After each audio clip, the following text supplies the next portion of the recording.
Good morning, everyone. It is 8:32 and we will begin our morning. I am Michelle Nakaradi-Chapkis, Executive Director of Women for a Healthy Environment and Chair of the Lead Safe Allegheny Coalition. Just by way of background, this coalition provides leadership and advocacy that advances strategic initiatives and fosters collaboration among the community by focusing on primary prevention and ultimately creating a lead-safe environment for all.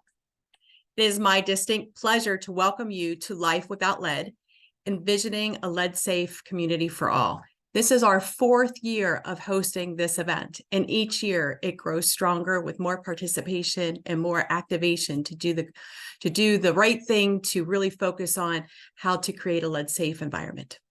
This is an effort that I want to acknowledge has been brought together by many members of the coalition. So I want to thank all of the members of the coalition for participating in the collaboration and all of the planning around this event. I also want to especially thank the WE staff, especially Shavesha Cheney, who is our Advocacy and Health Policy Manager, whom you'll hear more from today.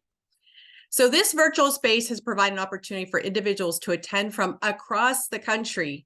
We encourage you to ask questions in the Q&A button. Use that function in the Zoom today so that you can hear from all of the wonderful panelists that will be presenting their information. Also, feel free to use the chat. Use that as an opportunity during the breaks and over lunch to catch up with friends, connect with colleagues, do networking in this virtual space. So let's just go on and talk a little bit more about what this week means. Here we are in October, and that always means National Lead Poisoning Prevention Week. The U.S. Department of Housing and Urban Development, also known as HUD, the U.S. Environmental Protection Agency, EPA, and the Centers for Disease Control and Prevention, our CDC, and its many partners, including many of you joining us virtually today, work to heighten awareness of lead poisoning, provide resources, and again, encourage preventative actions. We can't stress that enough today, as you'll hear throughout all of the various sessions. During this National Lead Poisoning Prevention Week, it's critical to focus on these efforts, but also beyond. This is something that happens 365 days a year. I encourage you to visit the federal agencies' websites to share their social media messages so that we may broaden our reach and engagement on this really critical issue. We'll put that link in the chat today so that you have access to it. This is a time to bring together community to increase lead poisoning prevention awareness and develop the strategies that are key to reduce childhood lead poisoning. The federal agencies that I just mentioned developed the themes of this year's National Lead Poisoning Prevention Week. They might sound slightly familiar to you. They are: get the facts, get your home tested, and get your child tested. And we have many resources for you to do just that. So I encourage you to check out the both leadsafeallegheny.org website, and then for a deeper dive into some of the resources that are needed to addressing this issue, go to the gettheleadoutpgh.org website as well. So the Biden-Harris administration, the CDC, EPA, and HUD have collectively shared the following, which really I believe needs to be reiterated today and can't be stated enough. And this statement is referenced in their National Lead Poisoning Prevention Week website. Even very low levels of lead in children's blood are linked to adverse effects on intellect, concentration, and academic achievement. While the United States has made substantial progress reducing lead exposure for more than 40 years, significant disparities remain along racial, ethnic, and socioeconomic lines. For example, Black children and children from low-income households have persistently been found to have higher blood lead levels than non-Hispanic white children and children from higher income households. And we see that where I sit today in Allegheny County, where that rate is 4 times higher in predominantly Black communities as opposed to the predominantly white communities. So we see that happening in our own backyard in Allegheny County. Hosting today's summit was a collective effort of the Lead Safe Allegheny Coalition and our communication partners at Blender, with support from the Heinz Endowments and the Great Lakes Lead Elimination Network.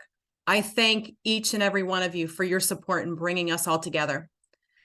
Lead poisoning affects all of us, and we need to take responsibility for and make a commitment to addressing it. Whether it's in our housing, our water, our soil, we must act collectively to prevent and remediate lead hazards and the harmful effects of lead exposure on affected children and their families.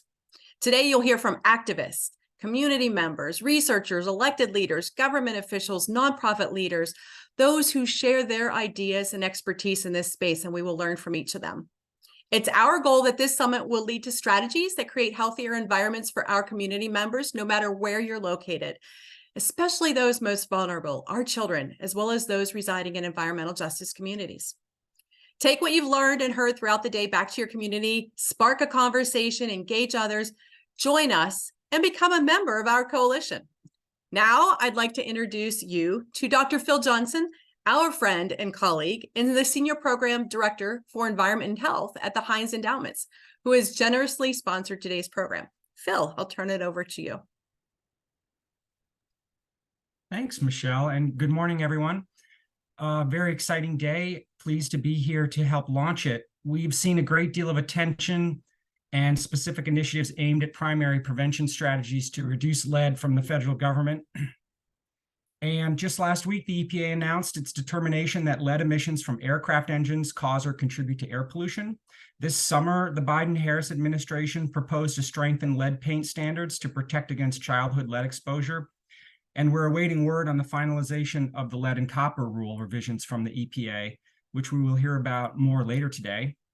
It's critically important to reduce all sources of lead exposure in the environment so that children never encounter this harmful exposure. And it's a lot of work. There's a lot of different things that need to be done, and a lot of progress has been made, and there's a lot of momentum. More investments, however, need to be made to support schools and childcare centers, for example, as a major area where children are active. So in the spirit of progress and moving forward and getting things done, I'm pleased to introduce Matthew Amon, who is the director of HUD's Office of Lead, Hazard Control, and Healthy Homes, where he has worked for over 25 years to develop programs to eliminate childhood lead poisoning and to address housing conditions that threaten the health of residents. Mr. Amon has led the development of robust grant programs and other initiatives to support local efforts to address environmental hazards in the home. To that end, these efforts have been instrumental in decreasing the prevalence of elevated blood lead levels nationwide. We are very fortunate to have him join us today. Matthew Amon, welcome. Thank you very much. I had to close my blinds with the early morning sun. So greetings from DC. Thank you very much, Philip, for those opening comments, and Michelle, your opening comments. I'm in my office, the office I've been sitting in for probably 20 years, and I'm blurring it because it's basically a mountain of documents and everything else that I'm sure nobody wants to see. But collectively, you know, all this work, and Michelle, you had touched on this. I mean, it really is an amazing success story, you know, what we've been able to accomplish. But that said, I mean, there's so much more that needs to be done and that we need to continue to do to keep our progress going, to maintain the accomplishments that we have.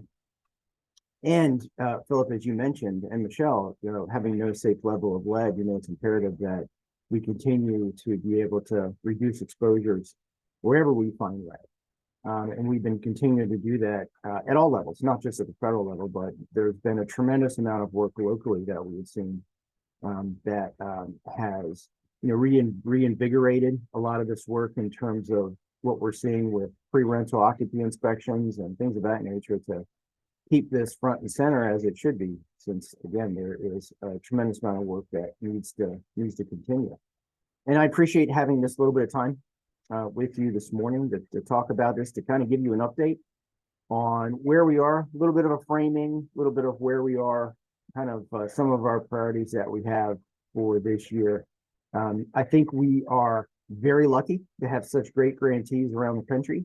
I think we have a great, you know, rapport with us working collectively in doing this work. And I know for me, and I've said this many times, and I know you guys have heard me say this many times, is that the most important thing I can do is make sure that I listen to what your needs are. I mean, everything that we do at the federal level impacts locally, and everything that we should consider doing in terms of developing programs and policies should support what those local efforts are. And that really drives a lot of what we do in this office. Having that focus locally, knowing that every day you guys are facing the issues, and we're here to help support you in your efforts to address unsafe and unhealthy housing, as well as the promotion of healthier outcomes for not only the community, but the people that we all serve in these communities. So with that, I'm gonna launch I did a PowerPoint. I just finished it maybe 5 minutes ago. So we'll launch that, and I will go through it, and I'll probably take myself off screen just to make it easier. So you all should, so let me take me off screen, and there we go. And then I think you all should be able to see the PowerPoint. Let me know if you cannot. We can see it, Matt. There you go. Excellent, thank you. It's always a trick of whether you get this right or wrong. So this slide really, to me, frames a lot of our collective work that we are doing in the communities. And I say collective work, it's not HUD's work. I mean, this is your all's work on the ground. And I always like to start what I consider to be the 3 pillars of this work. The first is, of course, mitigating the impacts of unhealthy housing. And that is, obviously focusing on making improvements inside the home, making those health and safety upgrades to home, so that our focus is really on the outcomes, those health outcomes. And we're very much collectively unique in this, in that we have programs that are maybe considered rehab programs, but they're not just general rehab programs. I mean, the expressed outcome of our work is to ensure the health and safety of the occupants by focusing on those health and safety issues in homes. And so again, I think more than anything, this pillar really makes us a very unique initiative in communities, since we're focused on existing housing stock. And I think that pairs nicely with the second pillar, which is the middle, which is preserving affordable housing. Those two are very much linked. We hear a lot about, at the federal level and at the local level, building new housing stock, affordable housing stock. And, we can't build our way out of the housing crisis. And it's imperative that we see older housing stock as just as important and potentially viable as new housing stock. Not only just because there's more, obviously, but, this is how you can improve, older cities and cities around the country from the inside out. And that is by focusing on what we have available and improving what we have available. Again, since the majority of housing stock we have in the country is existing, not new. And that's an important thing to recognize, that this work very much matters in improving older housing stock, and it very much matters because it is a core part of preserving affordable housing for the country. And then, of course, the outcomes on the third pillar is really talking about improving communities and health outcomes. And this is, what I had mentioned earlier on, that our programs are unique in that we're focused explicitly on those health outcomes. And for me, I've been to many communities across the country. I've, been in every state, and, the biggest impacts I have seen is sometimes just that completing that first home with our programs, and people recognizing what the grantees are doing, the value of that work. And it all starts with highlighting that first home. And that has made such a big difference in so many communities around the country, to not only have people understand the work, but also understand why this work matters, the things that we are trying to improve. And ultimately, we are focused on continuing that one home's work across communities, which we know will help improve the overall, these overall communities, but also, more importantly, have the expressed health outcomes that we see.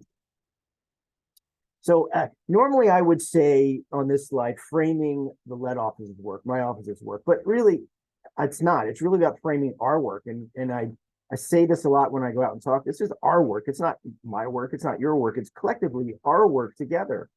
And it's important to recognize that housing is as essential as healthcare and Social Security. And that's something that probably people need to talk about more, that, you know, the impact of housing and where it sits in our American life, and where it sits as its importance of grounding, not only in terms of it's essential in terms of health building for the people that live in it, but also wealth generation and all the different things that come out of including housing, again, as important as healthcare and Social Security. And we all have heard that housing is an important determinant of health. And substandard housing is indeed a major public health issue. And I did say our offices, but it's everybody's work here really seeks to break the link between this substandard housing and negative health impacts. I talked about the core pillars, again, improving and preserving the supply of affordable housing, lowering costs for families by preventing illnesses and injuries, and enhancing the quality of life for vulnerable populations such as young children and senior adults. I mean, this is kind of the elevator speech that I give to talk when I talk to folks about joining us in this effort across the country and looking at our programs as a way to help them meet these goals. And ultimately, again, our programs seek to support local efforts to ensure healthy homes, healthy people, and healthy communities. And, you know, for where we sit in our office and what we have luckily been able to do, I mean, our office has been really, in terms of the federal side, been at the center of developing and implementing strategies to address housing-related health hazards. And we've been doing that since we were established in '92. Helping create capacity around the country has been key. Helping to develop the standard of practice on methods, and this is the HUD guidelines I know you guys are all familiar with. And on the federal regulation side, we're responsible for reducing the threat of childhood lead poisoning in government-owned or assisted housing, otherwise known as the Lead Safe Housing Rule, but also about educating the public on the dangers posed by lead paint in their homes. And this is just kind of a small sliver of the lead disclosure rule. And I know you guys have seen this before. It's the part of it is the blue pamphlet, Protect Your Family from Lead in Your Home, which is a requirement for pre-78 sale and rental housing stock. So Michelle mentioned this is National Lead Poisoning Prevention Week. This is a key part of our outreach strategies to get the word out around the country about this issue. Obviously, that's why we're talking today about this. And, you know, here at HUD and with our fellow agencies, obviously CDC, EPA, and then all of you on the ground, you know, we're all joining together in this week. Normally, it's the third week of October, which started quite a long time ago. And the goal is to create awareness of lead-based paint hazards and the importance of testing. The theme is together we can prevent lead exposure, and then we have other sub-themes, which are get the facts, get your home tested, get your child tested. Pretty simple themes, but you know, overall, those collectively really send a very, very, very strong message and really gets the kind of the heart of what we'd like people to do more. We have a toolkit and information kit available for folks, and it contains, you know, talking points and, you know, digital materials and things of that nature. It's available on our website. It's also available on CDC and EPA's website. And again, I know we're in the midst of it, but this is just what we try to do every year so that communities and others in the community can use these resources at any time, really, to help spread the word. For us, we have events going on around the country. We have big check events, and this is related to some of our past, not most recent, but our past funding where people have wanted us to come and do things. We are doing a lot of lead outreach and education events and listening sessions. I know my deputy, Michelle, is in Iowa doing a listening, or did one last night. And then, of course, we have a media presence. So doing what we can to get the word out as best we can regarding lead poisoning prevention and the effects of lead exposure. Again, these are just some more events that we have going on. This is just a small snippet of it, but again, just wanted to highlight the importance of, again, this week. So just a little bit of more framing. So I don't mean to bore you on this stuff, but obviously the work that we do is embedded within the HUD strategic plan. And I just wanted to kind of highlight some of the successes we had this year. Our work is embedded in what's called 4B and Strengthen Environmental Justice. Our office is in charge of all the objectives related to 4B for all of HUD. And there probably half of the objectives are not in my office, the Office of Lead Hazard Control. They are spread around the department, but I think it emphasizes and reiterates the fact that the core work that we all do is a core part of HUD's strategic plan. And the fact that we are leading those efforts, I think, again, reiterates how important this work is, the health and housing work is. And again, it's nice to say that a housing agency, the nation's housing agency focusing on health outcomes is not an anomaly anymore. We are very much embedded in the work that HUD does collectively. I think the biggest opportunity we had this year is the first bullet is that we had $880 million of funding available for our grant programs. This is an historic amount, and it's for work that runs the gamut, from our lead hazard control programs, which assess and remediate lead-based paint and other housing-related hazards, obviously to building local infrastructure related to capacity, and this is our capacity building grants, making safety and functional home modifications to low-income elderly that allow low-income elderly homeowners age in place. This is our older adult home modification program. We have programs that help test radon in public housing agencies, and we have programs that, in partnership with DOE, focus not only on health and safety, but also energy improvements in homes. And again, this runs the gamut in terms of the collection of grant programs that we now have available to communities to really focus on making whole home improvements, which I think is exactly what communities have asked for, flexibility and funding for whole home improvements. We also had a brand new program. It's a demonstration program to do lead risk assessments in housing choice voucher units, public housing units. We also published early on in the year in the Federal Register asking the public to comment on how we should include radon as part of our environmental review process. We also announced a brand new program in September. This is part of the infrastructure law. It's called the Green and Resilient Retrofit Program. It's for multifamily, and it funds upgrades to energy efficiency, climate resiliency upgrades. It also includes lead because it is in the Office of Community Planning and Development, CPD, and it's covered under lead safe housing rule requirements for CPD. So that means they will be addressing lead. As part of our work, we did a lot of units, and these are very much the low income at-risk units in terms of making those improvements.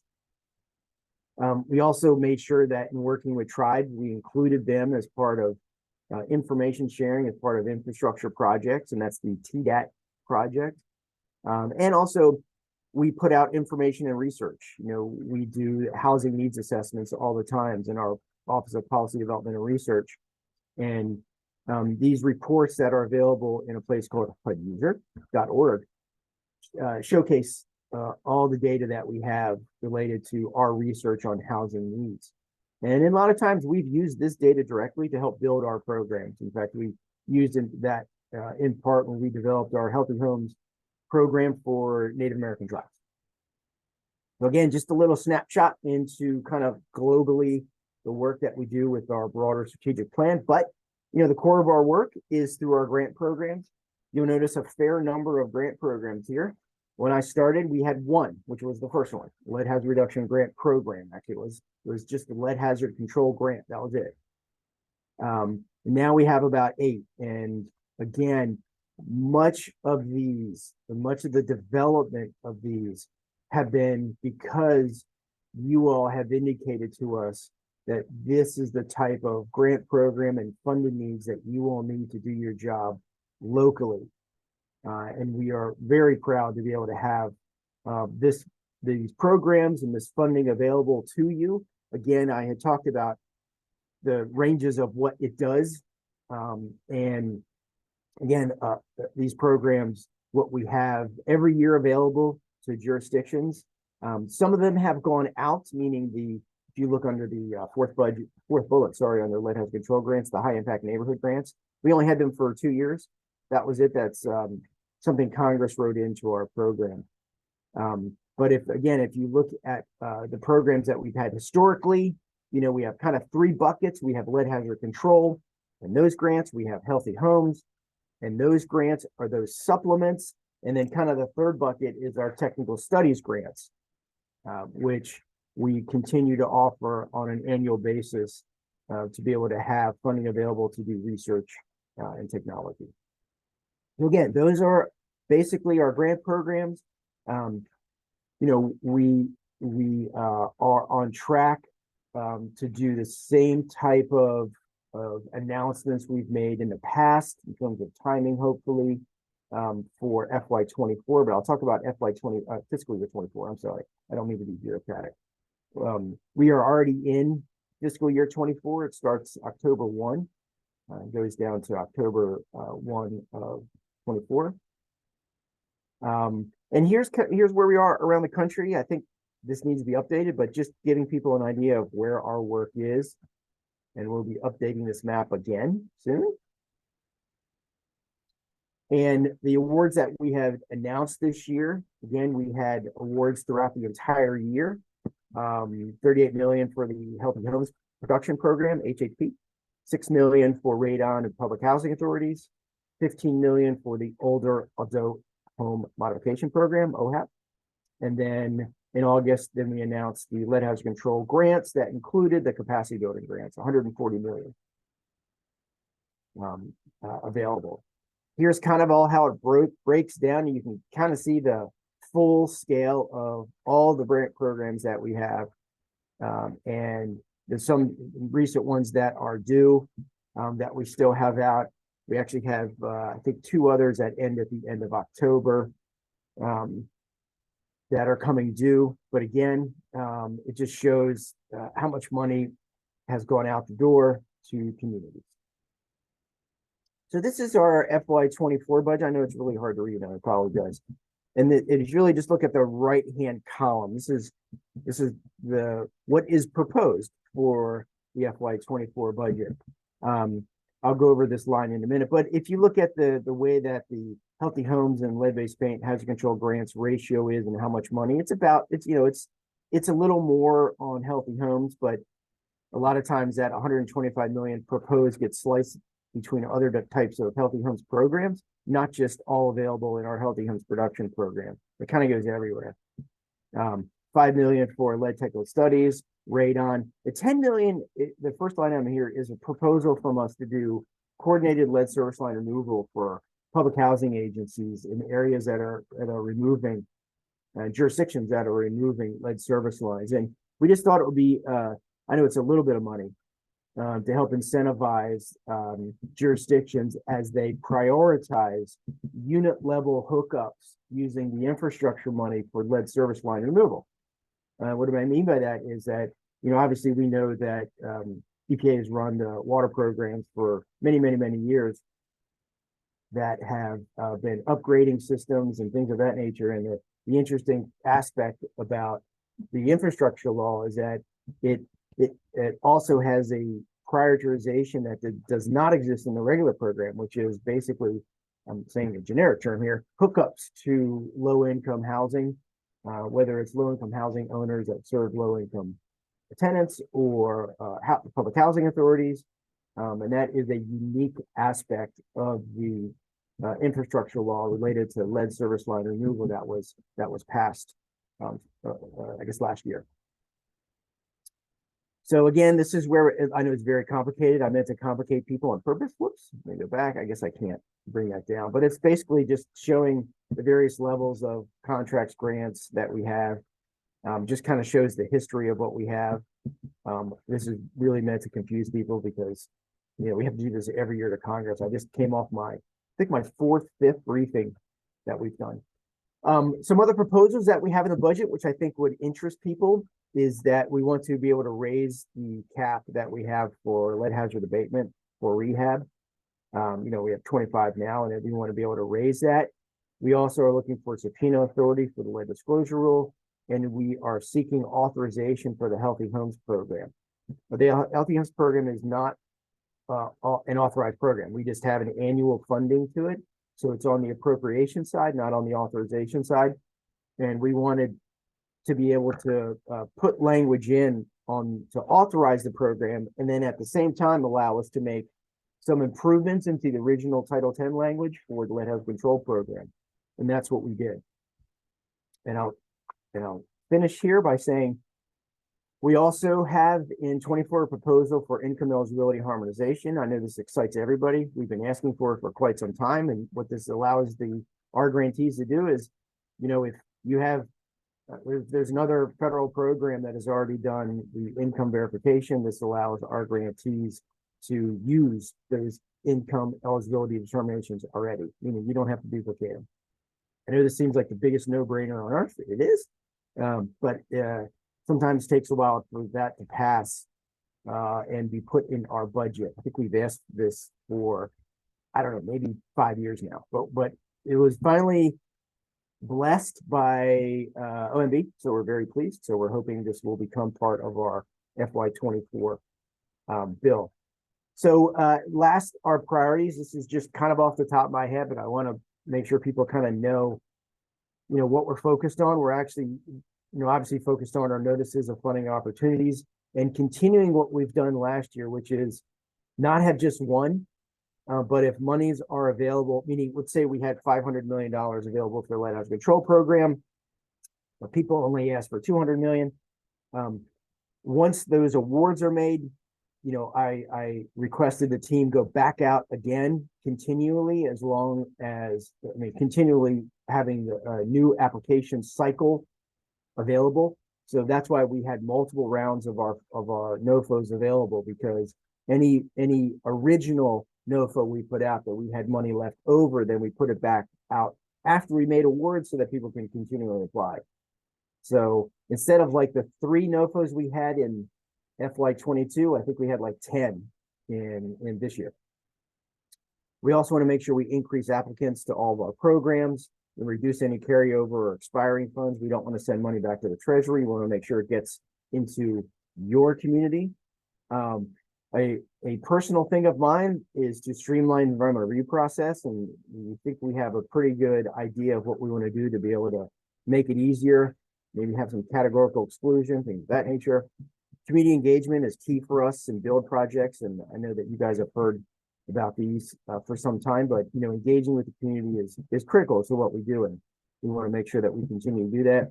HIGM, sorry for the acronym, it's our database, Healthy Homes Grant Management System. We want to be able to provide upgrades to that so that we don't have to kind of do some patchworking with everything that we have, both in terms of reporting aspects and things of that nature that we have as a patchwork into HIGMs. And so doing those upgrades, I think, are really critical. So I don't know how long I've talked, but I know it's been nonstop. But I want to make sure. Thank you so much. You raised something in, I think it was a previous, like 2 slides back. It spoke to subpoena authority, some of the things that you all are working on. Can you explain for our audience what that means? Sure. So with subpoena authority, with the lead disclosure rule, so when the lead disclosure rule was passed, back in the later, not early 2000s, like 1996, 1997, as part of that regulation, it's a joint regulation with EPA, right? And so EPA already has subpoena authority, meaning that if we send out information requests to landlords related to looking at their disclosure process and whether they've done it for renters, usually it's just with an information request letter. That really doesn't hold a lot of weight, even though we've been pretty successful in getting information back. But if landlords really push back on us and say, we're not going to do any of this, there really isn't an additional lever for us. And so requesting subpoena authority makes sense, because then it allows us to put more weight behind these requests. We used to do this jointly with the Office of Inspector General here at HUD. They have the subpoena authority, but we don't. And so we've been requesting that. And EPA and CDC have a slightly different process. Once we get all the information, where they have CBI, the confidentiality business information, and run with it that way. And we do a lot of joint enforcement around the country. We do EPA. But instead of us having to go to EPA, or instead of us having to go to the OIG, I think it's important for us to have that really important lever where we need it. And so we've been requesting that for many years. I don't know if I'm not even gonna tell you the legislative process. Everybody, but as part of it, we have to go to the Office of Management Budget, present our proposals, and then they weigh in, and then that kind of filters up, and even with the income harmonization, even though we think it's a no-brainer, a lot of times that initial ask, they like to do things as demonstrations first. Besides putting it fully as in our budget. And that's where if you see the word demonstration, that means that they like the idea. They don't want to go full bore. They want to kind of test it. And so that's why we do that's why even the income harmonization is a demonstration, because they're very much worried about legislative histories and legislative language, and making sure we don't step on anybody else's toes. And there's a lot of minutia that goes through when we propose these pretty big things that they I'm going to say worry about, but they just want to make sure everything is done right. Yeah, cautious, tepid. Yeah. Yeah. And so we've had a good number of these legislative proposals that we send forward. And again, we end up talking to the authorizers versus the appropriators on where it should go. Is this an authorizing thing, or is this an appropriation thing? Again, bureaucracy thing, but it matters though. It matters because we want to make sure it's put in the right place. And on the healthy home side, not having the authorization for healthy homes means that any year Congress can say, we don't want to do this anymore. It was originally an initiative that we had for 10 years. I think the original language that we had in appropriations was that we would have healthy homes initiative for 10 years, or it's been a little longer than 10 years. And so we worry a little bit about having programs. And I think this is kind of like a renewed interest of Congress, is that are any programs out there running without the explicit authorization of Congress, right? Authorization, not appropriations, authorization. And, that's a yes on healthy homes. So you want to and we've certainly, as community members, seen the significance of that program and the value and impact. I mean, that is money on the ground making investment community, and is essential that it continues. Yeah. We also, you can cut me off at any time. No, that's fine. We also recognize the balance of the dollars for lead versus healthy homes. Yeah. We have I think a pretty radical idea coming up, and that is to make a huge shift in the way we do things, but also at the same time, maybe having things not have to be done versus an application all the time. We have a lot of programs that HUD that formula basis, not competitive. All of our programs solely run on the competitive process. So having a formula-based program, I think, where we are now in the world with the way things are allocated, not having an extra burden or extra barrier to communities to ask for funding, maybe that makes sense. So maybe it does. Maybe it does. So thank you for being a steadfast advocate on behalf of people all across this country, especially those most vulnerable, to ensure that the dollars get allocated to where they need to be, and to be that voice. And we appreciate your guidance over the decades and the significant work that you continue to do. Thank you for your leadership. It's incredible. And we are so honored and fortunate to have you be a friend of we. I wanted to ask Matt, in our final moments here, because I know that you have to go upstairs for a meeting and I don't want you to be late. So with our audience that's around the table, our virtual table this morning, Can you give them one thing that you would like them to take away from and take action on that could benefit all of the things that you described today in your presentation? Well, I think for me, and you said it kind of early on, Michelle, that the engagement of getting the word out. And for us, getting the word out regarding these programs and what they do, but also, organizing around communities and, having that voice be lifted up to us. So it's really two things. It's one, having the community voice and everybody here go into the community and, letting people know about these programs, and whether it's, through PTA meetings or churches or whatever, getting the word out regarding these programs, I think is really key. But I also want to make sure that as the word gets out, and if there are things that need to be lifted up to us to make changes, then we do that too. I mean, everything I do should be because you need me to do it, and you need me to do it because it makes sense for your community. And I don't like having things done, whether it's a policy or initiative or a program, that doesn't make sense for your community. And so, how I've been, I've always been, tell me what you need and we'll get it done. And continuing to do that for us is really important, because without it, I don't want to look at the next 5 years or 10 years without making sure that your voice, your community voice, your local voice is not raised up to me directly or our staff directly. And I know Paul's everywhere. I'm sure he's listening. Right. I'm sure he's on the call. And just making sure that that voice gets to us so that we can make the changes that we need to make. And I think then I feel better about, what I've been doing for the last 30 years and what I'll be doing for the next 20, I think I'm going to retire in 20 years, is relevant to what you need us to do. And I think that's key for us. Thank you. I appreciate that. 30 seconds. There is a question. 30 seconds. What are the barriers that you're aware of that to getting funding to environmental justice communities? Well, the biggest barrier is communities not asking for the money. So the biggest barrier we're seeing is a huge drop off because of COVID and other type of priorities being shifted because of COVID. I think we're just kind of leaning in and out of the post-pandemic mode. Yeah. But that means two things have happened. One, jurisdictions have in many ways reshifted what their priorities are, and we have all new staff everywhere. I mean, all new staff in the community. It's all new staff. And there's a lot of lack of capacity that we're seeing, and jurisdictions don't seem to have the time or the willingness or the staff to really make an application, even though we've done everything we can to make it easier. There's a lot of other sources of funding out there that they seem to rather have early on with your American Rescue Plan or CHIP Medicaid funding or things of that nature.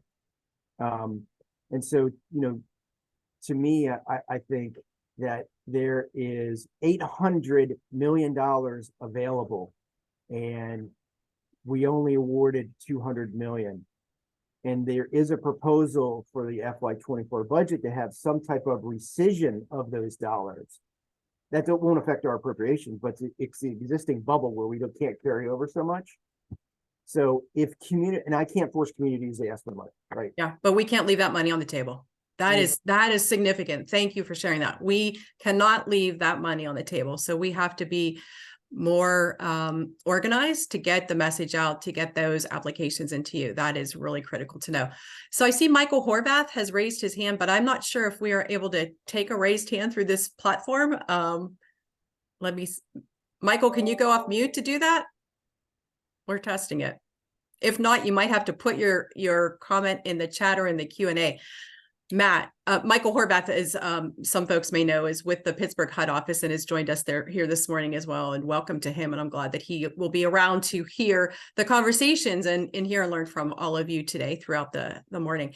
Matt, I promised that I wouldn't make you late for your meeting with your bosses. So thank you for your update. Thank you for an amazing presentation.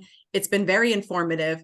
And again, we appreciate you being such a strong voice in DC and advocating for the people, for the community who, benefits from the services that you all provide. Oh, well, thank you for all your work. Glad to be here and keep up the good work. Thank you. Thank you. Take care. Thank you. So next we will hear from Shavesha Cheney, who is our health policy manager and is going to be guiding us into the next section of the morning. And with that, I will turn it over to you. Hi, everyone. Thank you, Michelle. As she mentioned, my name is Shavesha Cheney. I'm the manager of advocacy and health policy, and I help lead our Lead Safe Allegheny efforts, as well as our Get the Lead Out efforts. And so I will drop the link for membership if anyone is interested in joining either platform to get involved and spread education and awareness around getting the lead out in Allegheny County and surrounding areas. Next, we are going to go into our personal storytelling, but before I hop into that, I would like to give some background information. So the person who we did an interview with, her name is Angel Muhammad. Angel Muhammad is a single mother of 6. Angel has 2 children that has tested positive for lead poisoning.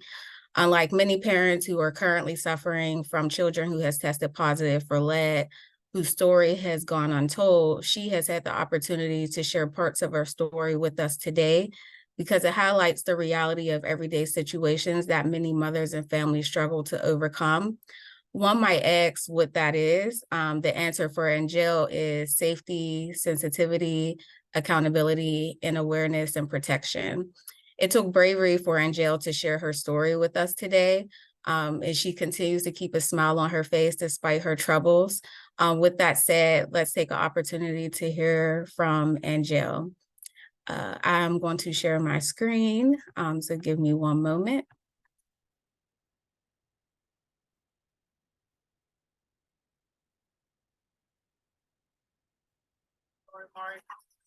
You want to tell your story?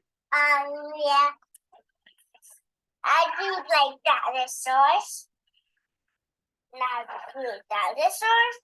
Like that, like red. My daughter got really sick, and they didn't know what it was or what caused her to get like that. I thought she was having like a stroke or a seizure, and she was in the hospital for about a week. ICU. And when I took her to her follow-up when she got out the hospital, he was for a 2-year checkup, and then his levels were like extremely high. So then I took him to get an intravenous test, and it was still, and then that's just where everything. I contacted the health department and explained to them that he tested positive, and they tested my home, and it was just blood was everywhere. 13.7 when we started. And this is for your daughter, or this is for him. Okay. They said she had blood since somebody wasn't dangerously high. So I don't know what that means. Okay. I still don't know what happened to her, like what got her to that point. But it was like 13.7 or 14.3 or something like that. Then when they did the intravenous, it was like half of that. Okay. So it was still like extremely hot. His teeth and everything got soft and broke off. Top 4 teeth got like replaced because the enamel was so soft from the lead that his teeth was just like weak point. So he's in DART and all the programs that just track his developmental and so forth. Of course, you can see he talks like a. So they don't have any like major concerns, but I don't know if that'll affect them. Right. Future. It seems to be okay. Once they got diagnosed, I contacted the health department and I explained to them, and they came out and did like a surface check, like for like chip paint or anything, and then they took cultures and they sent them out. And once they got the numbers back, they contacted me, and then I contacted my landlord, and he had like I think 30 days to do repairs because there was like some things that were in red and some were in yellow. So the red things needed to be fixed immediately, and he was supposed to fix them with us out the house, which he refused. So when you guys got me a hotel for like a month, and he still didn't fix it. So then they stopped paying him, and eventually he might have just got done fixing it in August. Top of like, the lead, he I guess it was just too much for him. So he decided to tell me he was selling his house. So I actually have a pending eviction, which is keeping me at a moment from moving forward because everybody would see that and be like, well, what's the story behind this eviction? And then when they would call him, he wouldn't answer. So once we used our time up at the hotel, we ended up back at the house, and he did end up fixing things while we were home. It made it dangerous, but So how did it affect her back and her eye and her terrifying. eye? Like guilt, like should I still be in this house? Where do I go? Like, you know, you guys provided me with a vacuum and mops and rags and different cleaning solutions. Dark green. I'm still like a mess because I'm still in the house, unfortunately. I don't know if they maybe should try to come up with like a plan for people who go through this, where they have somewhere to go that is safe. But there's so many gray areas that a lot of people don't know what to do. Like I have a friend, she just called this morning, her daughter just got tested positive for lead.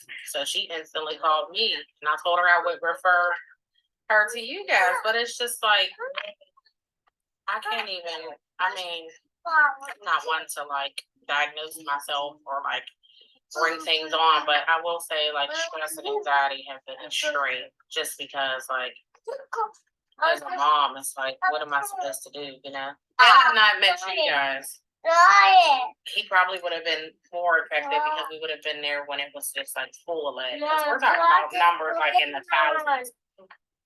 So, and then moving forward with the eviction, I have been to court once in person, once virtually, and it's like he's like, I'm just telling my home she needs to get out. So it's like my story versus his story. So like at this point, how does he get away with that? Like, you know, like he's never like said I'm sorry, like nothing. It's just a lot of sleepless nights, a lot of not eating. I've been trying to find a job, so I'm kind of like, you know, I'm taking like classes now for like early childhood education and stuff like that. Because I'm really questioning myself now as a parent. Like, how long has the lead been in here? You know, how is everyone else sick? Is everyone else okay? Did I have lead poisoning? You know, so I feel like there's no safe place for women and children unless it's like domestic related. Like nobody thinks outside of that box, you know. Because I've reached out to public housing, I've reached out to different places, and it's like, you know, everyone's just like, well, what do you mean? Like, you know, so they don't really have nothing set up. And I'm sure, like, it was even on the news. So I'm sure there's other mothers that are going through it and they just don't know what to do, or who to call, or what to, like, right now I just don't know my rights. Like, I don't know, you know, at one point I was like paranoid, like, is he able to just come put a note on the door for him? Because he's posted things on my door. But then I'm like, is he able to just throw me out? Because it was like I would have 30 days, then 30 more days. And so now we're in the end of October and I'm still in this house. Not by choice, but it's the process. Have you found anybody else in the neighborhood who might be dealing with similar issues? I went to talk to one girl. She had 3 girls. She had an apartment in McKeesport, and she moved into a house. She was financially able to move into, I think, a 4 or 5 bedroom house, and it just worked out for her. Like she was able to just leave. She left everything there, and she just moved on. I think she works at the hospital. So she was able to just like up and go. But I want to say her child had to get medicine because the lead was that high. You know, like, oh, they don't make lead paint anymore. Or was your kids eating paint? Or, you know, you need to watch your kids. Or, you know, you're exaggerating. The state has, like, they get paid if they say so many people are tested positive. I'm like, no, I'm not exaggerating. Like, this is real. Oh no, we've lived up here for years. There's no lead in this, or everybody would be sick. So there's a lot of like opinions where they're like, my children are sick. Like this is not a joke. I have proofs. I have blood work. I have, you know, documents. I have a big yellow folder just filled with reports and what tested positive. Once the health department did their inspection, and they put him in like a bracket. So he had so much time to complete his work, or if he was to say, I'm working towards it, they would give him extensions until he completed it, which were like fair. That's awful. I'm not like a fancy smancy where I gotta have like a brand new house or newly renovated, but I mean, I had no idea what I was getting into living in there. I had no idea. There was no way that house should have ever passed for anything. Section 8 or not.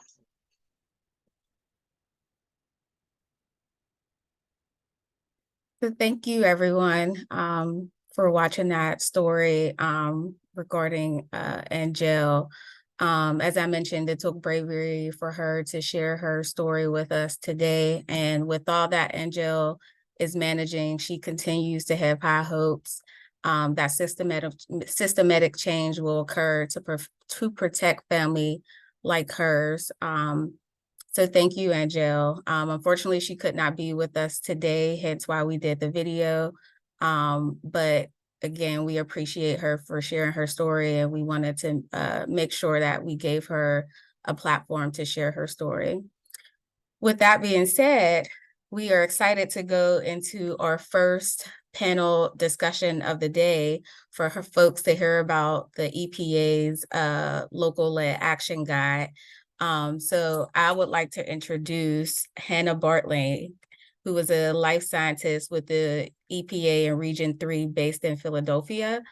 She has worked with the agency for 2 years and has worked in a lead-based program as a project manager for lead agents, assisting with lead and outreach special projects, serving as the POC for EPA's local lead action guide. And Cal Chelius is an environmental engineer with the region lead coordinator in the U.S. EPA in Region 3, again, based in Philadelphia. He has been working to prevent lead poisoning due to lead-based paint for more than 15 years. So thank you both for joining us today, and I will allow you to share your screen.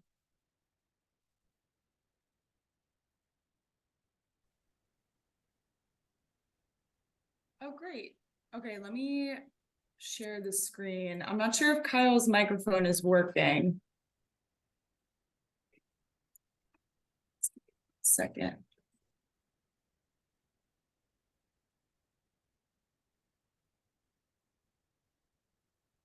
Can everyone see my? Is that popping up yet? Not yet. It's the black screen. Still loading. Yeah. I can also pull it up if need be. Oh, there we go.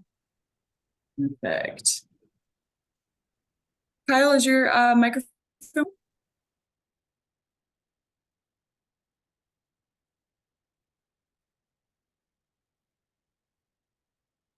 Hannah, you're muted. I'm so sorry. I think my computer just shut down the application. Let me try this one more time, see if it works.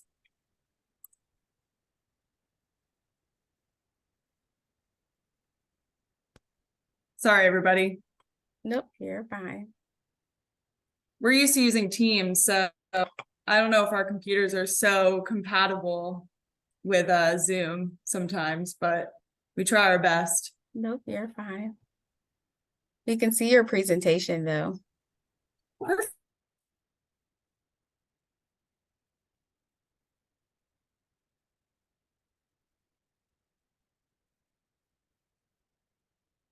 If you're speaking, Hannah, we can't hear you.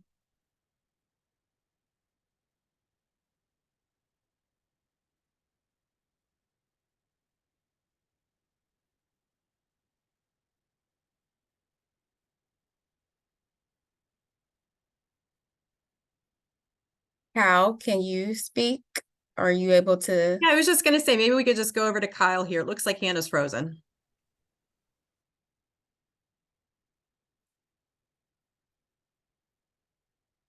Kyle's mic isn't working.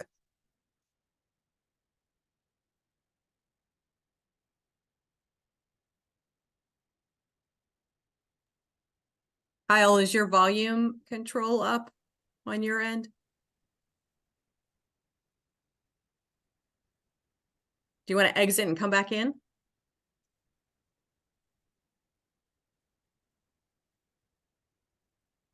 Okay, we'll just take a pause. We'll have Hannah and Kyle exit and come back in to join us. Okay, here's Hannah.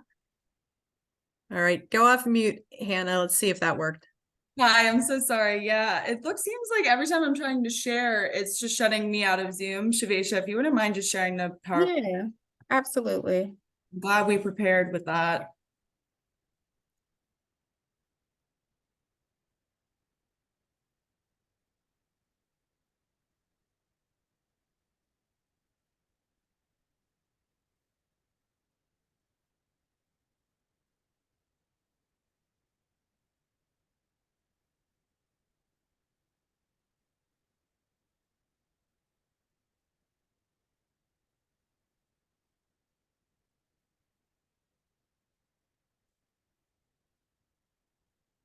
Alrighty, Hannah, can you see? Yes, yeah, and I'm not sure that Kyle's microphone is working. So we can actually skip to slide 4, which is where we're going to start talking about the local lead action plan guide. So thank you everybody for your patience with all the technical issues. My name is Hannah Bartling.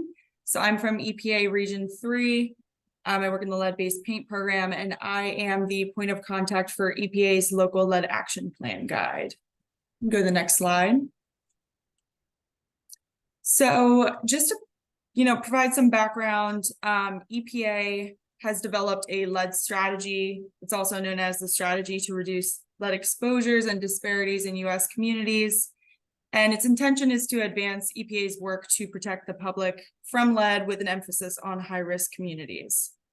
So just to put things into perspective, the tool that I'm going to be presenting on today, EPA's LLAP guide, is included in the lead strategy's goal 2, which is identify communities with high lead exposures and improve their health outcomes, performance measure. It's to create a blueprint for identifying high lead exposure risk locations. And then after identifying these locations, these hotspots, the LLAP guide can serve as a tool to address the lead issues in a community. Go to the next slide. So I want to paint the picture of situations we encounter when working to address lead, which many of you are most likely familiar with. When we think about how to characterize a situation with lead, there's usually a few components. First of all, the situation is local. So the lead-related problems facing a community are experienced at a local level with very direct impacts to the public. So even within the same state, in Pennsylvania, the specific lead issues one city or community is dealing with could be very different from the situation in a neighboring city or community. The situation is multimedia. So because of the widespread use of lead sources impacting a local area are usually across at least a few different media. So including paint in homes, lead in the soil, contamination at a brownfield or a Superfund site, lead in water at schools, in drinking water. And then there can also be issues related to other aspects of lead, such as a lack of blood lead testing.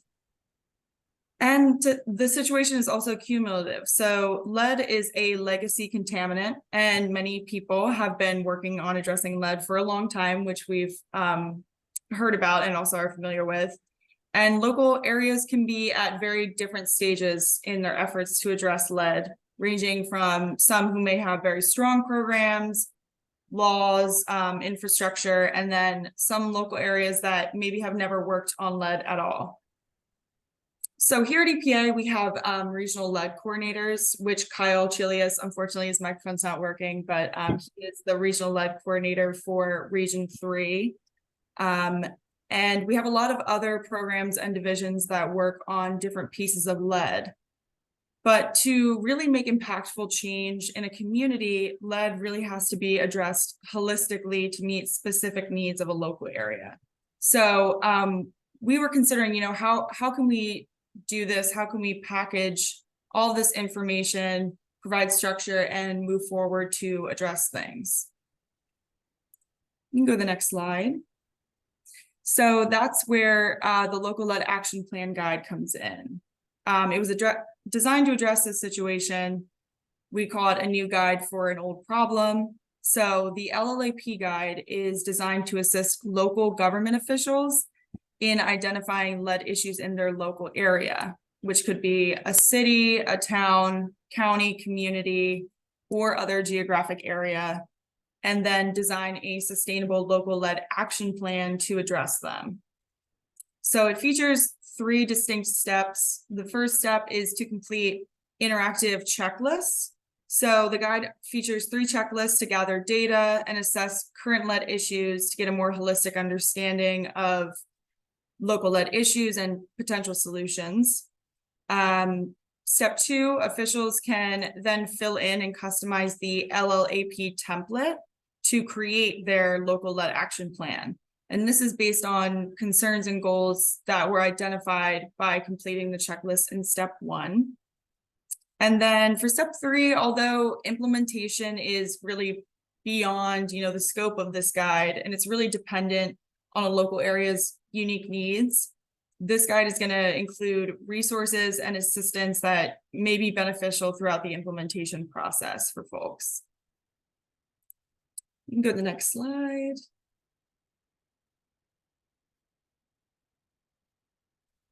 So I just quickly wanted to go over some benefits of the LLAP guide. Like I said, it's designed to address lead at a local level, so it's localized, it's customizable, it's intended to be unique to each community, helping them ask the right questions for that specific local area. It's voluntary. This is not a requirement by EPA. It's not a commitment to us. There's no need to report to EPA about it. It's sustainable. It's designed to be run completely independently and really empower local communities and officials. However, those that are looking for more support have the opportunity to get connected with EPA through the regional lead coordinators for assistance. It's comprehensive. It addresses lead across multiple different medias, and it's collaborative. So while local officials, this is intended for local officials to design and create their plan, depending on the activities that are in the plan, they're presented with resources from a variety of local, state, and federal partners, which could allow them to build connections and utilize existing resources and programs. So I'm going to attempt to do a live demo of the website. We'll see how that goes. If I could share my screen.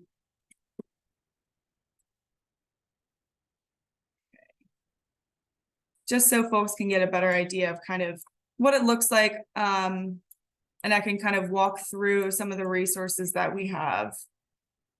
Okay.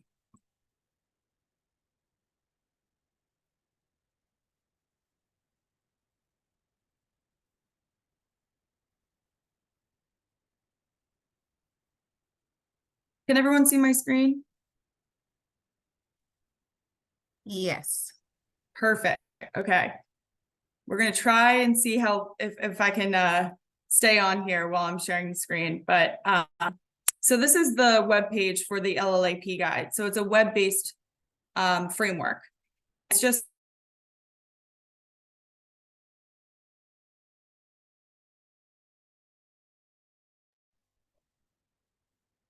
Hannah, you went out again.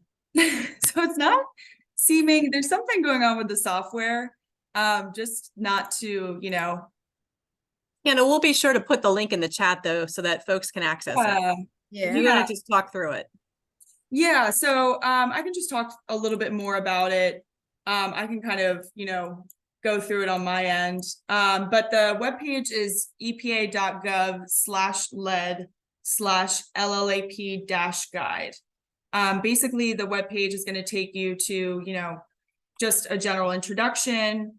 You can go through these checklists. The first checklist is to assess local lead history and data. So that's really going to ask prompting questions, of previous, issues with lead in soil. Maybe have there been reports about blood lead testing in all different media? Where there are facilities that have been emitting lead. And these checklists are set up to be interactive PDFs. So you can download them onto your computer. You can fill out, go through this entire checklist. It'll have questions. You have certain check boxes. You can mark yes, no, question mark. If, yes, I know that there are previous reports on elevated blood lead levels in my area, maybe no or question mark that you're unsure. And then resources, if you click no or unsure, resources will pop up in that last column that will lead folks to different web pages from either, CDC, from HUD, from EPA, to get a better understanding of, where can I find this information? So that's checklist 1, is to assess the local lead history in the data. Checklist 2 is identifying potential lead issues. So that's going to look into, what are current issues and emerging issues right now. And those will also point you in resources that you can kind of take a look. Oh, this is perfect. Yeah, thank you so much. Would you actually mind going to the epa.gov/lead/LLAP-guide?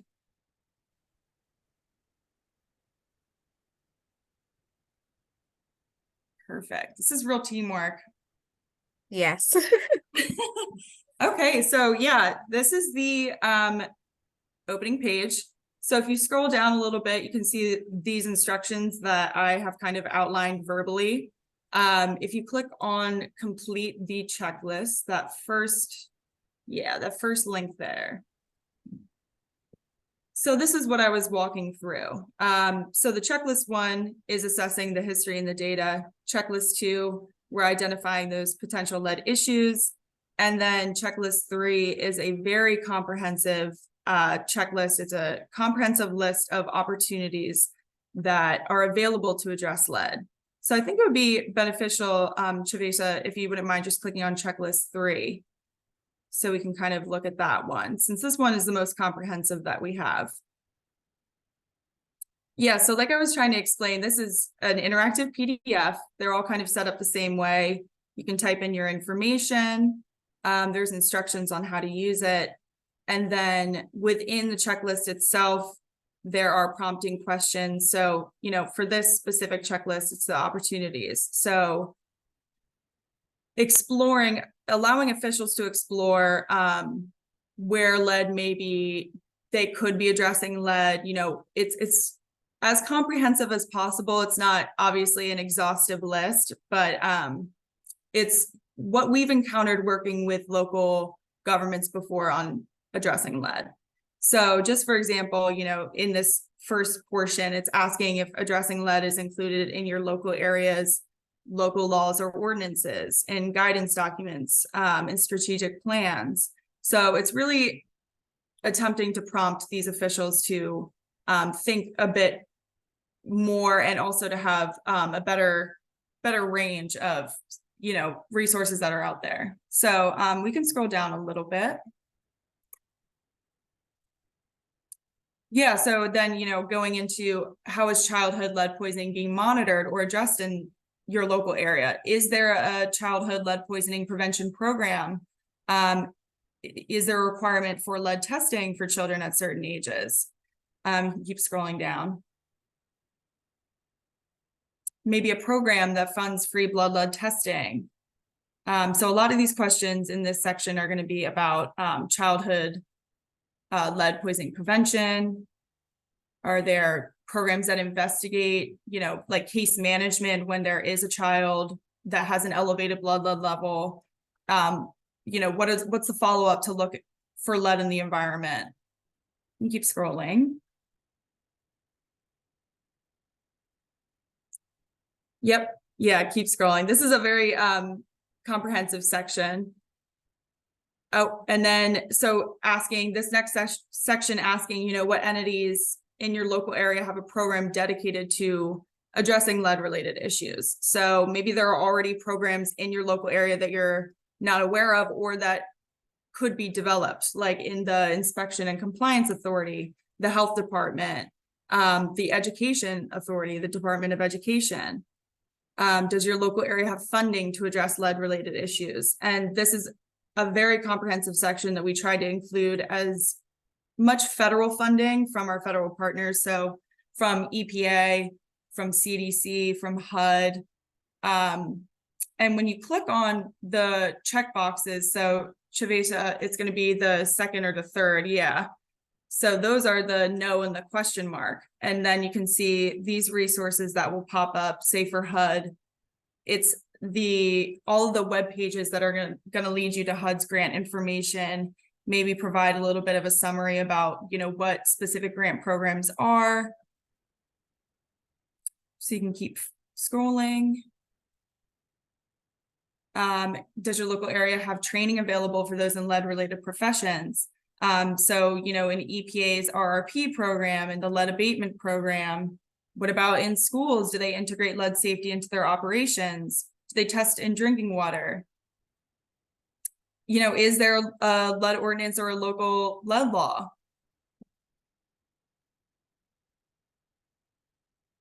And then, yeah, there's a lot of details about addressing specific media in a local lead ordinance or lead law. And then at the end of each checklist, there's a section where you can briefly summarize, your findings, and then further delineate that between concerns and goals, which are actually going to be copied over into the local lead action plan template to develop the local lead action plan. So if you wouldn't mind going back to the page that we were on before.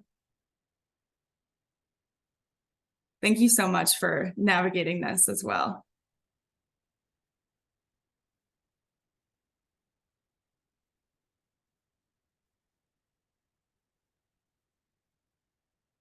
So after, completing these checklists, as it states here in the sentence in red, after, all three of these checklists have been completed, then officials can move forward to develop a local lead action plan. So you can click on that link there. And then we have a little button here where you can access the template.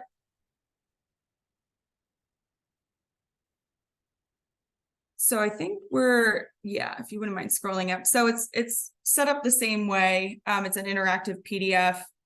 So officials can type in, their specific information, maybe a vision to be achieved with the lead action plan that's captured in a mission statement, their local area, and then they can copy over the concerns and goals that were in each of these checklists and summarize them in these sections below where it's, it says concerns and goals for, say, checklist 1, checklist 2, and checklist 3. And then they can identify other concerns and goals that maybe they didn't, identify when they were working through the checklist. So then there's a section to identify short-term goals and long-term goals. And this is directly pertaining to those concerns and goals that they identified above. So maybe, for short-term goals, initial steps that they can take to begin, addressing longer milestones that they can identify in the long-term goals section. So you can keep scrolling down, and then sort of the crux of this template is the priority actions. And these are the actions that officials can take, specifically write down that they're going to achieve these short-term and long-term goals. So they can write down the priority action, the estimated time frame, what the status might be, really get down into the critical steps that they can take to accomplish this action, who the target demographic might be, which might change based on, what action that they're looking to take, potential partners who can help accomplish the action, and then any additional information. Maybe they want to include certain links to, another local government's lead action plan or different websites for reference, any relevant background information. So if you keep scrolling down, there's space for 3 priority actions, and then you can open up another template if you maybe want to write down more priority actions. That's totally fine.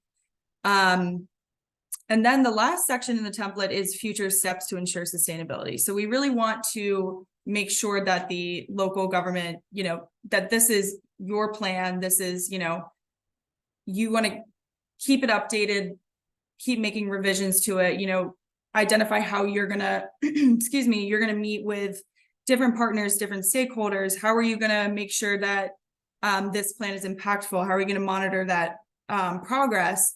And maybe when are you gonna update certain versions when it no longer, you know, coincides with what goals that you're looking to achieve?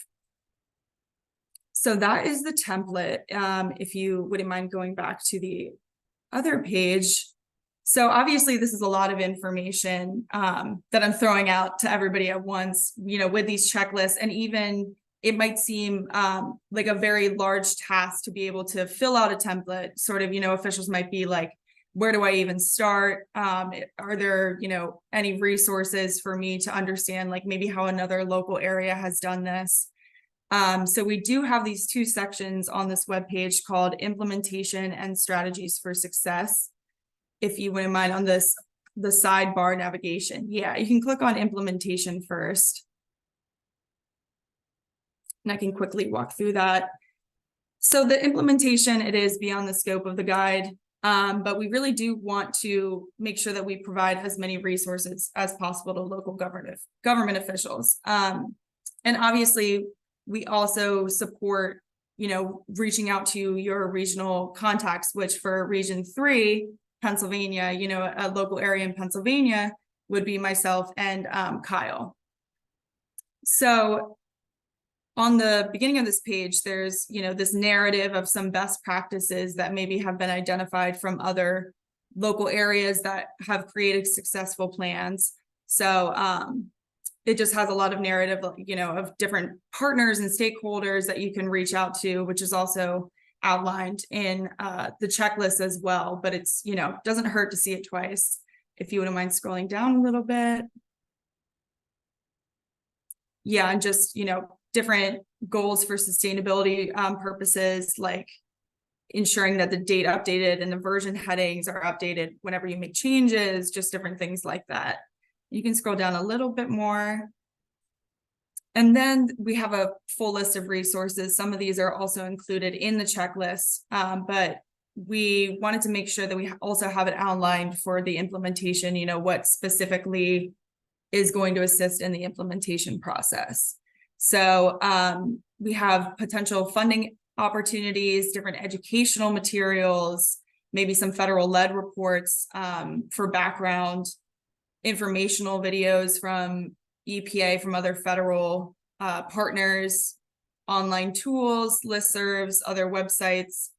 And then we also have a section for, you know, if you have a question or concern. So obviously we have, you know, EPA's tips webpage to report, you know, a violation or a tip to our enforcement team. And also like the national lead hotline, you know, contacts for regional lead coordinators. So that's the implementation page. And then if we scroll up, we can go to the strategies for success page. Yeah, perfect.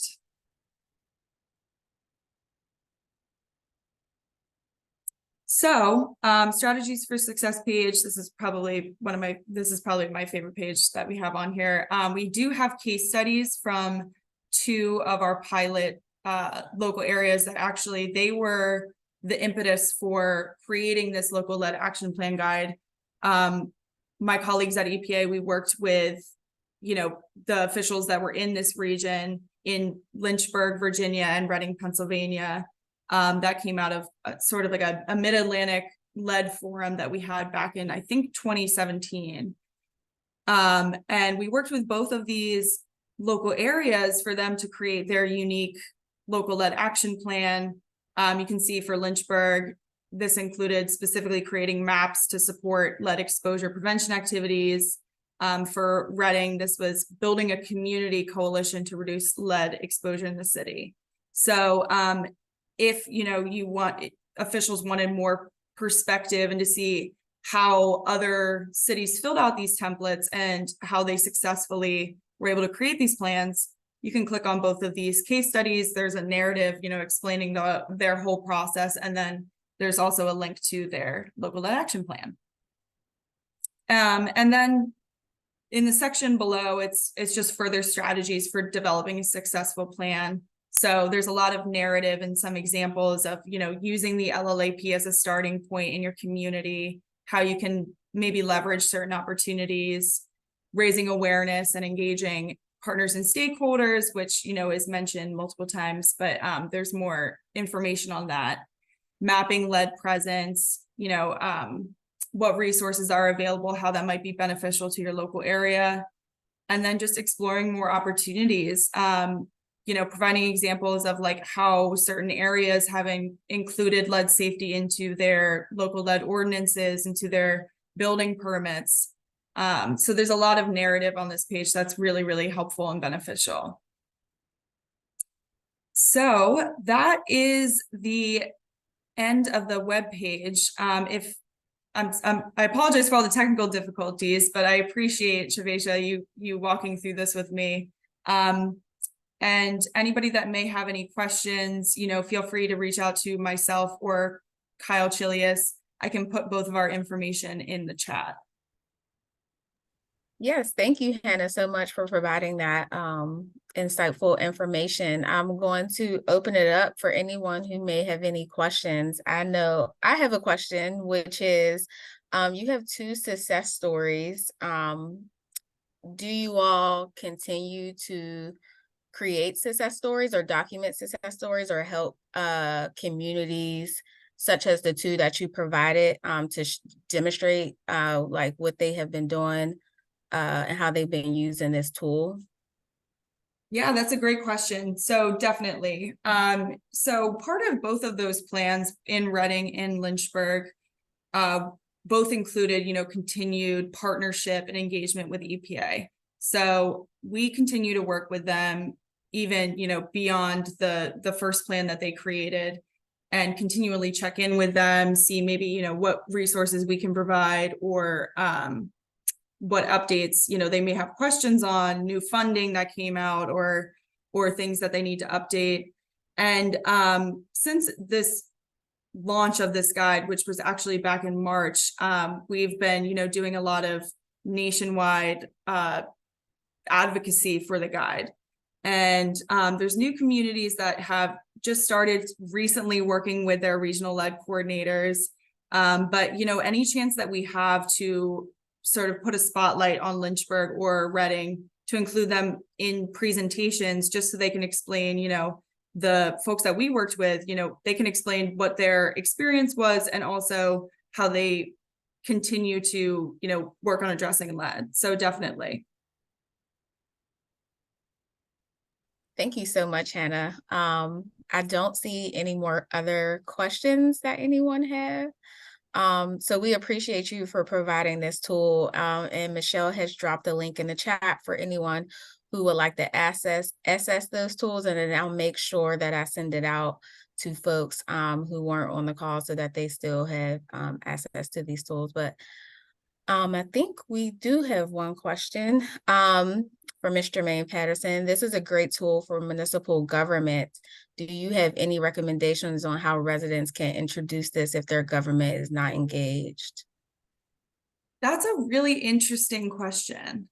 I think from our perspective, maybe we haven't,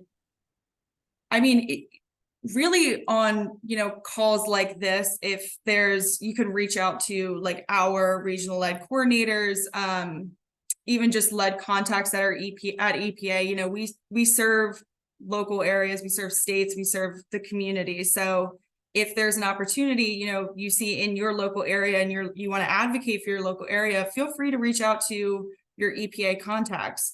We cover specific regions, so it's definitely a larger bird's eye view. We cover like 6 states in region 3, but we absolutely have the time and capacity to work with communities. So I definitely would recommend reaching out to your EPA contact. Thank you.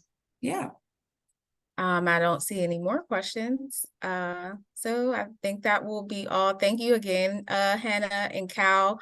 Cal, I'm sorry we couldn't get your mic working to hear your voice, but thank you so much for being present and helping out with the links and everything else. We appreciate you both for being available today to provide us with this information. Thank you. Thanks so much. Yes. And so for our next item on the agenda, we have a 10-minute break. We understand that folks have been sitting at their in front of their computer since 8:30. So please take opportunity to stretch your legs, use the restroom, and there is a poll taking place. If everyone could make sure that they answer that poll, and then we will resume in 10 minutes. We just ask that you don't log off and just turn your cameras off if necessary. But we will resume in 10 minutes. Thank you.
Okay, welcome back, everyone. I hope you had the opportunity to stretch your legs, get some coffee. We could have had some music playing. It was really quiet, but that's okay. We're going to go into our next session. So give me 1 second. And so our next session, we would like to introduce a presentation from Julian Gonzalez on the EPA lead and copper rule revisions. And during this session, we'll hear from Julian in this field whose work has been dedicated to advocacy and policy. We'll have time for audience questions at the end, but again, feel free to put your questions in the chat. And so at the end, we can address them. Just a little bit of information about Julian Gonzalez. He is a senior legislative counsel at Earth Justice. And it's currently located, Community Teams is located in Washington, D.C., where he is the lead lobbyist on water policy. Julian partners with community members and NGOs across the country to push for laws and regulations, ensuring that everyone has access to clean water and ensuring that our rivers, streams, and lakes have strong protections from pollution.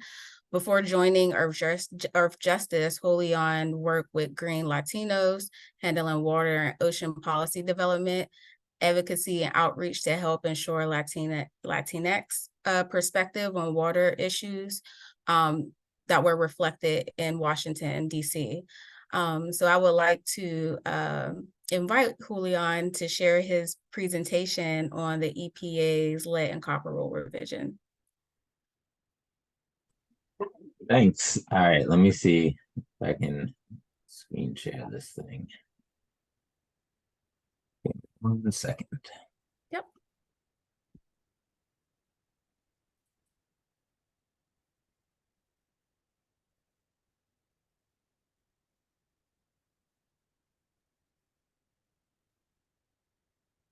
All right, let me get it in presentation mode.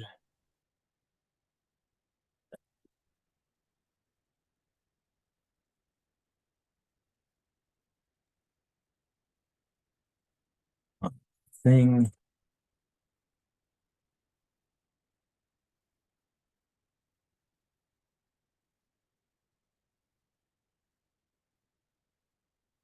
Is it still in presentation mode? It is now. All right, cool. Okay, hi everybody, and thanks Shavesha for that introduction, and thank you to you and Michelle and all y'all for letting me participate in this awesome virtual summit. The agenda is amazing. First presentation was great, and looking forward to seeing everything else that is on the agenda for the rest of the summit. Yeah, so I'm going to talk a little bit about the lead and copper rule, but before I get into the details of that, I want to take a step back and talk about some stuff that a lot of y'all, if you're advocating on this issue, are probably already familiar with. So I won't spend too much time on it. For example, you can see in this first slide, it just lists some of the health effects of lead, the impact on humans, not necessarily specific to lead in drinking water, right? You can get lead contamination from many places. Earth Justice is working with a lot of folks on not just lead in drinking water, but lead in soil, lead in dust, lead in aviation gas coming from the sky. There's a ton of different ways for lead contamination to make its way into communities and into people's bodies, unfortunately. And they have lots of. Can I stop you for a second? It took out of presentation mode. Oh, oops.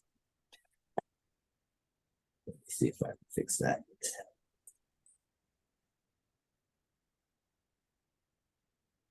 All right. I think it's back. I'm just trying to get my notes on my other screen here at the same time. Okay.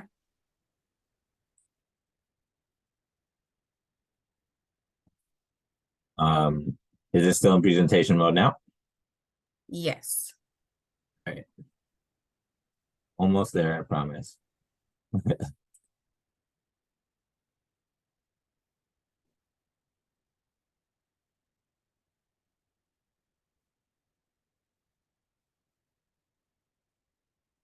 All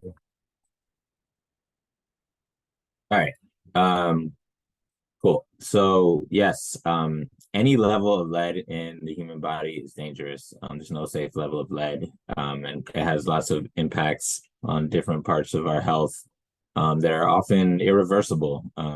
They have impacts down the line from childhood into adulthood, and impact how people, how they go about their lives, how their families have to deal with health costs, how they are able to get education or become candidates for jobs, things like that. So as you all know, this is a really dire public health issue.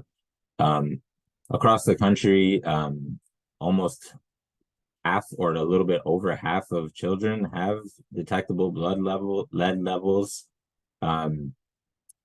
Half of worldwide deaths from chemicals involve lead contamination. That's 400,000 U.S. deaths annually. Studies have calculated total lifetime earnings losses in huge amounts of money. So this has a huge impact on our communities and our economies as well. Like a lot of environmental justice issues, the impact of lead contamination is not distributed equally. Black communities have to deal with this at a rate that is much higher than other folks. Children living below the poverty line have greater exposure to higher blood lead levels, thanks to a higher likelihood of, being sited near places where there's lead that can make its way into the soil because of pollution, or near airports that have leaded aviation gas, or older homes that have lead pipes to deliver water into the house. And that compounds with other stressors like air pollution and toxic pollution, which is how you get really drastic cumulative impacts that impact a lot of Black communities and Hispanic communities and other communities disproportionately compared to some wealthier communities.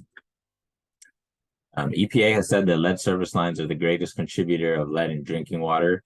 Up front, I just want to say it's not the only way lead gets into drinking water. A lot of old homes also have lead in faucets and other fixtures in the house. So you can get your lead service lines removed and still have a risk of having lead in your water, which is why I always tell everybody, like, you should err on the side of having a filter if you're able to. But that being said, if we can work with EPA and work with Congress and get funding and get all of the lead service lines removed in the next 10 years, that's going to put a huge dent in the amount of pathways that exist for lead contamination in water in our country, which is why it's such a big deal. You can see it, one of the points. We're not exactly sure how many lead service lines exist, but we know there's a lot, millions and millions distributed all over the country in every state. So what is the lead and copper rule? The lead and copper rule is the regulation under the Safe Drinking Water Act that where EPA basically lays out the requirements to monitor lead in drinking water and when they have to take action and what kind of action they have to take. This dates back to 1991, a couple of years after Congress first banned the installation of new lead pipes. After this rule in 1991, there was no update for literally decades. And the first updates that existed, which were developed through the Obama administration and the Trump administration, weren't great. They didn't really have much in the way of upgrades at all. They had some tweaks. They had actually slowed the rate at which lead service lines have to be replaced. So in a lot of ways, the updated rule was a step back. So I'll get into it later, but that's one of the reasons why Earth Justice and some of our community partners went to court over this rule. So how is this rule designed to work? Before I get into the weeds of it a little bit, the way it's designed is really complicated, overly complicated, and unnecessarily complicated. And it's really focused on trying to detect severe contamination across a whole community. Water systems don't have to jump into action until a huge amount of contamination exists at extremely high levels. So it's very reactive. And from a public health standpoint, if you take a step back and think about it, that's kind of insane. The analogy I like to use is the rule is designed as if a fire station only started sending out firefighters and fire trucks after half the neighborhood was already on fire and a bunch of those houses were burning down and people were in trouble and dying. It just doesn't make sense from a public health perspective to have a rule about monitoring for and taking action over a big public health risk be so reactive and have so many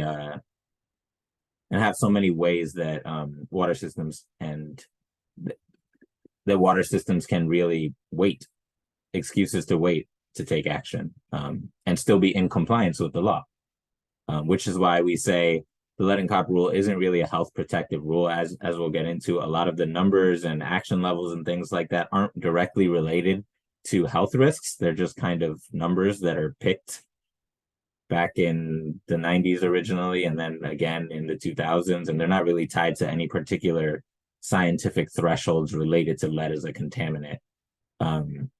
So it's really an unwieldy rule, and that's a reason why a lot of the advocacy has really just focused on imploring EPA, not just to make changes to the rule, but to go with a whole entire new framework, to have a rule that is unrecognizable, a new rule that is unrecognizable compared to the old rule, and much more effective and much more centered on public health and much more centered on proactive rather than reactive regulation. So this slide has a lot of text. You don't have to read it all, but I just want it here in case y'all want to check this out later. But basically, the way the rule works is water systems have to sample a bunch of sites that are likely to have lead service lines. And if 10% or more of the sites sampled exceed the action level, which is 15 parts per billion, then that's when water systems have to take action. Now, I want to pause there because 15 parts per billion is not some magic number where you become more at risk or new dangers come into existence. No lead levels are safe. 1 part per billion is not safe. In Canada and the European Union, the level of protection before the governments and water systems spring into action is 5 parts per billion.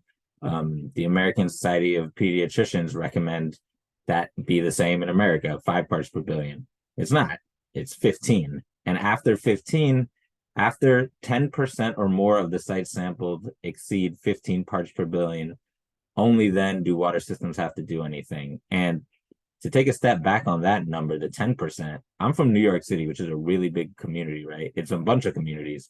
10% of New York City water systems, you're talking hundreds of thousands of people who can have lead levels of 10, 15, 20, 30 parts per billion before water systems have to take action. And even then, it's not immediately, there's not an immediate requirement to take lead service lines out. First, corrosion control has to happen, which is essentially a treatment system that water systems use to try to mitigate the impacts of lead in drinking water. And that's not always successful. Some engineers and consulting firms and water systems don't do a good job of even implementing that. There has to be some level of public education, not a great amount. It's often very misleading. And then there's finally, if those things don't work, then there's a lead service line replacement requirement, but only for the public side of the lead service line, the part that goes not under your house into your kitchen, for example, but from your sidewalk towards water lines that lead, to water mains. So it doesn't even have a requirement to take out the full lead service line, which is problematic because it costs a lot of money to remove lead service line. And if the water system only pays for half of it and you have to pay for half of it, who do you think is going to get their lead service lines removed? The people who can afford it, who have thousands of dollars to spend on this stuff, which is not going to be folks in low-income communities, aka the people most likely to have lead service lines. It's often going to be people of color who are disproportionately in those communities as well. So all of these kind of things work together, or rather don't work together. And it's just very convoluted, and it kind of, you can kind of begin to see why we're in the dilemma that we're in as a country regarding lead service lines when you try to figure out how this rule works. This is just a graphic kind of showing the public and private part of the line. So you can get a visual in your head of the water system only being required to replace the utility service responsibility side of this diagram. In some communities that have been trying to address this problem, they have worked to overcome this barrier. EPA has acknowledged that the problems with this sort of divide, this arbitrary divide in responsibility between the homeowner and the utility. And that's without even getting into like the issue of what if you're a renter, right? And your homeowner, you live in a big apartment building or something, and you have to rely on your landlord, and maybe they don't want to pay, right? Then what do? Nothing. There's nothing you can do. So it's just very problematic all around. Which is why there was a lawsuit, or several lawsuits rather, from Earth Justice, Natural Resource Defense Council, and some of our community partners from Newburgh, New York, from NAACP National, from Sierra Club, and from United Parents Against Lead. Basically, the lawsuit was about EPA's failure to analyze a bunch of different options, such as requiring removal of full lead service lines as part of their improved regulation. They forget analyzing it incorrectly. They did not analyze that as an option. And you have to consider these things if you're the EPA when you're promulgating this regulation. So it's things like that that this lawsuit was about. EPA's failure to analyze whether certain more protective options were more feasible, were things that they could actually do. They didn't analyze a lot of this. So eventually EPA agreed, okay, you're right about a lot of this. We need to go back to the drawing board and look at a lot of the things that you all suggested, the community groups have talked to us about. Can we put a pause on the litigation? And while we pause that lawsuit, while you all pause that lawsuit, we'll go back to EPA and try to come up with a new rule that addresses a lot of these concerns. And Earth Justice and the NRDC and the other community petitioners said, okay, that sounds good. We want a better rule. We want a health protective rule. If you can do that, that would be excellent. So that's kind of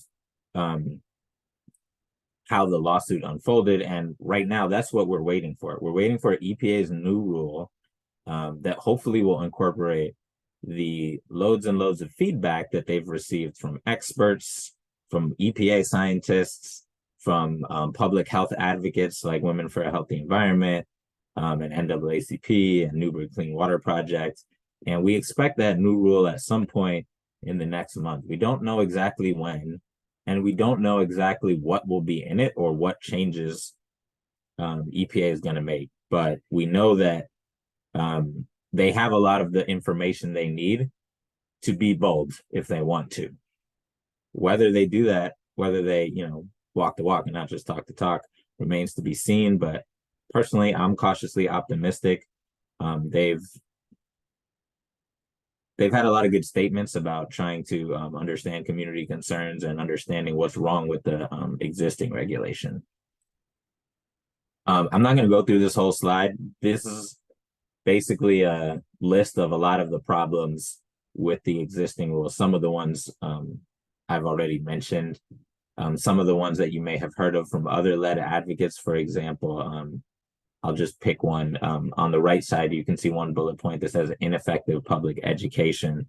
So between EPA and water systems, one example of that is a lot of people don't understand that compliance isn't related to public health. A water system can say, we're in compliance, we're following all the regulations, you have nothing, there's nothing against the law here, and everything is great. And that actually is not true. In a lot of the communities that have dealt with lead and water crises, like Benton Harbor, Michigan, they had lead crises while the local water systems were complying with the existing rule, which is kind of insane if you think about it. It's just another example of how this rule fails communities in the past. There's a lot here on this slide, ranging from issues with sampling and how you test the water and improper techniques for testing the water, lack of enforcement on part of EPA, which is, a mix of,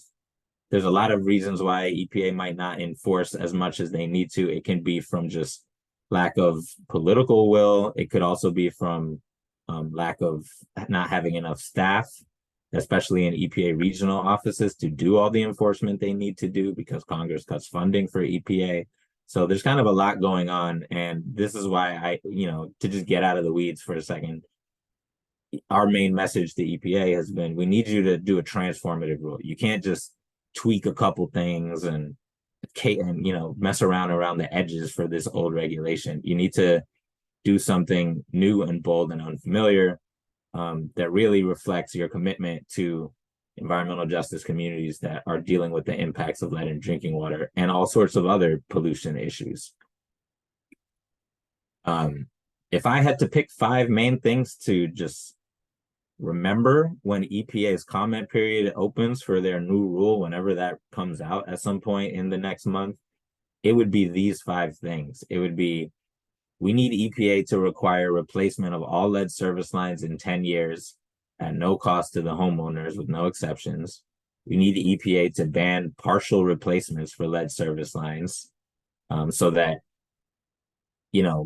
it's not only wealthy folks who get their lead service lines removed as part of EPA's implementation of their regulation.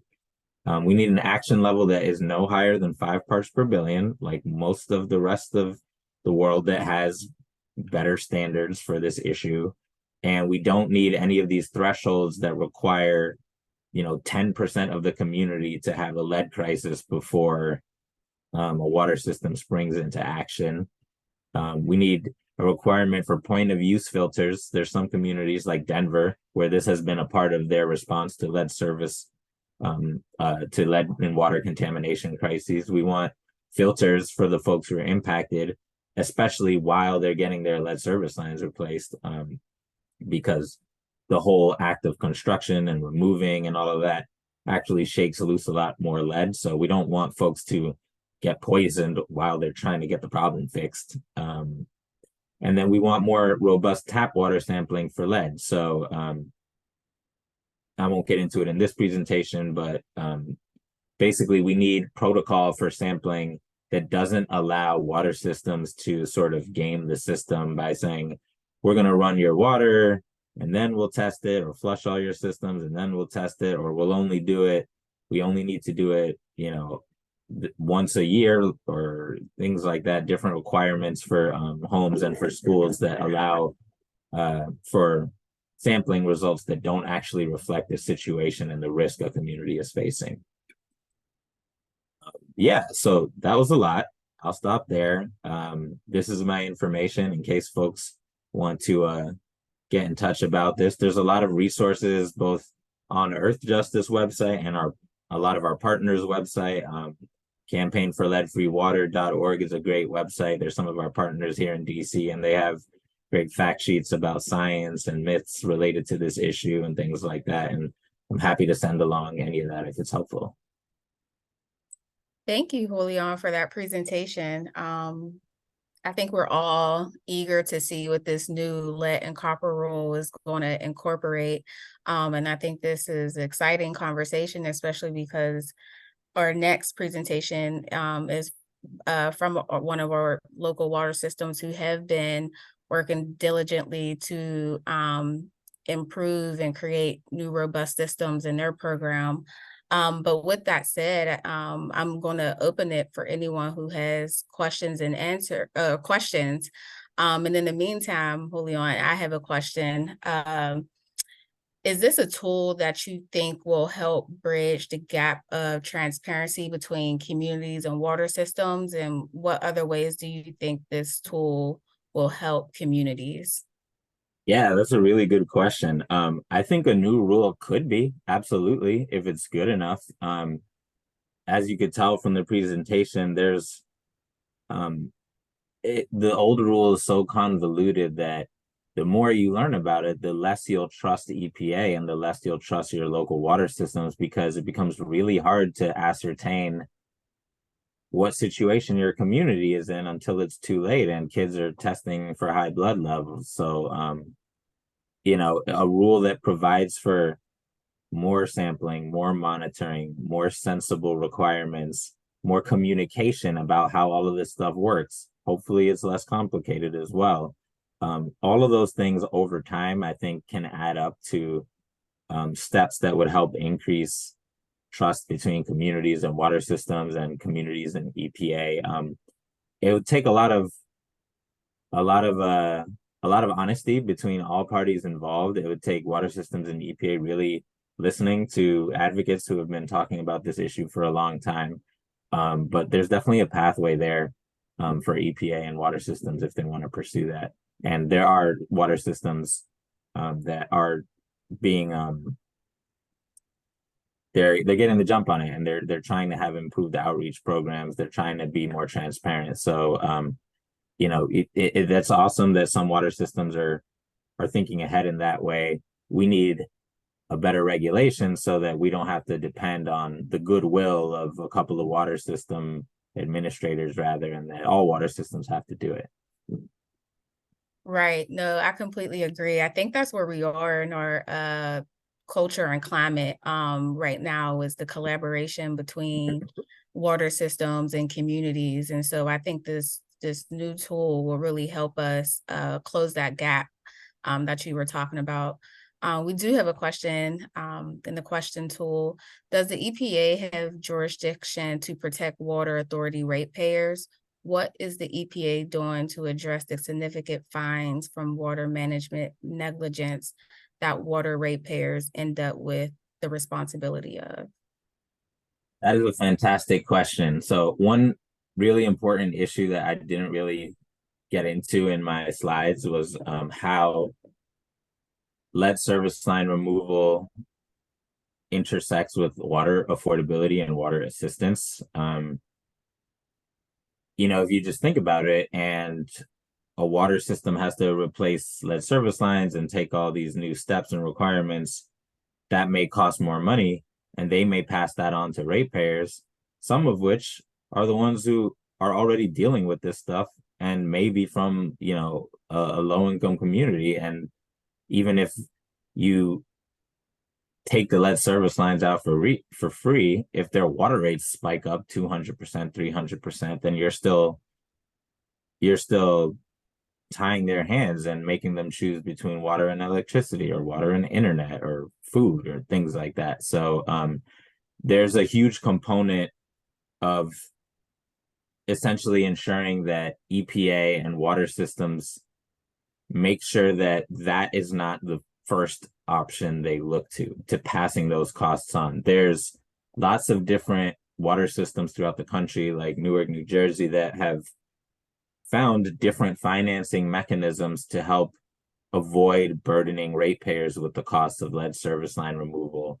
There's ensuring that water systems try to access new federal funding streams, right, that Congress has allocated in the last couple of years. And in particular for small systems where the water systems may be run by like a couple of people who are don't have a ton of staff, it's on EPA to help those folks in those rural areas access those funds, because sometimes that process can be complicated, right? So there are definitely a lot of things that were not required in a prior rule that should be in a new rule to head off that problem, to ensure that, you know, you have a new rule, but when it's actually put into practice, it's not just low-income folks paying, like, water rates skyrocketing over the next years, because a lot of those communities already are seeing their water rates skyrocket incredibly over the last 10 years.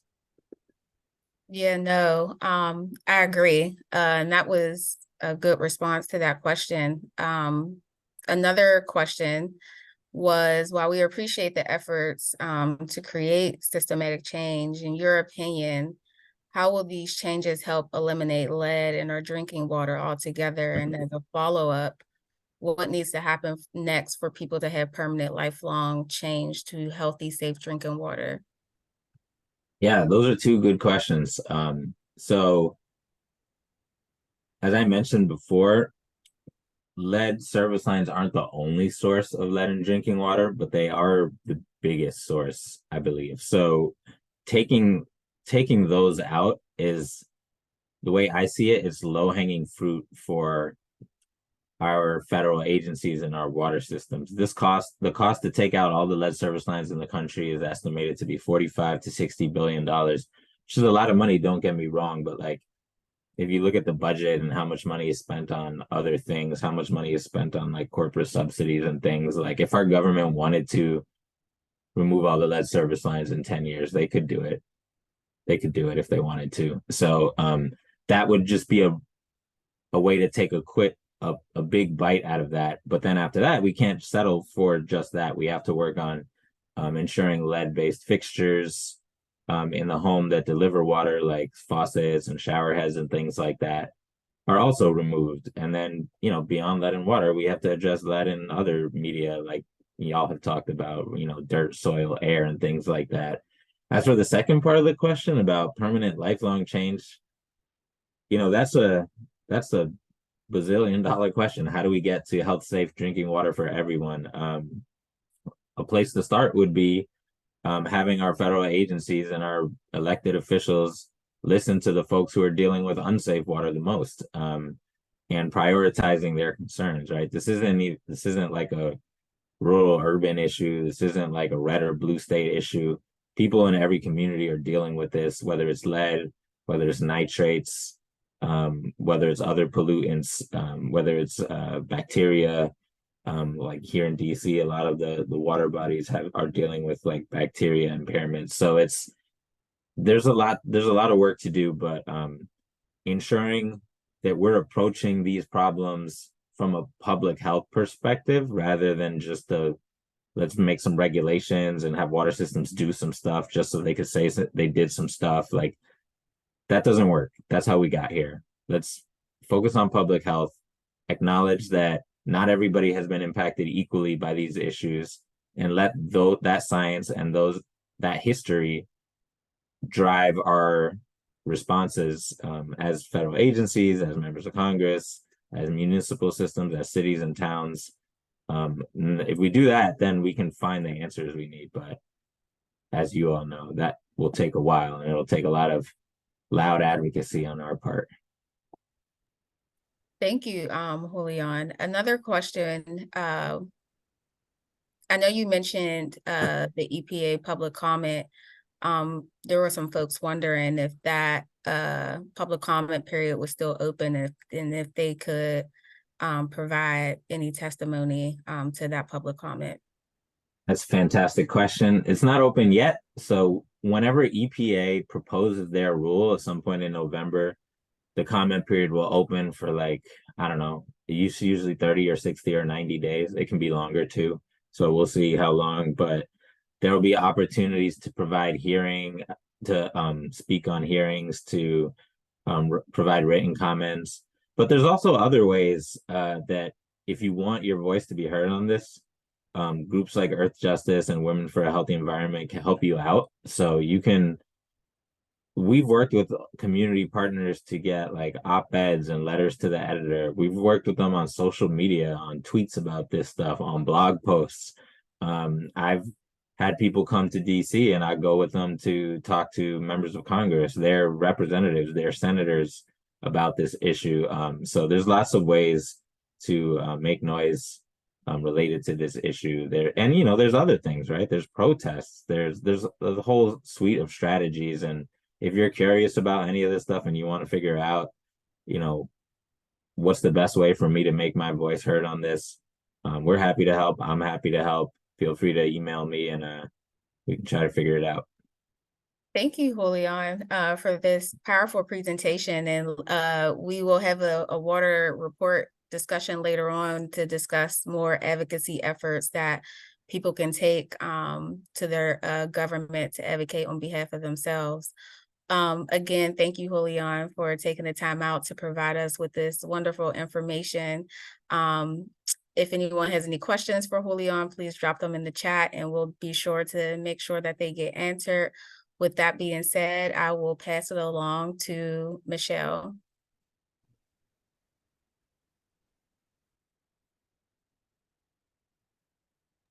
Thank you. That was what a great update on lead in copper rule revisions and lead in drinking water as it relates to service lines and the other places that it's found within our built environment. So very appreciative to get that information.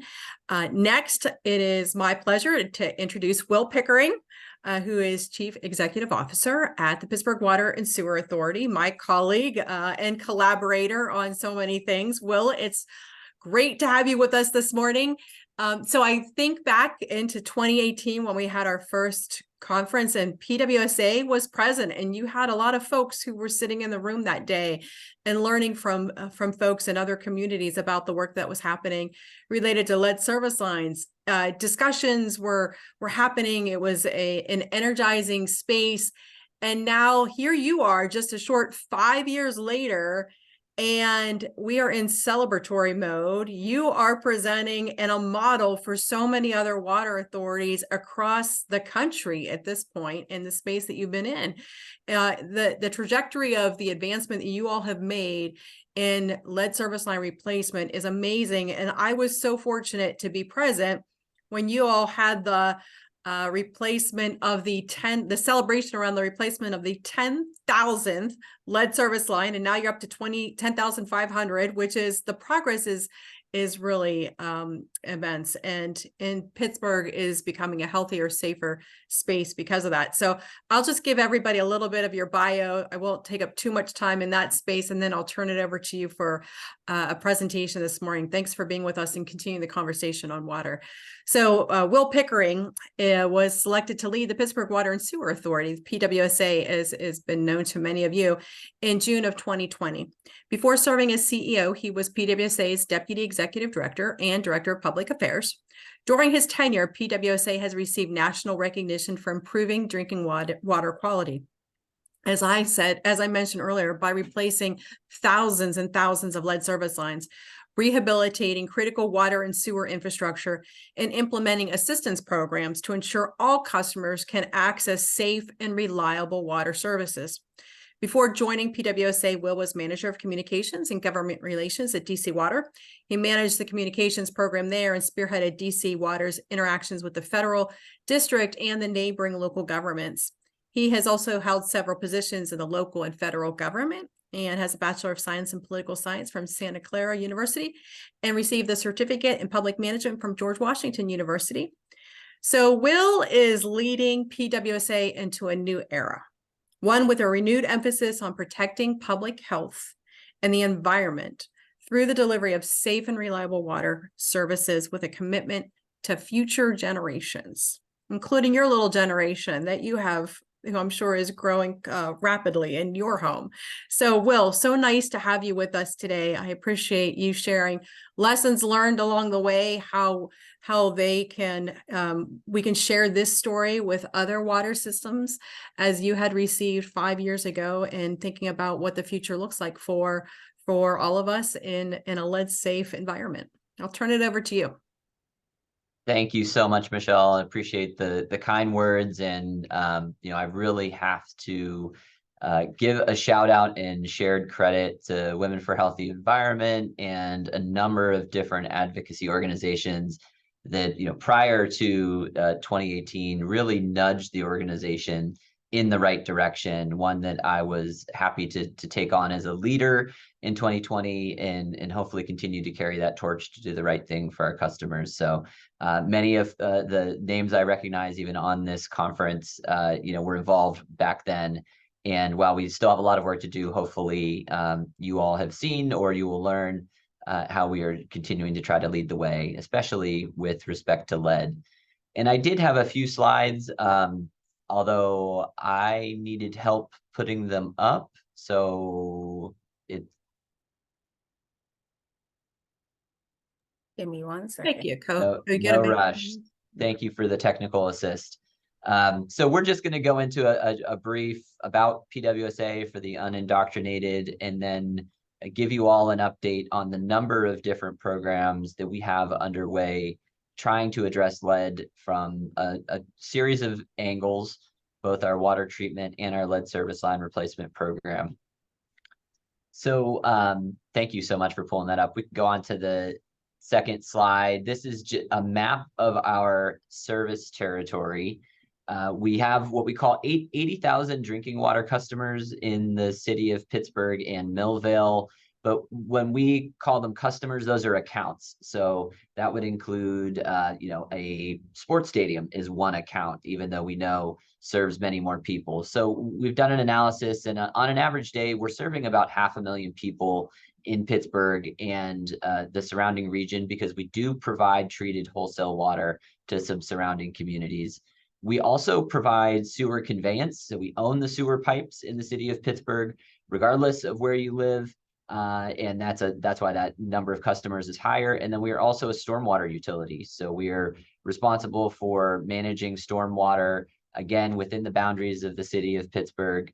And we can produce up to 100 million gallons of treated drinking water per day, though an average production around this time of year is somewhere around 70 million gallons per day.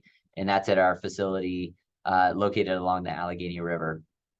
Go on to the next slide. Michelle hit on it in the introduction. Under my tenure, I've been really focused on reframing the organization, with support from our excellent board of directors, to recognize that we are more than just a water authority. And for people who even knew what a water authority was, we kind of in the industry tend to use language that's not necessarily accessible. And even our own people didn't necessarily appreciate it, maybe until the pandemic, our role in protecting public health.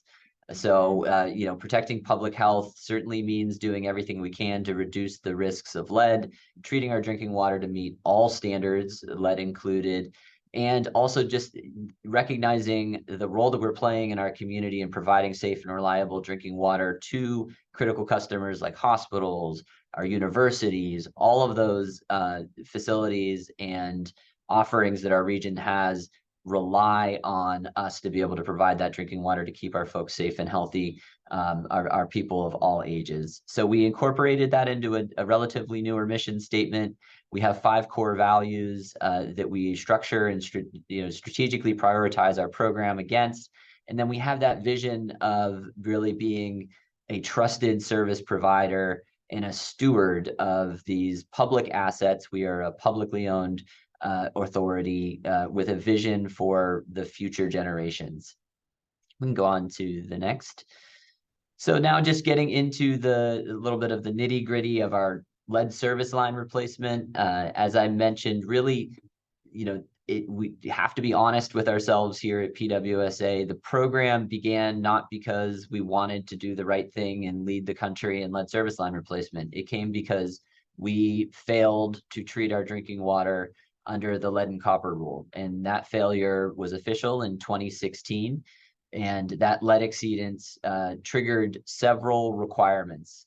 One, we needed to go back and look at how we were treating our drinking water to reduce the risk for customers who have a lead service line, which in our system is the primary source of lead in drinking water. We needed to find out where those lead lines were. We did not have a system of any use. We had paper records, many of them over 100 years old, that said whether or not it was lead. So not entirely reliable, certainly not useful in cardboard boxes and index cards. And so we focused our program on improving our treatment and aggressively replacing those lead service lines. We can go to the next slide. Now, corrosion control is the technical term for drinking water treatment to reduce the risk of lead. And many cities similar to Pittsburgh, similar in age, have used orthophosphate. We performed a study. We had a consultant engineer and national and international water quality experts look at our drinking water to make sure that orthophosphate was the right solution for us. We had to reconfigure parts of our system to be able to apply orthophosphate. We have some unique parts of our system, that beautiful Highland 1 reservoir up in Highland Park being the biggest challenge, because when you add orthophosphate, you can get algal blooms. So we don't want that. And that required us to have separate injection points in the Highland 1 system for orthophosphate. And that is partially the explanation why, we were aware in summer of 2016 that we had a problem. We had to get our study completed in permits from the Pennsylvania DEP to be able to apply it. And that yellow circle is that date, spring of 2019 is when we started applying it. And since then, we have seen our lead levels drop and stay low. So the treatment end of the house since that orthophosphate application has been very effective. However, that was not enough. We could have at that point just kind of walked away and said, okay, our treatment is considered optimized. We don't need to replace any more lead lines. However, again, through leadership at our board of directors and our team here, we decided, no, we want to replace all of the lead service lines, get it out of the system so that if there is ever a failure of the corrosion control treatment, and that there's no safe level of lead, we want to remove it all on an expedited basis. We can go on to the next slide. Thank you. So the visualization of when we're talking about lead service lines, this shows the larger diameter water main running typically in the street. In Pittsburgh, sometimes they're in the sidewalk, sometimes they're in the middle of the street. We find all kinds of fun stuff, but most of the time that water main is in the street, and then there is a smaller diameter pipe that connects the home to the water main. And that is what we call service lines. And that is where we have found lead in our system. Now in Pittsburgh, the way our rules were, we technically were only responsible for that service line from the main to that curb stop. And you may see in sidewalks kind of that metal disc in the sidewalk. That is actually an opening that has a valve that allows us to shut off water service. That was the delineation of our ownership. However, when we're talking about lead, and I know this was touched on earlier, you really, to provide any benefit, and actually you can provide worse water quality if you only replace the one side of the service line. So sometimes it's all lead, sometimes it's mixed like we have here on the slide. But we, again, through urging of our advocate community and our public health experts, PWSA has a policy to replace full lead service lines when we encounter them. Even if it's only on the private side, if there is a leak, we will make sure to replace that with a non-lead material when we're doing work. So a real critical point, it's something that future lead and copper rules are considering, but not yet, it is not yet required. And this is something that we have been doing since 2018. And we found that, you know, the no cost part is key. I actually just returned late last night from a national conference, and there's still many municipalities that are trying to do a cost share with property owners. They're trying to maybe do an assessment on a home, lien a home for the cost of that private side replacement. And we've taken the progressive approach that we're just going to do our job and get it all out while we're out there at no direct cost. We can go to the next slide. So we have a couple of different ways we've gone about getting to that 10,500 replacement level since 2016. We have a neighborhood-based program that is really just targeted on those lead service lines where we are not replacing a water main. And then we have also replaced a huge amount of water main, more than we ever have before. And as we do that work, as we encounter lead, we will replace it. And then if there is a leaking condition, so if we find a leak on a service line, which is fairly common, we have an older housing stock, older pipes, we will dispatch a contractor crew there. And if they find lead, we will replace it, again, at no cost to that customer. So we are not performing partials under any circumstances. And in those instances, we're not charging customers. So we, depending kind of on also some of the funding that we have available, we're attacking, replacing and removing the lead in a number of different ways. And so when you see our crews out, maybe we're working on a water main that also includes a lead service line component, or maybe we're just out looking for those lead service lines as part of a grant that we've been able to get through the state and federal government. We also had a unique project last year funded via EPA, where we, recognize that there are priority high risk customers, especially daycares and we wanted them to get to the front of the list. So we were able to use this grant, and we replaced all that we were aware of in our service area. And then we pivoted to any homes that have participated in our lead testing program that had an elevated level. So for whatever reason, the corrosion control, again, this shows corrosion control is imperfect. Sometimes you have homes that would remain at a higher level of lead than we would like. We went out and replaced those full service lines. But 63 daycares inspected, so not all of those. Only 19 lead lines were found of that, but we were at least able through that inspection process to also give those daycare operators some assurance about the quality of their water. And so that's a program that we were particularly proud. And I think we did partner with Women for a Healthy Environment, helping us get that list of daycares because it was not readily found. So, if you go back again to, we'll say 2016 period of crisis, we were figuring out what we were going to do. 2018, we have some resources, we have a program in place, we have contractors who are willing to do this work, but who is going to get their lead service line replaced first? It was a really difficult question.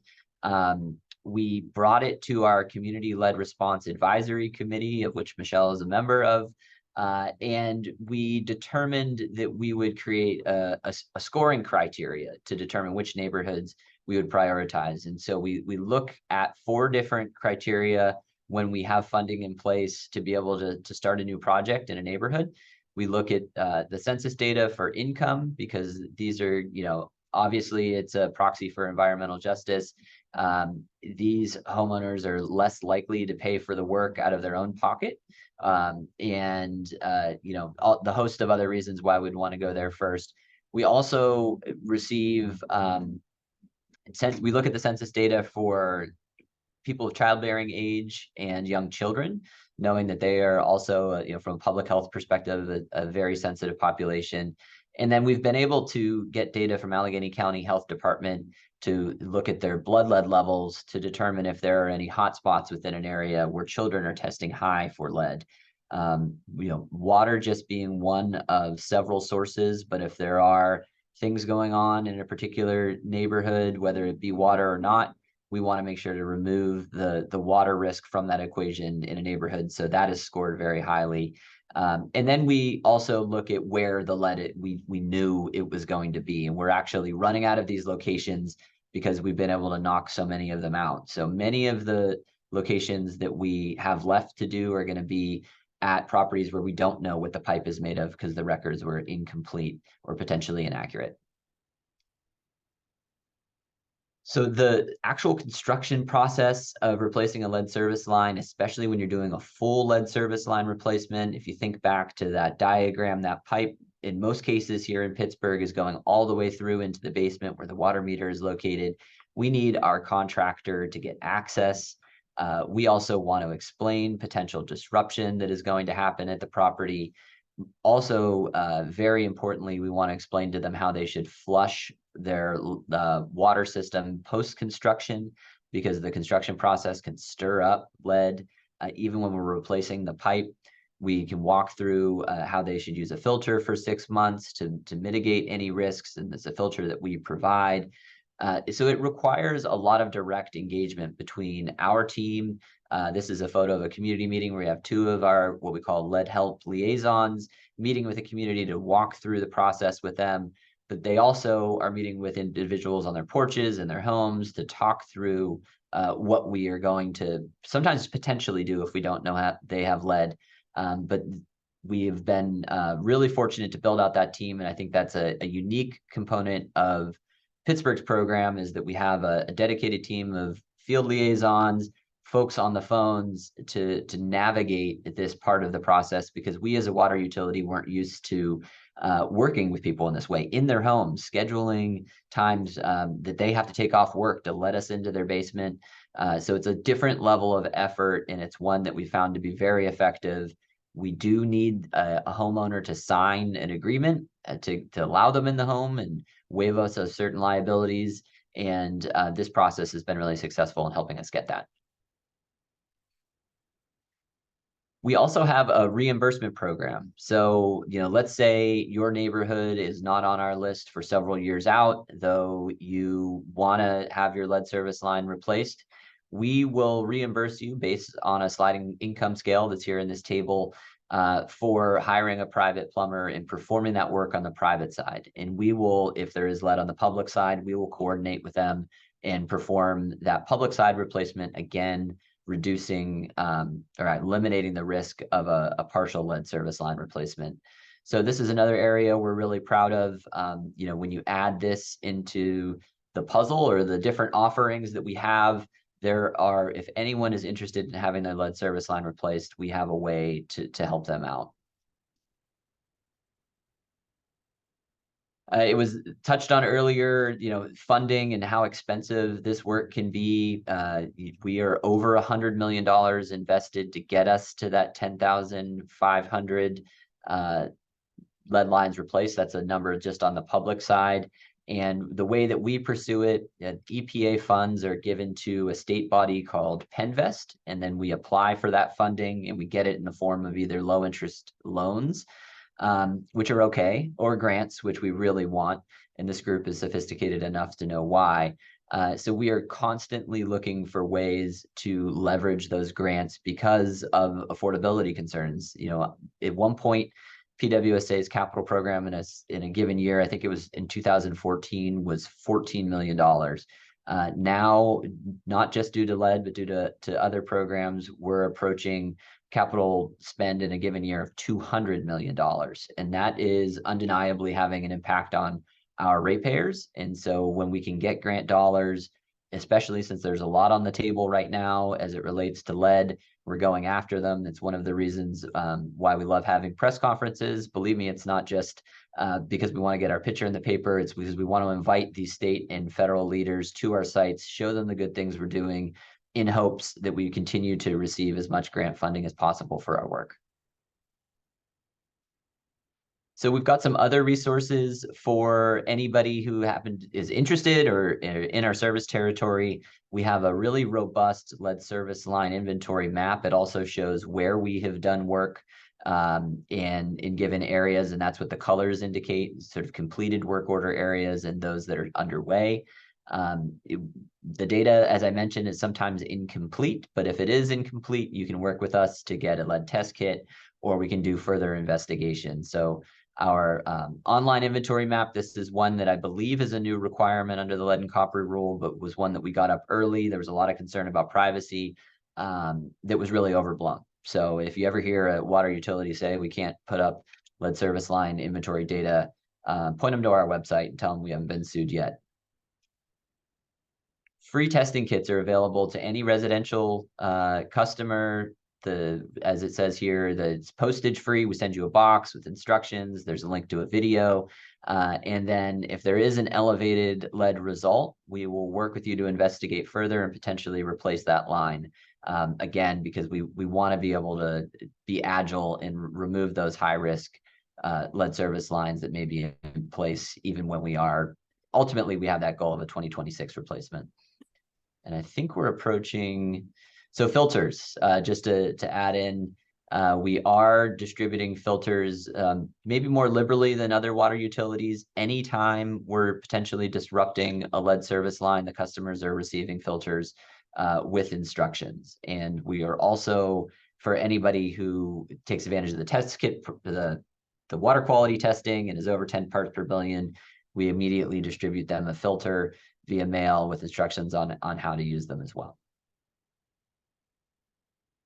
So there's a ton of information on lead.pgh20.com. Our team is happy. I can talk all day about this, but there's a lot of good resources there if anyone at the conference is interested. Now I think, there we go, final slide. So thanks for sitting through that, and I'm really excited to answer any questions folks have. Thanks, Will. Very informative, and certainly a model for many others to follow. Can you talk very briefly about some of the investment that you're making in the workforce capacity space? Sure. Yeah, I think we did have on the slide, the number of jobs that are created by this kind of investment, and it is a huge opportunity for us to develop a local workforce capacity. A lot of the contractors that we have used are regional, but not necessarily in the city of Pittsburgh, and their employees are not necessarily city residents. They're not necessarily paying our water and sewer bills, right? And so what we want to do is create a pipeline for people who are interested, recognizing not everyone is interested in getting up at 5 in the morning and digging in the winter and doing this difficult work. But for those who are, we want to put them in touch with contractors that are doing work with us. We are actually engaging with the governor's office that announced recently a program where they are taking some of the federal money they have and supplying it directly to contractors to pay for apprenticeships and training for their people. So we're working through there. We're also partnering with Land Force to determine if there are pathways for some of the individuals who come through their programs to work with our contractors, or as a PWSA employee as well. We're interested in building out workforce development with our staff. But a lot of the lead service line replacement work is done by a third-party contractor.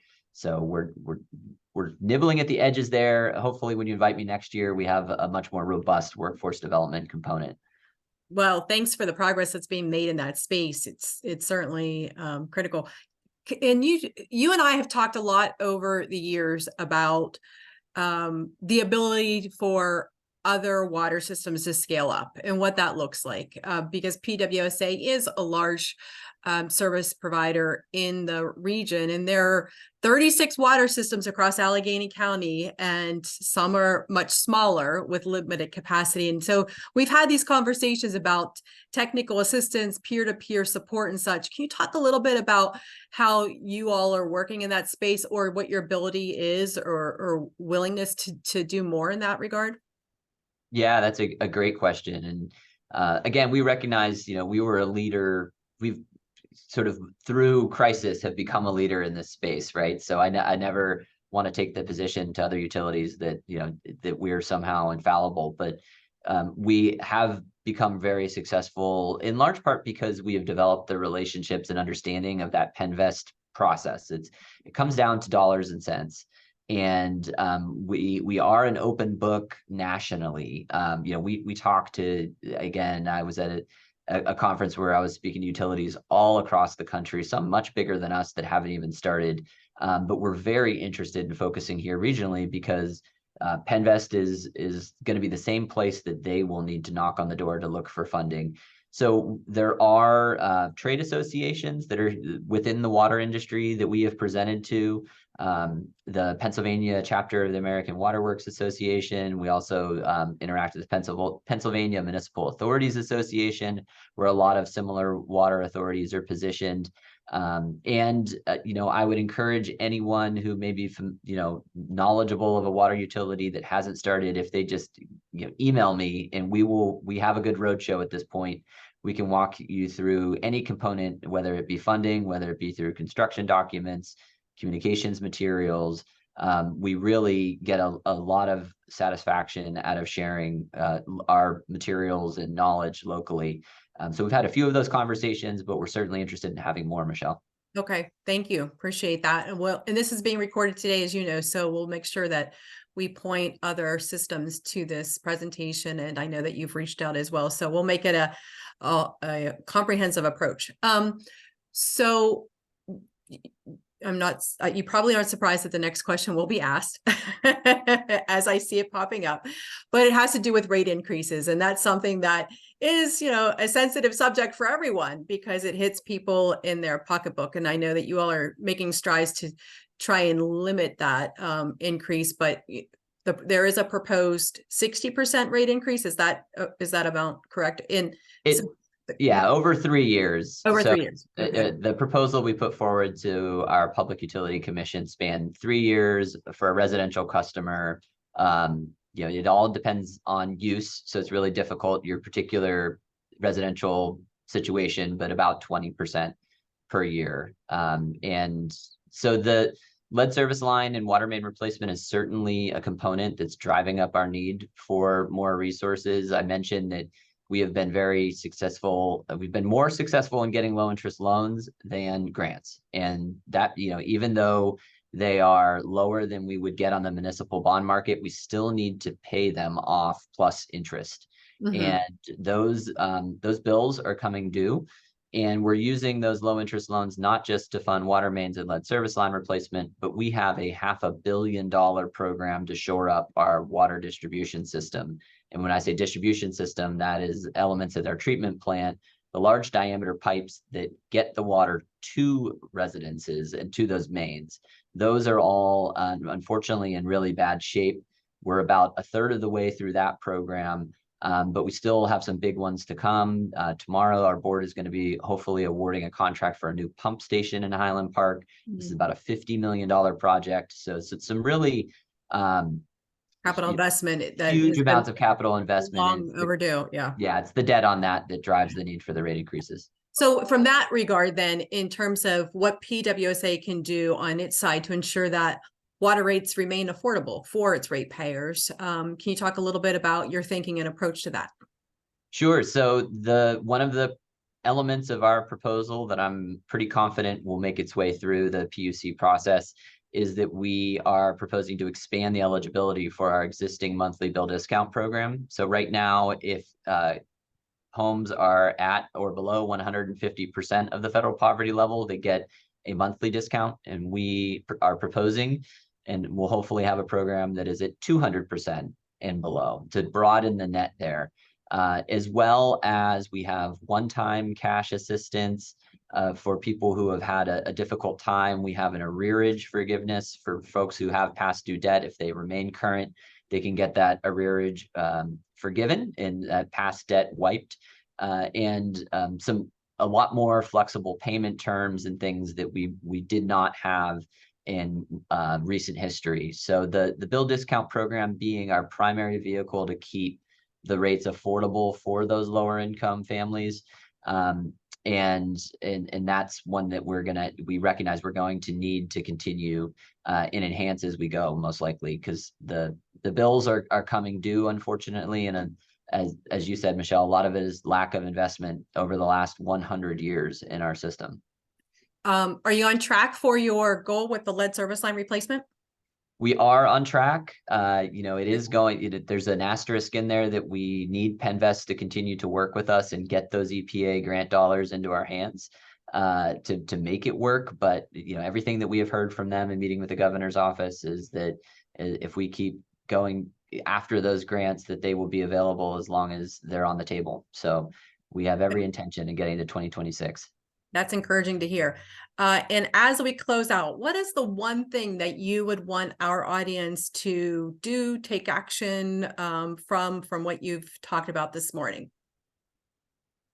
That is a great question. I think at a super high level, if you take 5 minutes and click around on our website and just kind of learn how this all works. We actually have some neat videos up that just show how we're taking water from the Allegheny River, getting it to homes. It's really awesome when you sit back and take it in. I think it would further reinforce the need that there was a brilliant system and it's constructed 100 years ago. It literally, in many cases, hasn't been touched since it was constructed. And that is why we have things like an ambitious capital improvement plan and some nuisances like main breaks and things like that we're doing everything we can to catch up on and keep rates as affordable as possible. Great, thank you.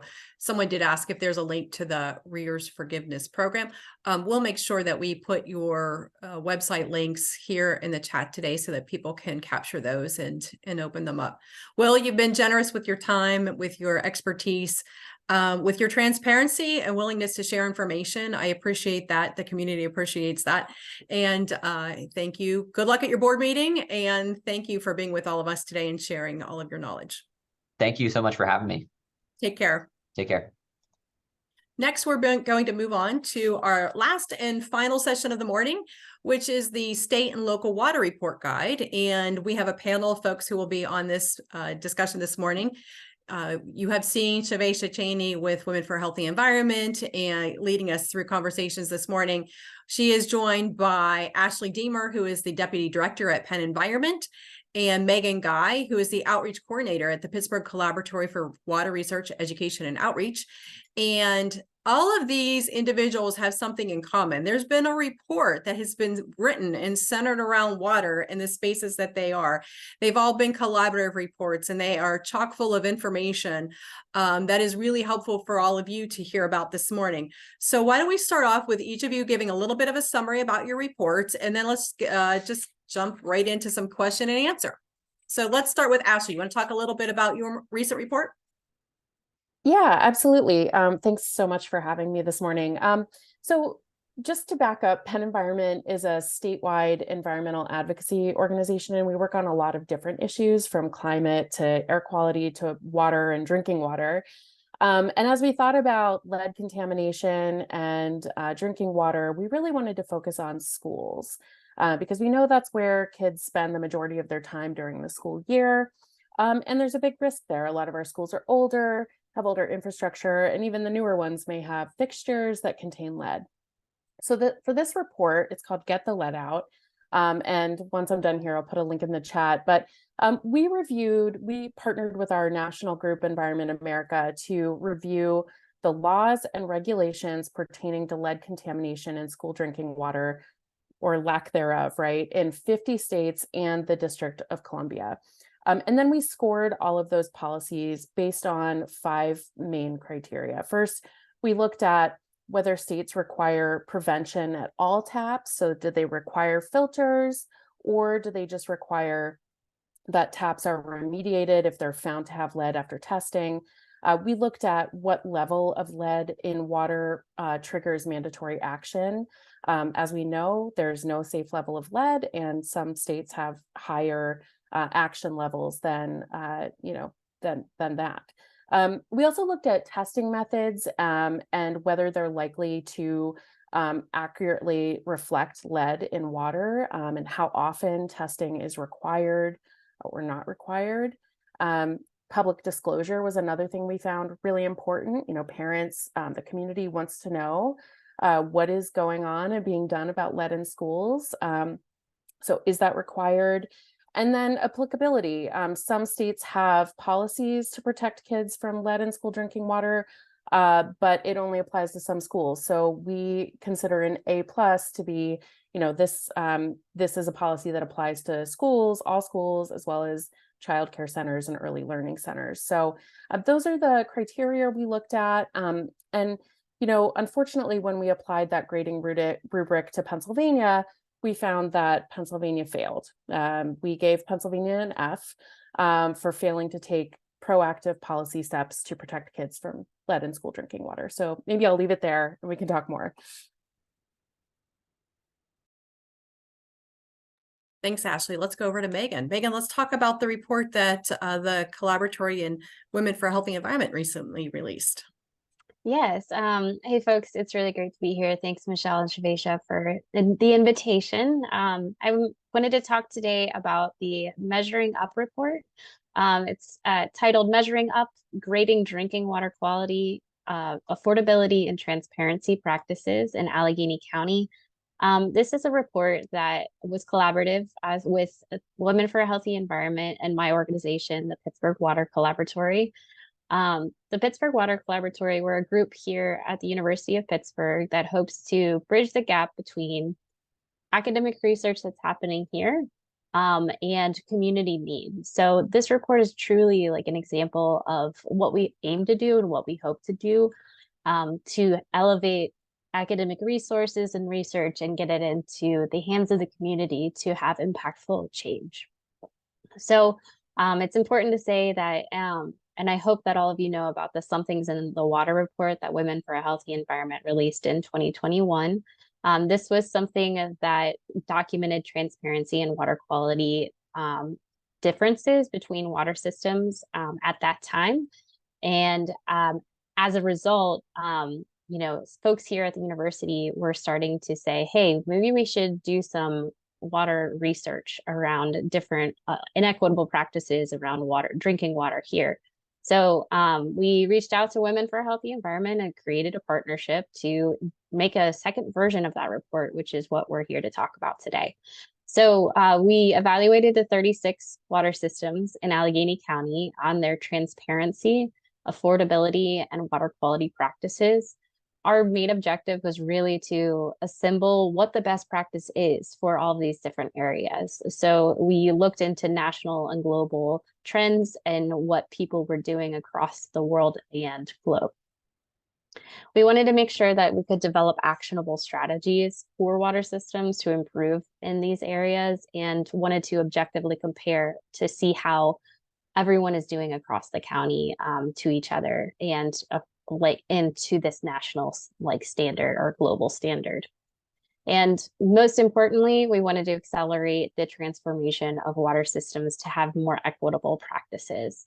As we've talked about today, elevated blood lead levels tend to fall within communities that are minority, low income, or areas that need more investment. And so accelerating this transformational change is really, really important part of this. We looked just to kind of give an overview of what we graded. We have grade cards for all of the water systems in the county. We looked into transparency practices. For instance, do they have public board meetings? Do they have public comment opportunities? How does someone create a public comment if they want to at this board meeting? We looked into advisory committees. Does the water system have a community advisory committee or ways for concerns to be addressed by the board? We also looked into ease of reporting complaints. Is there something on their website? Is there a phone number to call? How many ways can someone get in contact with someone if they're having issues? We also looked into affordability protections. So one thing that we found pretty alarming was the high number of shutoffs across the county for different water systems. And one way to prevent high number of shutoffs is to create pathways for individuals who are facing financial hardships. So we looked into if water systems had customer assistance programs. If they had multiple of them, if they was posted on their website, was it easy to find information for those folks who might be going through hard times? And, emphasizing that this is really important to have these in place before that water is shut off, because water is a human right, and it's important to incorporate. And lastly, we evaluated water quality practices. 3 of the 4 were surrounding lead. 1 looking into replacing lead service lines. Have they begun replacing lead service lines? Are they doing partial replacements or full replacements? Have they started their inventory? Is it complete? Is it publicly available? We also looked into if areas provided residential lead testing, or if they provided interventions if the lead testing were high. We also looked into, the drinking water quality regulations, and ensuring that looking at if they had violations, if they filed their consumer confidence report, and things along the lines of that. So I'll stop there. I encourage you to look through the report. It's a really chock full of great information. But yeah, we're excited to be here and chatting about it today. Thank you. One of the things I really like about the report is the interactive nature of it, and it's GIS rather based. And so that really gives the opportunity for the user to hone in on where they reside and to get information about their community water system, because as we mentioned, Allegheny County has plenty, 3 dozen. So Ashley has put her report in the chat, and Megan, if you can drop your report in the chat as well, and then folks can go there and make sure to download that. So let's turn it over to Shavesha next. What would you like to share? And let's continue the discussion here. Hi, everyone. You all have heard from me today. My name is Shavesha Cheney. I'm the manager of advocacy and health policy. And I just wanted to back up a little bit from what Megan was saying to discuss Women for a Healthy Environment, something in the water report that was released in 2021 after a 2-year comprehensive interviews with water systems. And so what we did is did a comprehensive exam of the 36 water systems. And after we were engaging with communities and organizations around water issues and realizing that there were a lot of unanswered questions and many questions that people had. And so we, started digging and getting right to know requests to do, again, an overview of these water systems. And so from that, we created a part 2, which is in the Measuring Up report that Megan has been talking about, to provide a physical component to that, which is the report cards, the graded report cards, that residents and community organizations can use to better advocate for themselves. But also so people can understand the complexities of the water systems, because it's very challenging to understand, even for us who are in this space. So I just wanted to share that. So for people to check out, the Something in the Waters report and Measuring Up and Penn Environments Get the Lead Out report, to see how it provides a extensive overview of PA in general. So yeah, I just wanted to touch on that a little bit. Thank you, Michelle. You're muted. Yep, thank you. And so let's do a little bit of around the table discussion here. Let's start off with you, Ashley. So we know that Pennsylvania passed in 2018 a requirement that lead in drinking water be tested in schools. Is that still in effect? And what are some of the issues and repercussions that you've seen from that law that perhaps prevents schools from testing? Sure, that's a great question. The issue here really is that the 2018 law doesn't require lead testing in schools. It's voluntary. The 2018 law says that schools may test for lead, and if lead is found, then there is a requirement to immediately set a plan in place to remediate that lead, to provide alternative drinking water, to ensure that no child or adult is exposed to lead in drinking water. And then the law goes on to say, there's this very easy loophole. If for whatever reason a school district does not want to test, they can simply put it on the public agenda of a public meeting and discuss lead in schools. That's the alternative. And so, while there is funding available for schools to do lead testing, and I'll send that link along as well, there is no requirement, and it is still a voluntary thing. And so, if a school is worried about what testing would uncover, or they simply don't want to address it at this time, or don't think it's necessary, they don't have to. And so that's really the issue at hand here.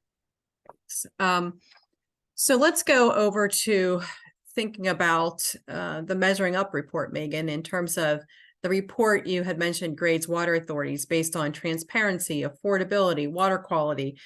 So with all of that said, how are you hoping that that report will be used? Yes, great question. It's one of those things that there's multiple audiences, right? So first and foremost, having a roadmap for water systems to be able to get up to that best practice is definitely one of the major goals of this report.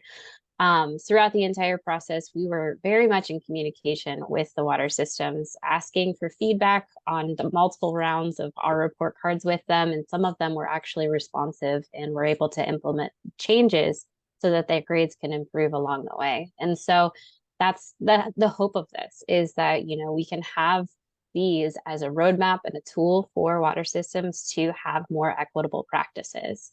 In addition to having this for water systems, it's important for advocacy groups and for residents who are consumers of these water systems to know what other people in the region are doing and maybe better advocate for their water system on what others are doing and how they can incorporate it into their system as well. So that's definitely the two audiences that we were targeting within this, and hope that it can be used for that type of change. Thanks. So related then, Shivesha, how has we used the Measuring Up report to advocate for better water systems? More strengthened water systems that have greater capacity to make investment. And so how we have been doing that, using platforms like this, but also attempting to create community platform. So again, breaking down the report and making it relatable to people in the community. So again, hyper focusing on those report cards and looking at the columns in which water systems are being graded. And so as we are working with communities and showing up in community spaces, being able to bring that knowledge to the table, but also bring these reports to the table to give people a broader range and education on what it means for Allegheny County and PA. And so that's how we've been making sure that this report has been getting out in communities, really talking about it, again, because it's a complex issue. And so as we continue to show up to these communities, that's a way that we have been using it, as well as to push for policy change at the local and state level. Thank you. Well, let's go over to Ashley again, spend a little bit of time because your response prompted some questions in terms of schools. And so what's being done if we know that the 2018 regulation has some loopholes in it, has an opportunity to be strengthened a bit. What's happening right now to address that? Sure, that's a great question. You know, Penn Environment is really advocating for a filter first approach to school drinking water. There have been a lot of discussions in the state legislature in the past about testing drinking water, but we know that most schools have fixtures, fountains that contain lead, and where there's lead, there's potential contamination. So, and also testing can be expensive, and it's something you have to do regularly to be accurate. There are a lot of concerns about whether tests really pick up all the lead contamination, because based on how frequently an outlet is used, and a number of other things, we know that the testing cannot show the full picture. So we are promoting this filter first approach that essentially, we're calling for policy that would require all schools to install lead filtering water, like bottle filling stations in their schools, one for every 100 students, which is a standard. And we do have a bipartisan group of senators in Pennsylvania who have announced their intention to introduce legislation like this. They have not yet introduced it, but there is a co-sponsorship memo in the state Senate. And we are working with the Black Church Center and the American Heart Association to advocate for that policy. And so we hope that there's some action on that soon. I think, I think in the state legislature, the politics and the voting most often comes down to whether there will be funding attached to that. And, these are not free, devices, these bottle filling stations. They are about $3,000 a piece installed. So from what we're seeing in other states. So we do, we need a requirement and we need the funding to get it done. Absolutely. Thank you for sharing that. Mm-hmm. Certainly, I think that it makes sense to, if you think about the targeted audience, these are children who are our most vulnerable population. And the fact that they would have any exposure to lead in their learning environment is something that we all need to take seriously and to quickly activate and advocate around. Certainly, our organization has seen that as well with the 1,000 hours a year program, where it's just in Allegheny County focus, but the funding is available for schools to test and to remediate for lead in drinking water. And so if you're in Allegheny County and your school district has not done that yet, there is no reason why they haven't, there's no excuse that they can make to say that they haven't done that, because the funding is sitting out there and available. But to the point of the filter first approach, what we have found is that essentially with the aging school buildings that we have, when you go into a building and you test for lead, you are going to find it. Our schools are 20 years older than the national average. So moving to the filter first approach just makes common sense and actually is saving money in the long run. And so certainly I think that folks on the webinar today should be a voice in that space and ask their school district to essentially install filters, especially in the cafeterias, in those kettles that are being used for preparing foods, but also certainly to school boards and to legislators and et cetera, your senators, certainly if there's momentum already behind that. Tell us a little bit about how schools are regulated differently than other drinking water suppliers. Well, that's another great question. Unfortunately, most schools are not subject to federal drinking water regulations. So we talked about the lead and copper rule earlier, which is a component of the Safe Drinking Water Act. The Safe Drinking Water Act regulates water systems, utilities to ensure clean and safe tap water. And the lead and copper rule was added later to set a standard for lead. But again, the problem here is that the regulation applies to the water system, not to schools or homes. And so contaminant levels are actually measured at the entry point to the water system's distribution system. But we know that lead contamination happens between there and the fountain or faucet that kids are drinking from. And so, we've covered this a couple of times already, like there are fixtures that have lead. Lead service lines weren't banned in the United States until 1986.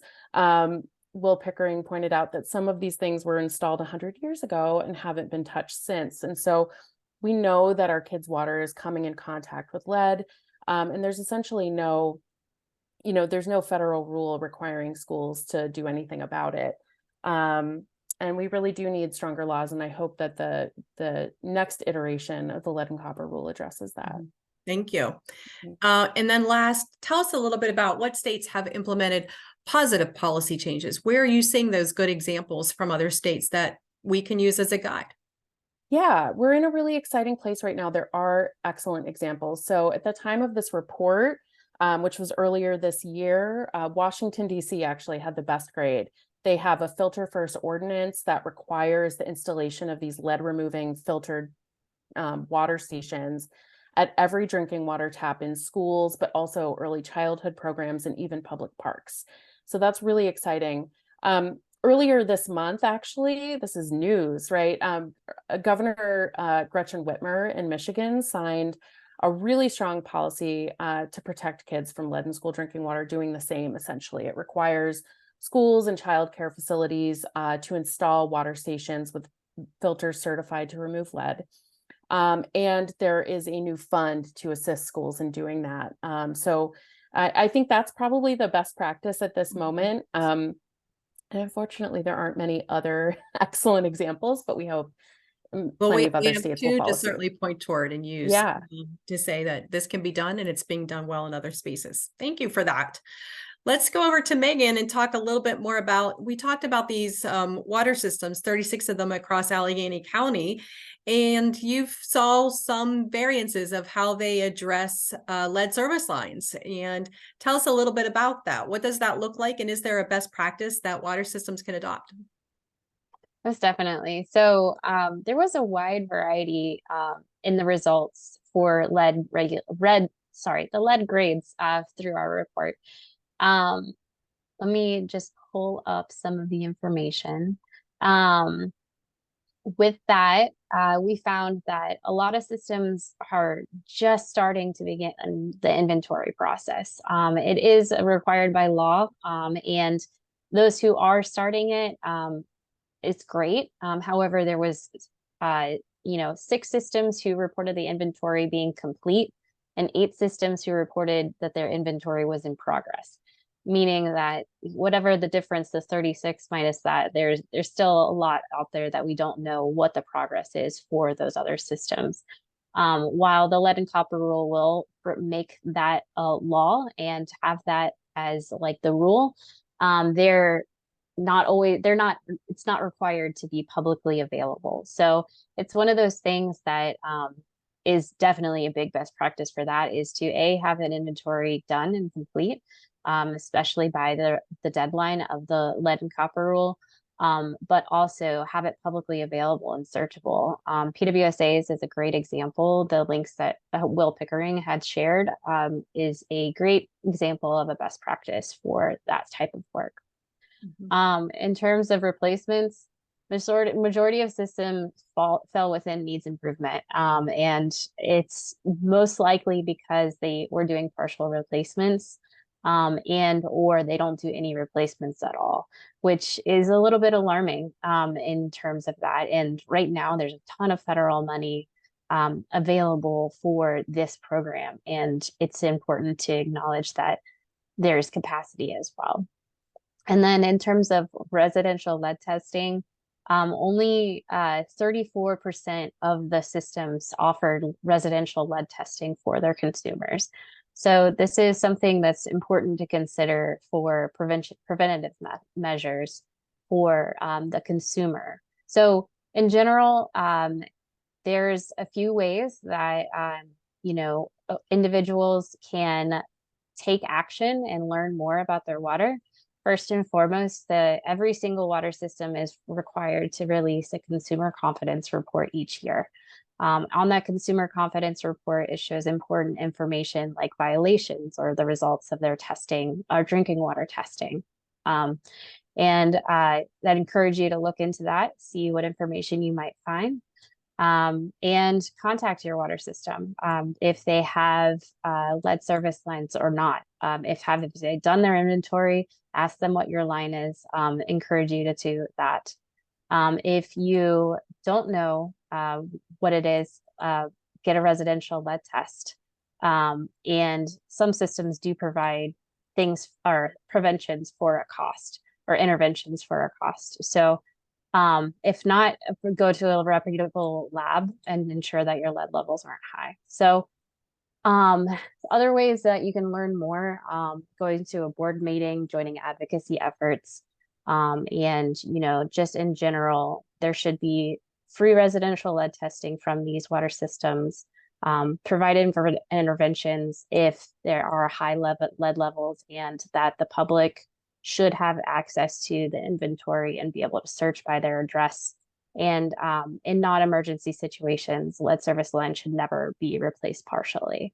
So that would be in general the best practices that water systems can adopt, which there's a lot of room for improvement in the county for that. Mm-hmm.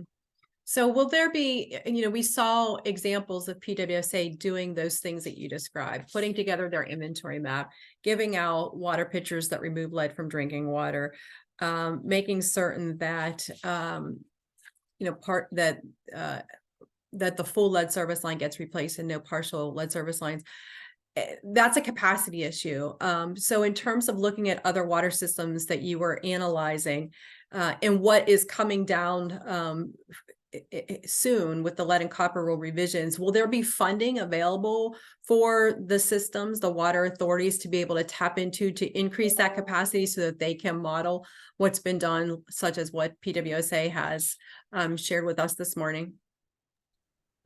Most definitely. There are many funding opportunities coming down the line. There have been a lot that have happened within the last few years. And while it's important to think about the funding opportunities, it's important to highlight something that Will had mentioned, was that these are typically low or are loans, and is something that they have to pay back. So having a more opportunity for grant things are very important for water systems. However, the government has created a lot of opportunity for funding for these water systems. So passing of the American Rescue Act and the bipartisan infrastructure law, the Inflation Reduction Act has funding to support domestic water programs in disadvantaged communities. And the bipartisan infrastructure law was the biggest investment in water ever made by the federal government at $50 billion, which is a huge stride. In addition to this, the Biden on a local level, the Biden-Harris administration are working together for lead service line replacement accelerators and have announced about $265 million to advance the drinking water infrastructure upgrades. So it's definitely something that's a first step in correcting decades of disinvestment to ensure that, you know, so how the lead service lines are being replaced and addressed in areas that are most affected by it. You're muted, Michelle. I get that little window box that pops up every time and tells me as I stop. I don't want you all to hear the beeps from my emails that I tried to silence at 7 o'clock this morning that did not work. So with that, Shivesha, talk a little bit about, you know, from an organizing and advocacy perspective, what are some things that you want the people who are tuning into the webinar this morning to learn about in terms of having people be proactive, ensuring that they're not being exposed to lead in drinking water, groups that they can join, where spaces are that people are coming together and coalescing in this conversation? I think that's a good question. I think it's challenging because a lot of it could be out of their control because it depends on if a person is a homeowner, if they're a renter, if their service line offer resources. We heard earlier from PWSA, their resources that they offer. And so making sure that residents are aware of these resources and that they are out there. But also, you know, Women for a Healthy Environment, we offer home assessments. And with the home assessments, we may be able to provide water filters or green cleaning kits that help people create their own cleaning systems for less toxic chemicals. I also had see people in the chat shouting out Gabby. There are groups local like Clean Action Water, Pittsburgh United Environmental Justice Table, but also Gabby is a part of the Pittsburgh United Our Water campaign. And so making sure that you become involved in those groups to hear about the work that we're doing and becoming educated about lead and how it can be found in ways that you could protect yourself. But a lot of these local groups talk about this stuff. We're strategizing around ways that we can improve our system. And so going back to that report card from their measure in that report, we use that as a way to strategize. For example, a water system may have closed meetings. That's a point where, you know, people can advocate for and be like, we want our voices heard. And so using that report card to find weak points in these water systems to, again, advocate on behalf of to make sure that residents' voices is being heard. Thank you. All right, so next couple of questions, let's just open up the mics and have everybody chime in from your different perspectives and the work that you do. What do you think some of the challenges that actually prohibit water authorities from implementing equitable practices? I think I can touch on that. I want to first acknowledge water authorities do so much work, and we keep raising the bar higher for good reasons, but I do want to acknowledge that they do put in really great work, and however, there's always room for improvement. And a lot of the things that we found in our report was that time, money, and capacity were all barriers. Specifically capacity, something that we found was that the systems that had higher rate of employees, we looked into the ratio of one staff member per number of consumers that the area had serviced. And we found a wide variety. In the largest, it was one staff member to 1,364 consumers. And the smallest, it was one staff member to 147. And this speaks to the capacity challenges of, you know, someone working 40 hours a week only being able to address a certain amount of work within that time. However, one thing that also was highlighted in this report was we found a grade correlation with this ratio. So looking into systems that had, you know, fewer employees, their grades tended to be lower. And with systems with more employees, their grades tended to be higher. And that just speaks to the general need for, you know, money and capacity within these spaces to ensure that our water can be more equitably governed. Thanks, Megan. So next question. Can you all talk a little bit about what efforts Pennsylvania needs to make to demonstrate progress and mobility to safe, healthy, and affordable drinking water? I can speak to that a little bit, Okay.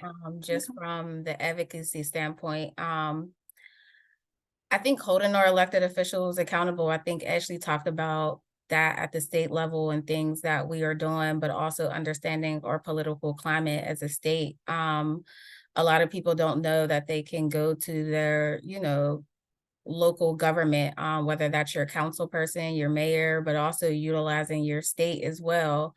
So making sure that we hold elected officials accountable, and we question them and we asked. A lot of people don't realize that that's what they are there for. You could, schedule meetings with your local elected official.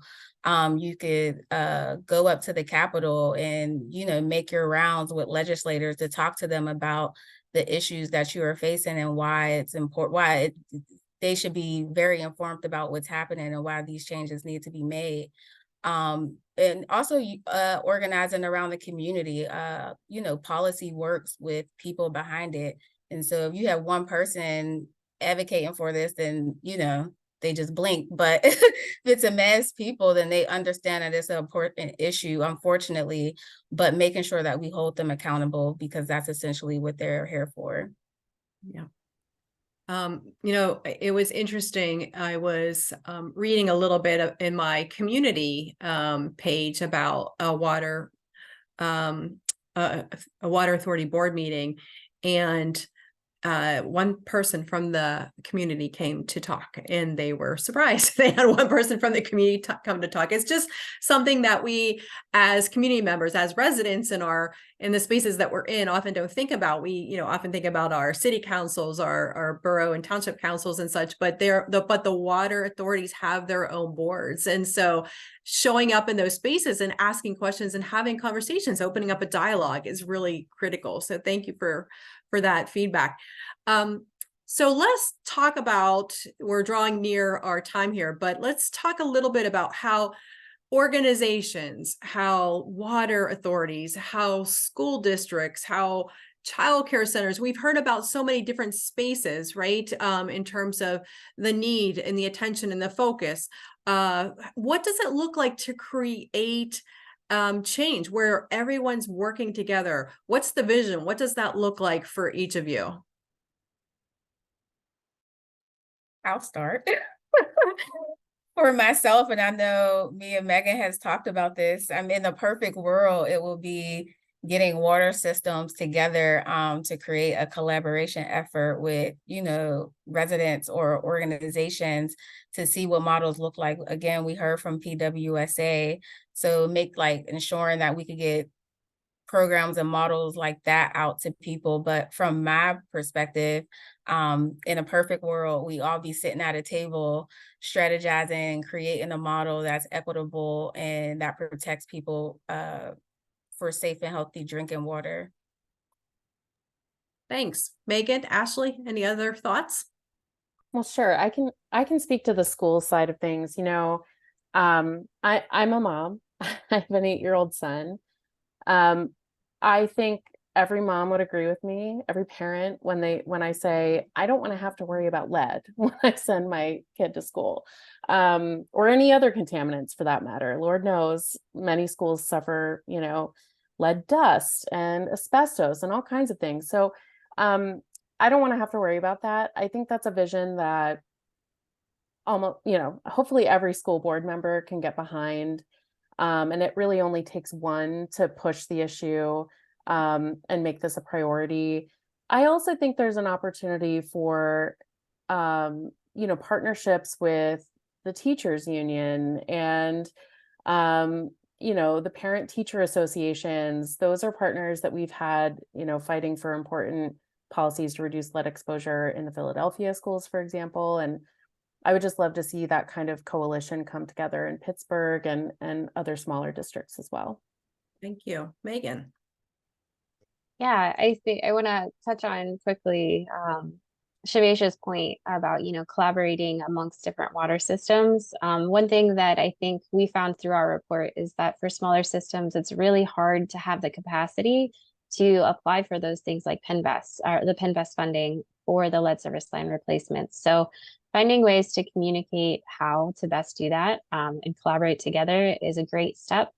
Another way I think is through the creation of consumer advisory boards. And in these spaces, you can have organizations and people representing their concerns in a way that is impactful to the water board. So that's a great opportunity for creating change and working together. And the last point that I'll just throw in there is to make sure that water stays public. By having water that is public, you are allowing for the citizen voice to be heard. And, privatization of water systems is a major concern because it shuts off the door to that public participation in the process. Board meetings are closed and there's no public comment or ways for that type of interaction with the board. So just ensuring that, we're fighting for public water is also a major way that, organizations and water authorities can be held accountable. Thank you. Thank you. Well, the three of you have really given us insight and a lot to think about. And you have in your last comments here, I was going to say, give me 30 seconds, but I don't need 30 seconds from you because you all pointed to the very specific concrete things that folks can do when they leave this discussion today to really make a change as it relates to addressing lead in drinking water in the spaces that you're in. So thank you so much for your participation. That brings us to noon. We are at the lunch hour. So I certainly don't want to hold folks back from checking their emails and checking in on any voicemails and text messages and all the other things that have probably been coming across your devices this morning. For lunch, we are asking you not to log off, but please turn off your cameras and mute yourselves and use the chat. Have this conversation, continue the conversation here with colleagues, do some brainstorming, perhaps think about how you can set meetings aside outside of today, because today is not the end of the discussion, right? Today is an opportunity for all of us to come around a table and bring these issues to the forefront, but it's only part of a long-term goal that all of us collectively have is let's continue this conversation and make a change, make a difference in our communities. So I want to thank this wonderful panel as it relates to the state and local water report guides that have been distributed and made available to you. They're in the chats. Please use them, access them. They're chock full of really good information. Recommendations are in those so that if you didn't take notes, you can go back to the reports as well. We can put you in contact with the individuals who were here on the panel this afternoon. So thank you for your time. Thank you for being with all of us. For all of you, please feel free to enjoy lunch from 12 to 1. At 1 o'clock, we will come back here and hear from the Delaware County Health Department and Green and Healthy Home Initiative staff members for a panel discussion from 1 to 2:15. We will have two panels this afternoon. We will end with the Herbert L. Needleman MD Awards ceremony that we had started when the virtual summit began in 2020, I believe this is the third year for the Herbert L. Needleman Award. So we are excited to bring that to you. Stay tuned for all of the great information to come. And with that, feel free to fuel up and come back and join us. Thank you.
Hello, just want to check you can hear me okay?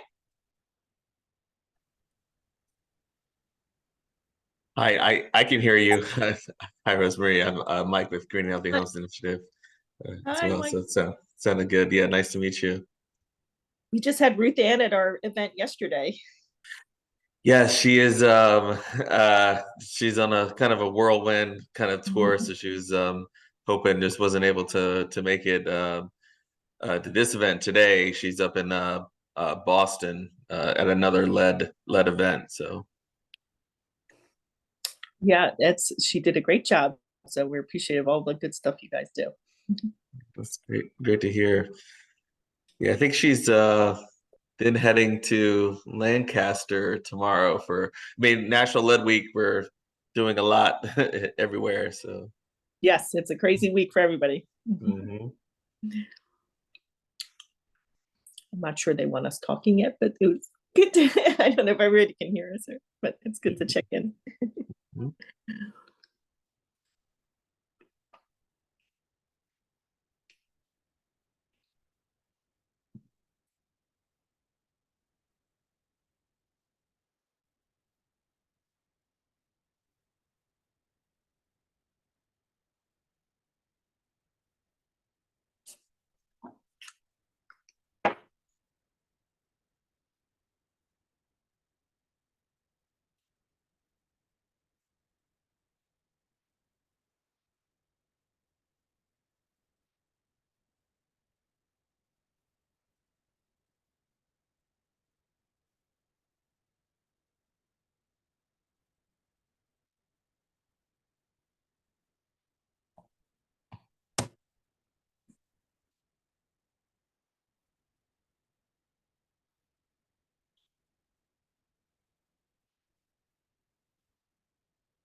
I just want to check in. Chloe just, who is the co-presenter with me, missed the link to accept as panelists. Could you send that to her again?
I keep making Chloe a host, and it says, I mean, a panelist, and it says she's a panel. So I don't know if she's removing herself as a panel or what. She said that she missed the first time it popped up. Okay. So I'm gonna try could you to make do it again. Sorry, we're such a pain for you today. No, it's totally fine. That's what I'm here for. It's so funny because having just done our conference yesterday, I'm like, great sympathy for what you're experiencing today. That's why I have all the patience.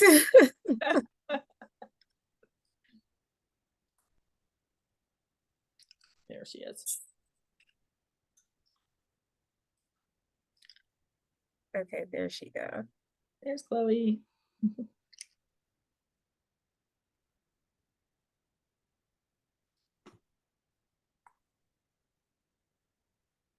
I'm gonna just give it another minute.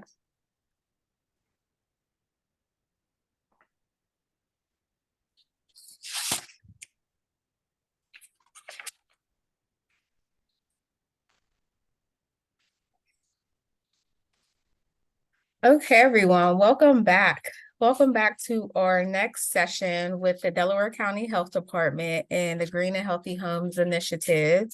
We'll be talking about some preventative-led actions that the sister county health department is working on, but also lead prevention methods that Green and Healthy Homes is working on, and finding a way that we could intertwine the work here in this space so that people could take the ideas and strategies that are being formed in this space into their space to create change on the local and state level. So with that being said, welcome everyone. I am going to start with Rosemary to introduce herself, and then Chloe, and then we'll pass it along for Michael to give a brief introduction of themselves and who they are with and the work that they are doing. Okay. Hi, everybody. And thanks so much for having us today. We're from the eastern part of the state for Delaware County. And for those who don't know, Delaware County borders Philadelphia. So very excited to be here and hearing all the great things Allegheny County is doing. And I love just sharing our work, but love learning more about what everybody else is doing. I am currently the chair of the Board of Health for Delaware County, and I also am the interim health policy director for Children First, which is a nonprofit in Philadelphia working on advocacy issues on health and education for children. And it was through multiple lanes that we ended up in this place. During COVID, I was the COVID director for Delaware County, and Delaware County was the largest county in Pennsylvania and the largest county in the United States by population without a county health department when COVID hit. And so lots of things there happened, and we had to join Chester County Health Department, took care of our COVID response because the Pennsylvania Department of Health obviously was overwhelmed with all the other counties. There's only 7 county health departments in Pennsylvania and 4 municipal health departments, so they had to cover everybody else. And we're 575,000 people bordering Philadelphia was a tough one for them to take on. So we worked with Chester County Health Department just on COVID response. All of our other responses for like sexually transmitted disease, lead, everything else still rested with the Pennsylvania Department of Health during that time. So we were literally building the plane and flying it at the same time. So we were like responding to COVID, working with Chester County, doing testing and then vaccinations and doing education, all the things that we had to do during COVID. And during that time, I also worked with the county to form the county health department over 2 years. So we went live last April with the county health department, and was quite the process to get there. One of the things though, I just want to emphasize, and I think it's the idea throughout this whole thing, the key to forming the county health department in our COVID response and all the lessons learned on lead since that time has been making sure that we have champions in our local government. So we have champions in our local county council. who ran on the idea of in 2019, for the first time since the Civil War, Delaware County had an all Democratic council. And that was the stimulus, and they ran on the issue of forming a county health department. And so they were absolutely committed to it. They still are, thankfully. And they have really worked with us hand in hand with community partners. And that was the other key things, is community organizations who supported the idea, and working with other leaders, stakeholders. So many people were part of this. So that left us in a really good space for what we were going to try to do around lead, because that lead was one of our first big initiatives. I mean, we're doing all the things that a county health department has to do under Act 315, which I won't even go into that stuff. But that was Act 315 is what governs county health departments in Pennsylvania. It was an act written in 1951, and the last time it was updated in Pennsylvania was 1976, and it really doesn't even mention lead. So there's a lot to do just with updating our public health standards in Pennsylvania. It's not saying that the Pennsylvania Department of Health and everybody else isn't doing stuff around lead, but I'm just saying in the act, it doesn't really even specify that we have to do something around lead. So we worked really hard in building these coalitions and having our champions. And so when the good thing was that the Delaware County already had the Delaware County Lead Coalition. And so we were able to use that as a foundation to build on some initiatives that we worked hand in hand with the new county health department on, and making, and Children First was part of, is the convener of both the Lead Free Promise Project, which I'll talk about a little later, and the county, Delaware County Lead Coalition. So with all that, those resources behind it, we were able to put together a 5-year action plan. And Chloe has been instrumental in helping us continue that, work with the county health department. And she will probably fill you in on some of the initiatives that we're doing with them. I hope that gives you a good overview of the craziness that we've had for the past 2.5 years. Thanks. Yes, absolutely. Thank you so much, Rosemary. Chloe, I'm going to pass it to you to do your introduction. We cannot hear you, Chloe. Nope. Is your volume down? Your volume may be down. Until she figures that out, I'm going to pass it to Michael to give us an introduction of himself. Sure. Hi, Mike McKnight with the Green and Healthy Homes Initiative. We're a national healthy housing organization based in Baltimore, but work around the country. My boss, our president and CEO, Ruth Ann Norton, has been in the lead space for 30 years, and she sends her regards to everyone. We do direct lead and healthy homes work. So we've got crews that are going out and addressing lead and other housing deficiencies and things like asthma, aging in place every day. And then we work around the country with partners, cities, counties, nonprofit organizations, states on sort of setting up programs, setting up policies, building partnerships with different sectors like energy, healthcare, sort of kind of making the case for increased investment. I work out of DC, so part of my work is to kind of look at working with our federal partners, HUD, EPA, CDC, and sort of, when we identify and our partners identify barriers and challenges, sort of helping to liaison and kind of bring those to the federal government, and also lifting up best practices. I've personally been doing work in the area in Pennsylvania probably since around 2010, and have been really, really excited to see the state take the lead in some of the holistic models. I know we're going to be talking about that in the session, and partnerships with major healthcare entities. Thank you. I'm going to pass it back to Chloe to see if she has gotten her sound to work. Nope, still can't hear you.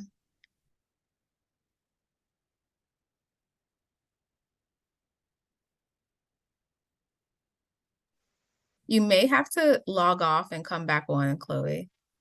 Okay. And so while Chloe works on her audio, and I hope we could get her sound working, I just want to remind everyone, if you have any questions, please drop them in the Q&A box, and we'll be sure to address your questions as we go along. I'm gonna pitch it back to Rosemary, because you mentioned the Delaware County Health Department is fairly new. Can you tell me about the work that you all have been doing to implement best practices in your system with this still being a new space that has been recently created for you all? What have you been doing in that space?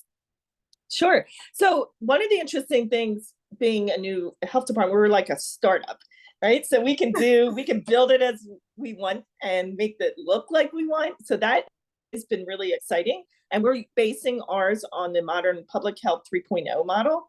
So, which really relies on public partnerships, thinking of the health department and the health department director, which we have a great director, Melissa Lyon, to be like the chief health strategist. So that's our thinking, even though we're working in a system that was built in 1951 in Pennsylvania, that is very far from 3.0. It has the structures and funding that really support kind of like that, different vision of what health departments do, and very, very grounded in providing services like sexually transmitted disease testing and things. But we saw things like lead as being the opportunity to really use this 3.0 model. And so by doing that, we convened, as I mentioned, so key members of our community to really help us build what our strategic plan around lead was going to look like. And it was a 5-year plan, very ambitious. And I have to also state that, particularly in Delaware County, we're a very diverse county. So Upper Darby, for example, is the one of the largest segments of the county. It has over 75,000 people. It's one of the most densely populated areas in Pennsylvania. And at the local high school, there's 72 different languages spoken. So we have a high immigrant population. And I will just overlay kind of the things that we saw in COVID, because I do think there is these links and lessons learned from COVID. What we learned was, when I overlaid where the highest, fortunately we have good GHI mapping people in our county, but when we overlaid where the highest death rates were in the county and lead poisoning, it was almost exactly the same map. Oh, and wow. So not surprising, because there is a lot of issues, social determinant of health issues in that. But what I'm pointing out to is, we always go to housing as health. We have, I'll go back to Upper Darby. 90% of the homes in Upper Darby were built before 1978. And so, a lot of poverty, a lot of immigrants.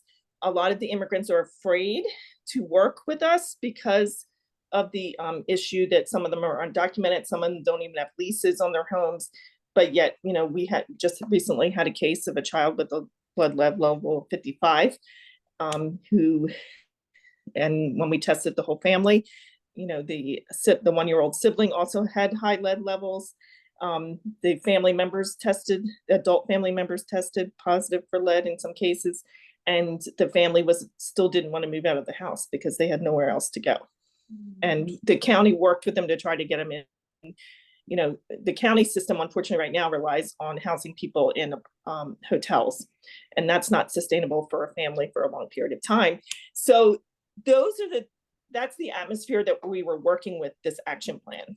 There was an immediate need, but we had to also address some of the issues in our community that, is more than just lead. It was, our immigrant population, our Black and brown communities, lots of people, and there was a lot of trust lost in COVID. And I think we also have to call that out.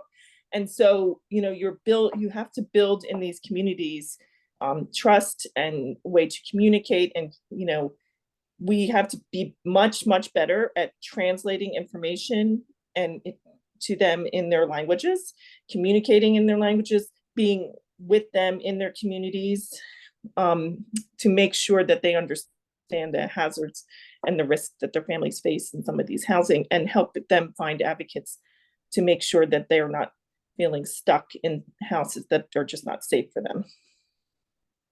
To give you an idea, this house, when we the county did get it tested, and Chloe, correct me if I'm wrong on this, the testing company said it was some of the highest lead levels they've ever seen in a house. Some of the things were 1,000 parts per million in a square foot sections. The house should be torn down. It should be condemned. And this is a row house in this community. So knowing that other houses like this are in that community. I know I'm going down the rabbit hole with this, but I just want to say that, that's why we were, really are elevating lead in our communities. And I don't know if Chloe can talk yet, can you? Can we hear you, Chloe? Can we hear me?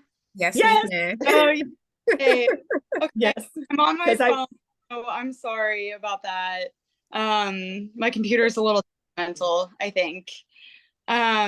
So I guess I'll just introduce myself real quick. I'm sorry I missed a little bit of what you guys were talking about.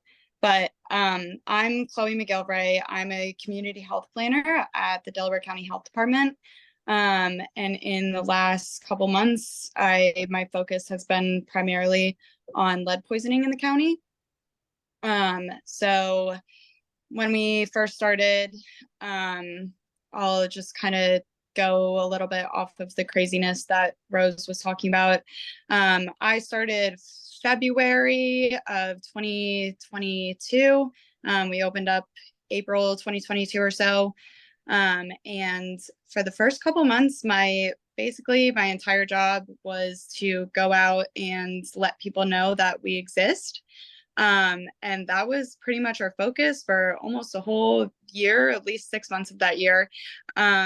So going off of the trust aspect, that's definitely been something that we've been focusing on. And Rose has been a lot of help with that.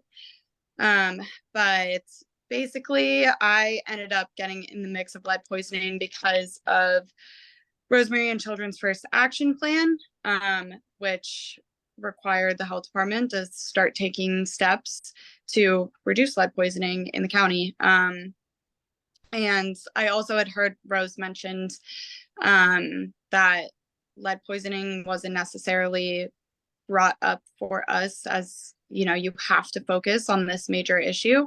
But we obviously decided that we couldn't let it slide.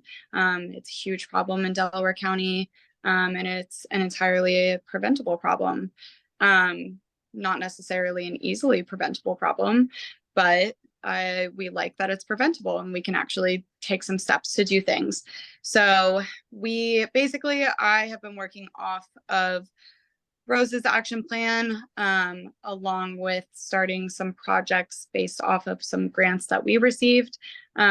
So out of the action plan, I worked with my team to basically develop a sort of rough communication plan for how we would go out into communities and provide education.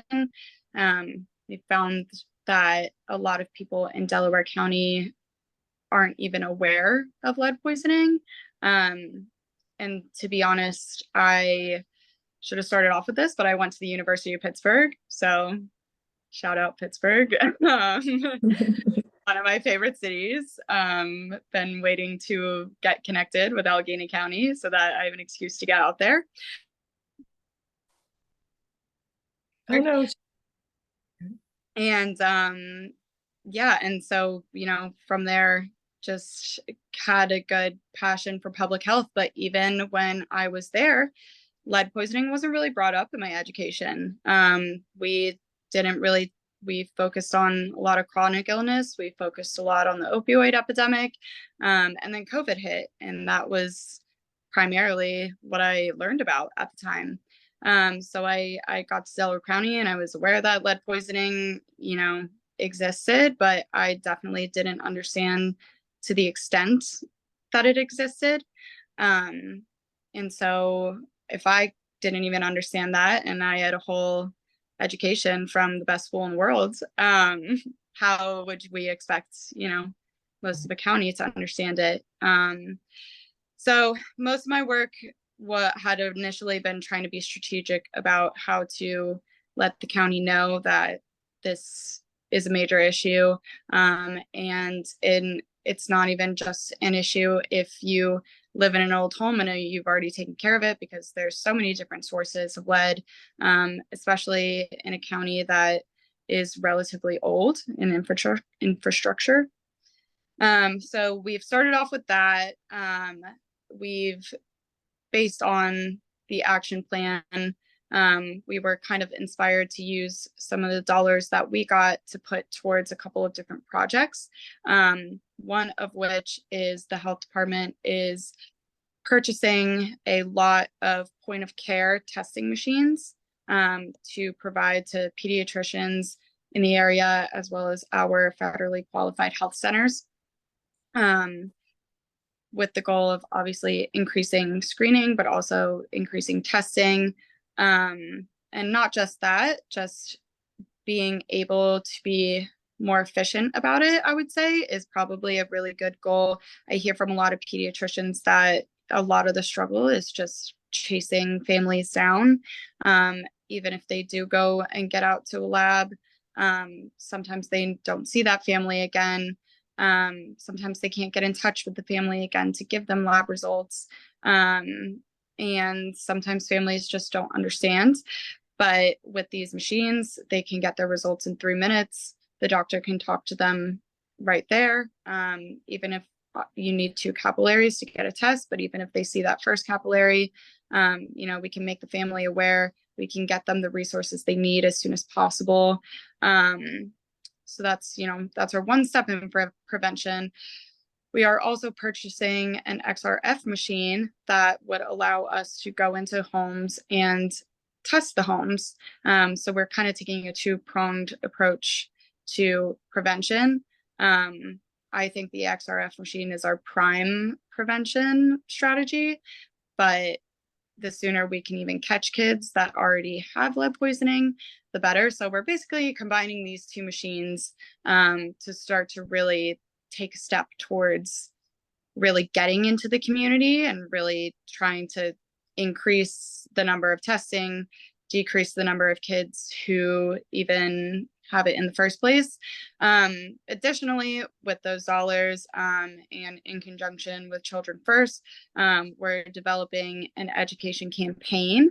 We're going to use sort of a catchy slogan, interesting posters to actually go out and educate the community. And again, we've been working on a communication strategy, finding our hotspots, and kind of learning about where we can go to really make the biggest impact, and get information out as quickly and efficiently as possible, and in a way that it'll catch people's eye. You know, you're not getting some big sheet from the doctor's office. You're getting a cool poster that says how you can protect your home or signs and symptoms of lead poisoning. So I think that pretty much covers everything from me. Sorry about my little late introduction and interruption in what we were saying before. But yeah, long story short, in conjunction with Children First, the health department has really started to make some big steps in lead prevention. And we're pretty proud of what we've done in, you know, a year and a half, year and some change. So I will pass it back to you guys. Thank you, Chloe, for that in-depth overview. I'm going to bounce this question to Michael, but based off of what Rosemary and Chloe was mentioning, as we all know, this is a national crisis. Rosemary brought up a good point, you know, that COVID happened and it created, you know, a lot of distrust. And the fact that, you know, pediatricians are struggling to reach communities and families. My question to you is, based off your experience in the work that you do in the Green and Healthy Home Initiative, what programs are being implemented? What programs are being created that you see are successful that organizations, government, and other agencies can adopt? Yeah, appreciate that question. Yeah, I think that issue of trust and just the broader impact, right, of the pandemic. I mean, we've seen testing and screening rates that already were way too low. 100% of Medicaid kids should be tested at 1 and 2 years old, and even before the pandemic, it was around 55% nationally, and has dropped from there. So one of the kind of strategies that we've seen be successful in um, is this kind of just in terms of the trust building is partnerships, right, with community organizations. So it's not just the pediatrician or the healthcare provider sort of out on an island, but how can we have this sort of kind of seamless intersection of like the knowledge base coming from community-based organizations, and then also like having the kind of the whole story in partnership with healthcare, with public health, with local community-based organizations, and having all of that together has been helpful. So one like example of that, and I did see kind of a question come in the Q&A from Monica around Lancaster and Dauphin counties. So we have a project right now in partnership with Lancaster General Hospital where they were sort of looking, the hospital basically said, hey, we would love to sort of make Lancaster a lead-free county. And like, how can we as a hospital and an anchor institution sort of be part of the solution? And so a few years back, we started sort of working with the hospital, sort of looking at what the city of Lancaster had in terms of their resources from HUD grants and where there could be partnerships there. And ultimately, Lancaster General Hospital, which is part of Penn Medicine, decided to say, hey, we're going to actually put dollars to support the lead efforts. And so the hospital pledged $50 million over 10 years to address lead in 2,800 homes. So they're going to basically partner with the city and sort of help triage, in terms of sort of getting homes done and making sure that if there's resources from HUD or resources from Lancaster General, everything is being used efficiently around that. And we, JHHI, are sort of serving as the intermediary between the hospital and contractors to actually go out and do the work. So we've got several staff that are kind of based at the hospital right now that sort of oversee the lead risk assessments and the lead hazard control and sort of the quality checks for that. And so I think those kinds of partnerships are starting to sprout up more around the country. That has been helpful. I think also another big sort of impact of the pandemic is that it really focused in everybody's mind because we were all sort of at home, right? Just like how critical that home environment is. And I think that has definitely sort of strengthened some of the energy around the country around what can we do to improve the quality of housing that people are living in. And so, things like rental registries and proactive inspections of rental units. We've seen various jurisdictions sort of take that on since the pandemic has started, and that has helped as a great policy lever to identify where lead exists and to start to move towards getting lead addressed, especially in communities that have lots of older housing. Thank you for that response, Michael. I love how I love how that hospital was able to make that commitment. That was huge. And we wish that many healthcare systems could do that. It would be so much help if that, the reinvestment can come back into the community like that. And that could be another stream of revenue to achieve these solutions in this space. Going back to partnerships, Chloe, I'm going to pitch this to you. What has your experience been interacting with groups and organizations and communities as it relates to lead? And then what is your feedback that you receive? Yeah. So kind of going off of what I was saying before, my experience mostly I'll start with communities. we, again, are kind of finding that there's a lack of education around lead. When I bring it up to people, usually it's that they aren't aware of it, not the first thing on their mind, or they don't think it's relevant to them. And I don't think that people quite understand how possible it is. If your home is old, no matter where you live, no matter what your home looks like, you could have it. I think that groups and organizations, most of the groups that I work with are Children First and the Lead Free Promise Project. But other than that, I've been working with pediatricians a lot. There have definitely been some pediatricians that just don't feel that it's totally necessary to test every single kid, especially if they take that questionnaire and they don't live in a home that was built before 1978. We definitely we're a very populated county, so a lot of our pediatricians are very overwhelmed. And it's difficult sometimes for them to give the attention to every single kid that they have to, when they're very overwhelmed, and sometimes lead poisoning just isn't at the top of their list. And sometimes the kid doesn't get tested at 1 or 2 and they hit 3, and then it's not even a question anymore. We definitely have been finding that, with the machines, that kind of draws their attention in a little bit, because it does improve their workflow for the most part. So I think that's just kind of been a big factor in whether kids are being tested or not. But yeah, overall, I would say that the biggest feedback I receive is that there's just a lack of education and a lack of awareness. Maybe more so education. Sometimes the awareness isn't the awareness that it needs to be. That would probably be my biggest experience with lead. Thank you for that.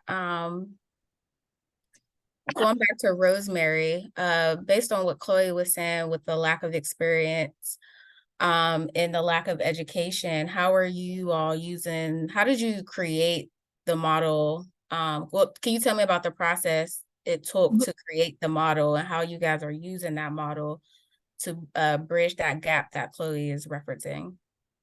Sure. So what we did to create the model was work with the Delaware County Lead Coalition, which is based about 40 organizations and about 200 members. And so we, talked with them, and there are people that work in, evidence-based home visiting programs like Nurse Family Partnership, early childhood education plans. So those types of things. So they're actually in the communities, and we're like, okay, what do you think we need to do? And so, over several months, we had regular meetings with the health department and people who were part of our planning committee to discuss like what would the action plan look like. And they came up with like basic goals. One was to remove lead paint hazards out of homes.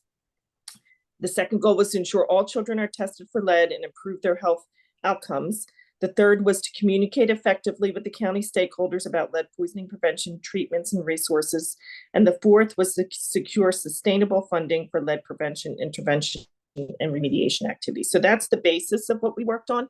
And from that, we developed this 5-year action plan. So each year we have goals that we meet, kind of like a strategic plan that makes us move forward. And we just actually are in the process of evaluating what our 2024 goals are based on the action plan and how we're going to meet them. Then last year we had in the fall of last year, we had a county meeting. We had about 80 community members come where we unveiled the action plan. We had panel discussions. We had Green and Healthy Homes. Wes came to speak with us. We had the president of County Council, Dr. Monica Taylor, was part of the panel. Director Melissa Lyon was part of the panel. And we also took in some neighbor from Montgomery County, other people that are working on plans that have been successful. And so we had a panel discussion. We had great, presenters, and we really had an opportunity to get together and talk through the action plan, and people had to buy in.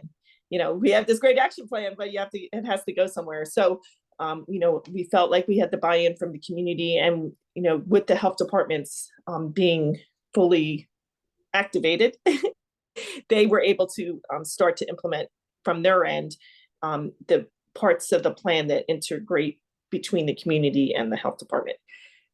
One of the things I do want to point out, and this is like our kind of bigger wins this year, was focusing on lead laws in the local municipalities. So saying, working to have each municipality that is and there's about 10 municipalities that we're targeting as very high lead levels, and working in those municipalities to pass lead laws that ensure that rental properties are tested and that new home sales are tested. And we think that that has been a really, can be a really big, powerful tool because, you know, all of the inspections, if you get the buy-in from the local code enforcement officers, they're in there looking for chipped paint as part of their normal state process. But if you add in lead, then that adds a whole nother level.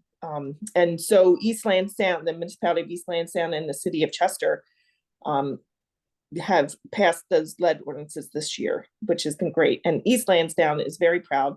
90% of their homes in East Lansdowne were built before 1978. And they have recently reported that over 50% of their rental housing is now for just rentals has met the lead safe standards. So I think there's some really good things that happen when the community gets together and gets behind the projects. And that, you know, we had stakeholders willing to help us advance that in the communities. One of the things that we started when we did that was we had partners in the community, and then we also had our HUD office, and the Representative Chloe and some other health department staff came with us in the initial meetings when we go to meet with the municipality and try to get them to adopt the ordinance.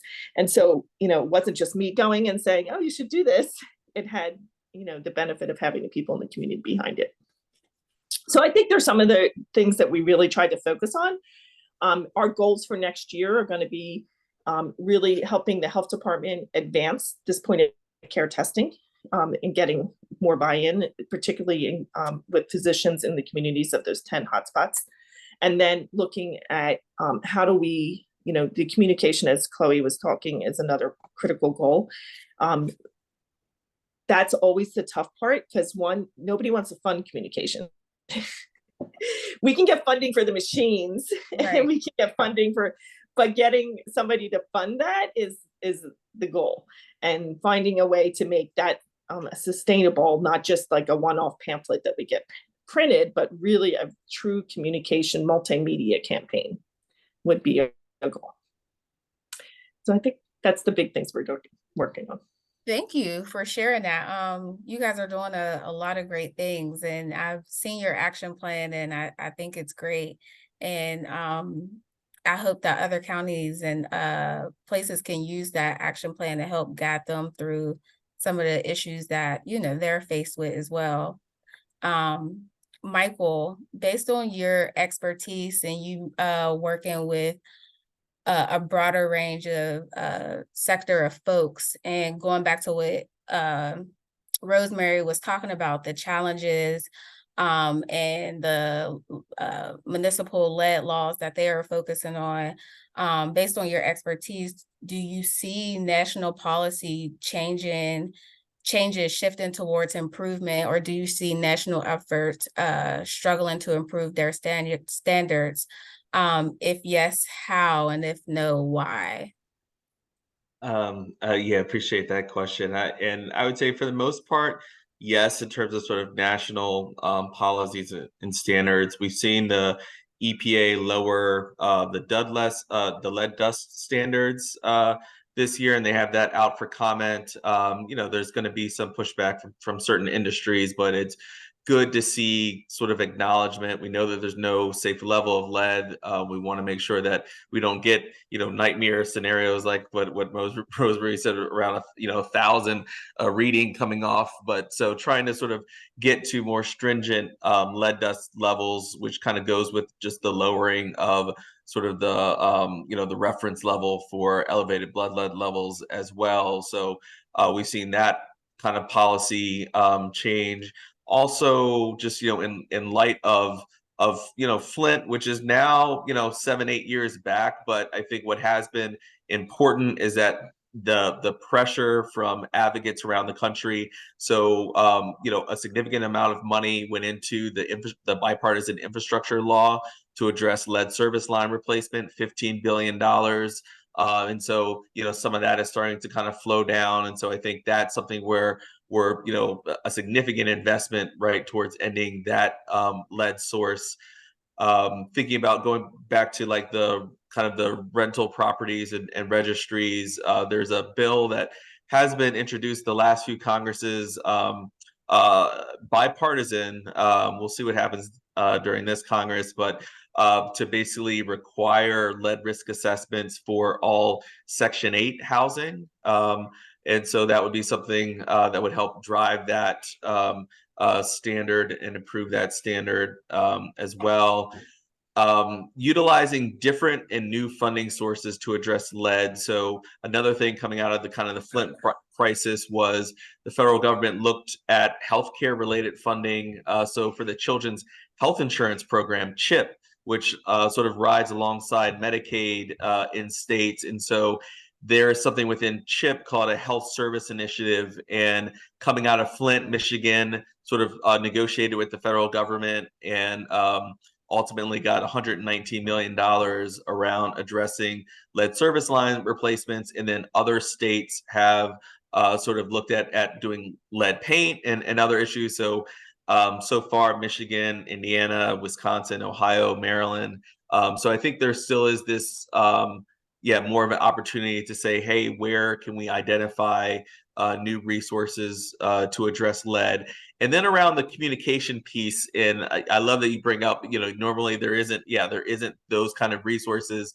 I think one of the things with this administration and some of the Inflation Reduction Act bill that was passed, the EPA has environmental justice resources in a scale in which they haven't had before.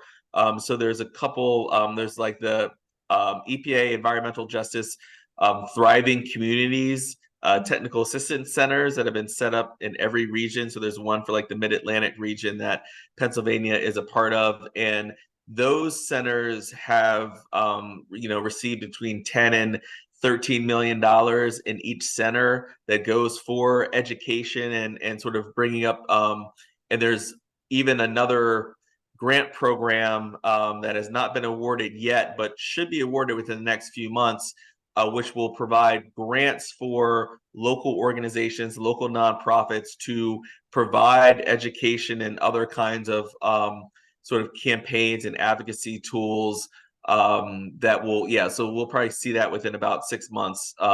That's also from the EPA Thriving Communities Center. And then there's these community change grants from the EPA, which are going to be $20 million grants, and they're going to be awarding 100 of these around the country. So they got $2 billion as part of the Inflation Reduction Act. And our look, the notice of funds, the NOFO is not out yet, but the EPA does have some information up around the community change grants. And from our read of it at JHHI, lead poisoning and healthy housing seem to be a good fit with kind of the priorities of these community change grants. And they have to be partnerships that include local government, multiple nonprofits, everybody kind of working together. So I think there are some opportunities, over the next 6 months that we've never seen before that I think will help to serve this gap. Where there's been, I'd say, a little bit of a challenge, and it's not necessarily because there's like resistance at the federal level, but just a natural kind of challenge of scaling up efforts. So right now at the HUD Office of Lead Hazard Control and Healthy Homes, they've got more lead money than they've ever had before, to the point where they're actually trying to identify jurisdictions, new jurisdictions basically to get lead money. And it's been a little bit of a struggle, of a challenge, because people haven't thought that they were even sort of had enough of a problem to sort of compete against Detroit and New York and these other cities that people more identify with lead. So HUD has been doing lots of work on sort of some carving out, like if you're a first time awardee, and trying to sort of support that. We are a part of, it's same as National Center for Healthy Housing. I know they're going to be in the next session. An effort by the National League of Cities to help promote new cities to sort of start their work in addressing lead and sort of capitalizing on some of the resources that exist now at HUD. But some of that has that has been kind of a challenge, getting that outreach out to new jurisdictions. Thank you for that. Because so we talk about the policy changes that are happening at the state level, and Mary, we have you at the local level. What are the challenges that you see with policies being adopted at the national level, but getting it to be adopted and regulated at the local level? What are the challenges you see in that? That's me. Yes. Yeah. So yeah, I love hearing all the great initiatives by the federal government. I think the thing that I struggle is when I present that to local, like the Upper Darby, which has 75,000 people, they should really be applying for that. They just don't feel like they have the resources internally to even do the application kind of thing. So I think that's where, and even in larger counties, getting them to take HUD money, because they have a hard time getting employees in to do the work. And so that's the local challenge. And I think, the other thing is people view lead as like kind of specialized and you need special people to do it, or special training, or I've heard all of these things from local administrators. And, where I see is that I think there's plenty of resources from the federal government to help people get the training that they need in this area. There was just the national conferences. This is the 2 weeks of all these conferences that are happening nationwide, and different ones sponsored by different groups. The National Lead and Healthy Homes Conference, for example, was in Philadelphia. And I was just surprised that the people in the room were because it was in Philly, there wasn't actually more people from the region there. It was actually people from like Maryland and different areas. And so just even getting that awareness locally that we can use these funds, that we can, that, that you're, I love that first time applicants, could have a priority, because it is intimidating when you're a smaller municipality or county to apply for some of these when you're competing against big cities. I want to take some time out to address some questions that we have in the chat. From Monica, do you have a contact person for Lancaster LGH program? I do have a resident in Lancaster with elevated lead levels. Yes, you can contact myself and I can loop you in. Darren Palmer is our point person there, but if you email me, I'll definitely connect you. And I'll make sure to put the panelists' contact information in the chat. Another question we have, what are some best practices for dealing with shortage of contractors with a PA L&I lead contractor certification? I'll jump in just because we've been going through this. And so the county does have a couple contractors that have been really good, and they're part of our lead coalition. So that's the first thing I would do, is try to get people involved in the local coalitions or groups that are working on lead, because they're a great resource.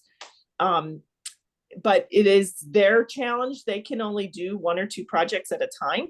And so getting large scale operation is I think the challenge for many counties. And so I think there has to be more funding and more promotion of these things through different areas like VOTEC or statewide programs that, allow for more training and, low cost training, or having a special way for people to be more aware that this is an industry to go into, because there isn't a lot of people that are aware of that. That's my 2 cents. Thank you. I'm going to kick it back to Michael. As organizations and agencies strive to increase their efforts in communities and in workforce, what ways do you see this being done, or how can it be done? Yeah, I mean, it is a very challenging kind of issue around kind of the workforce. I think one is just the kind of the fluctuation of resources, right? So like if we're, HUD grant, maybe 3.5 years. And so it's kind of tough to like build that capacity around the workforce if something might go away. So I think when there are, ways in which you can kind of show like a scale or a more continuous kind of funding, I think that helps kind of put people in a better place. So as one example, in Cleveland, they established this Lead Safe Cleveland Fund that a couple foundations initially started, and then they were able to sort of get money from local government, state government, private, anchor institutions. So I think right now they've basically have been able to pull together over $100 million.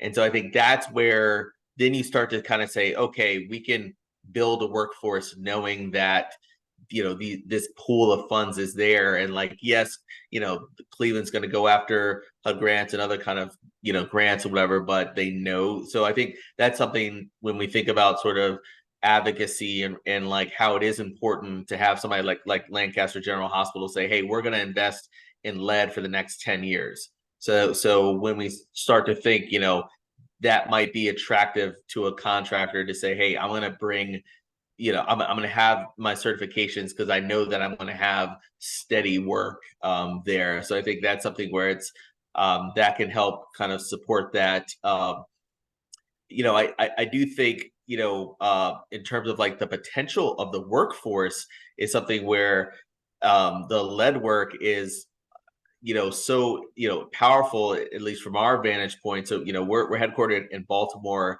and most of our crew comes from the very neighborhoods that we are doing the lead work in. And we've had, crews since the mid 90s. And so I think, when you have kind of the scale and things like that, I mean, I think could be such a great story to tell, to be like, yeah, we've got the workforce from the community, and going back to the point about like that trust, right? So it's like it's people doing work and they're addressing paint, and like they live in the same neighborhoods, and so being able to kind of talk with families, I think, can be very powerful. But yeah, it has been a challenge. Staying on you, Michael, and talking about the work that Green and Healthy Home initiatives are doing, what are some innovative techniques and solutions you all have established to increase your efforts holistically? Yes, we've definitely, moved into this holistic space, and it really came from our crews that went out and they did lead work, and we started to do broader issues in the home because, as they stabilized paint and replaced windows and things like that, you had like, sometimes we had radiator heating and like kids wanting to touch the new windows and things like that. And so we started building radiator covers, and then kind of just went from there and said, hey, if we're inside a home, the same homes that have, lead paint also have mold. They also have pests. They also have, these other kind of deficiencies. So let's take the opportunity while we're in the home to address all these other issues. And so we developed like a comprehensive assessment form so that we're looking at all the deficiencies. So that's where we kind of, end up changing our name. We used to be the Coalition to End Childhood Lead Poisoning, and about 10 years ago changed our name because we were doing broader work to Green and Healthy Homes Initiative. And so I think that is a great strategy, and we're so glad that that the legislature in Pennsylvania passed a whole home bill. I know that there's some political stuff going on right there, but passing that with that significant scale and saying, hey, let's have a whole house approach, I think is critical, especially because right now there is, about to be lots of investment into climate related work for housing. So decarbonizing residential housing and things like that. So some of the other sort of major bills, right, that we've seen, like the Inflation Reduction Act, contains money that will flow down. So, money to increase weatherization, money to increase energy efficiency. And we feel like it's a good kind of thing, is that like you can't go in and increase and electrify a home or put a solar panel on a home if the roof is leaking, if it has lead paint, if it has mold. And so it's like, we can sort of think holistically and say, let's just get rid of all the deficiencies at the same time, end up with a home that has gotten resources from multiple different funding streams. So we feel like it's a good time to sort of advance these kinds of holistic models. We have another question here. The current lead prevention landscape uses children to find where lead is, when it should be that we make the home safe for habitation before families can rent and purchase. My question is, are there any state policies you know of nationally that require landlord training or efforts to make a home safe prior to rental that goes beyond rental registry model? Does that exist anywhere? Anyone is welcome to answer. Well, I think, Michael, you were just saying about the Pennsylvania healthy home. Yeah, that being, just sort of based on what the need is. I know for the Michigan, that program that was funded through the Children's Health Insurance Program, that like any property before 78 is eligible for that funding. So, yeah, because we agree. I mean, it's obviously, you don't want to have, the whole kid be the canary in the coal mine, right? And like that's how we identify properties. Unfortunately, when we think about just like the scale of the resources versus the scale of the problem, oftentimes the limited resources that jurisdictions have, they just go towards those properties that have elevated blood lead levels, because the scale to just go to all the pre-1978 properties is just orders of magnitude above the resources that they have to address that problem. So I think that's where like policies, thinking about like, policies around every time that there's a home sale, is that being inspected? The policy that I mentioned earlier around sort of having all Section 8 properties, have to go through a lead risk assessment. And then if lead is identified, the property owner has to address that lead hazard. So yeah, I think ultimately primary prevention is the gold standard, and that's what we want to kind of move to. And I would just point out, like the Philadelphia lead law, there's again going to the local areas, have been really what I've seen in Pennsylvania that's really been making some strides. But wouldn't it be great if there was a national law that just required this and made homes healthier and safe for families? That one interesting thing, and I'll just point this out, when Philadelphia made their lead law, initially they said that the home had to be safe for children 0 to 6, and unintended consequences of that was that families were being discriminated against by landlords because they had young children and they were being blocked out of renting houses. And so they changed the law in 2018 to adjust that. So all rental properties had to be lead safe. And so I think there's some lessons learned too in the process as we go forward. Absolutely. Another question we have for Michael: can you share your assessment form for healthy homes? Yes, and I can, in the follow-up from this, I can send, I think we have it on our website, and yeah, I can send along the link. Thank you. This question is for Chloe. As a young person in this field, how did you become involved in this work, and how do you inspire other people of the younger generation to become involved, as essentially they will be the next people to lead our future? Yeah. well, I'll start with how I got involved with it.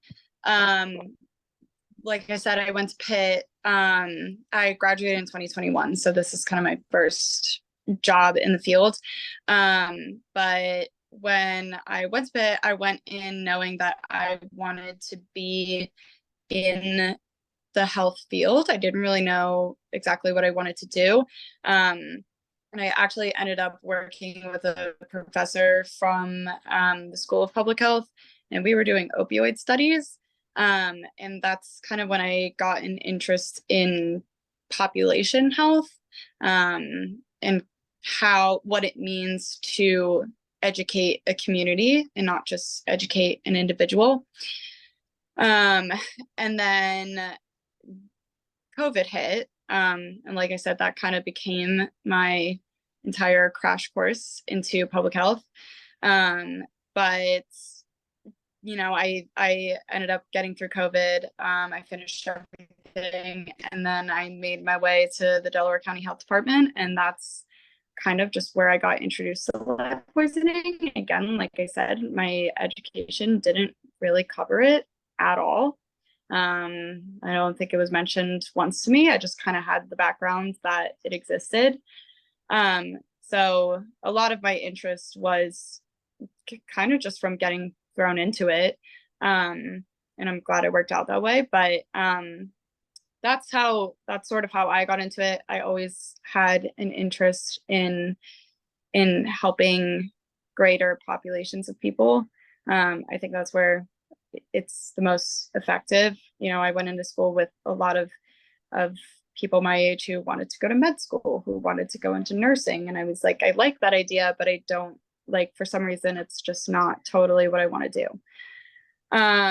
In terms of inspiring my generation, I would say, I was telling Rose, I think my generation kind of got inspired by themselves from COVID. To be honest with you, I don't really think that my generation needs a lot of inspiring, because a lot of us were sitting in school when it happened. And it was kind of we were on the first like leg of adulthood. And then everything got thrown upside down. And a lot of my peers who I know are in the health field kind of got, again, a crash course on public health all of a sudden. Before COVID in like 2019 or so, I would tell people that I was like, oh, I want to go into public health. And they were like, what does that mean? And now if I say I'm in public health, everybody knows what that means. So generally speaking, just in terms of paying attention to health issues, I think that it was one thing to pay attention to COVID, but as COVID sort of died down into what it is now, a lot of my peers are realizing the consequences of COVID, not just related to COVID, but also that mental health is now a huge issue amongst my generation, and I think most generations, but probably more spoken about within mine. Even the office that I'm in is also a vaccine clinic. A lot of our kids didn't stay caught up on their vaccines because they didn't go to the doctor.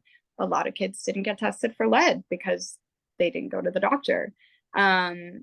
So I think that the inspiration doesn't necessarily come from people in my position being like, look at this, you should do this. I think a lot of people, even if it's not specifically about lead poisoning, have the idea that health consequences are so much more obvious now. And it's a shame that it took a pandemic to do that, but that's what it took amongst my generation. In terms of specifically lead poisoning, again, I think that there's just more of an interest in public health problems. So now when I bring it up, people are like, oh, it's almost like another pandemic. So I think that's at least among my generation. I'm proud to say that a lot of us, even if we're not totally immersed in public health, when I talk about it to people, there's a lot Oh, I think we lost Chloe. We did lose Chloe. That's okay. We know she'll be coming back. In the last couple of moments that we have here, I wanted to open up the floor to ask you both, and Chloe, when she returns, based off of the conversations that we've been having during this entire discussion, what are some takeaways that you want people to know in this space that could help them in their space? Okay, I'll go. I think for me, using the power of champions, both locally and in your community and as elected officials. And the second thing is using the power, and I love these things, Medicaid and CHIP, and utilizing those to really help families more than just provide basic health care. I think there are untapped resources, particularly in the Medicaid waivers, and the other thing is getting our pediatricians and doctors who are, I know, totally overwhelmed, but the fact that in Pennsylvania, children who are on Medicaid, only 60% of them get tested for lead, and it's supposed to be 100%. And so how do we help them? How do we help them and help families? I know doctors are writing orders, but how do we help families get there and get tested and understand the dangers in their homes? Right. Nope, that's important. Michael? I would just just kind of build off of that and say, there's lots of examples out there and models and practices. And so I think that now, for folks that want to really advocate and push for things, it really is like, okay, let's form partnerships, let's build coalitions, and let's drive towards, which of the myriad of solutions that are out there makes sense for the local community. Chloe, we have you back.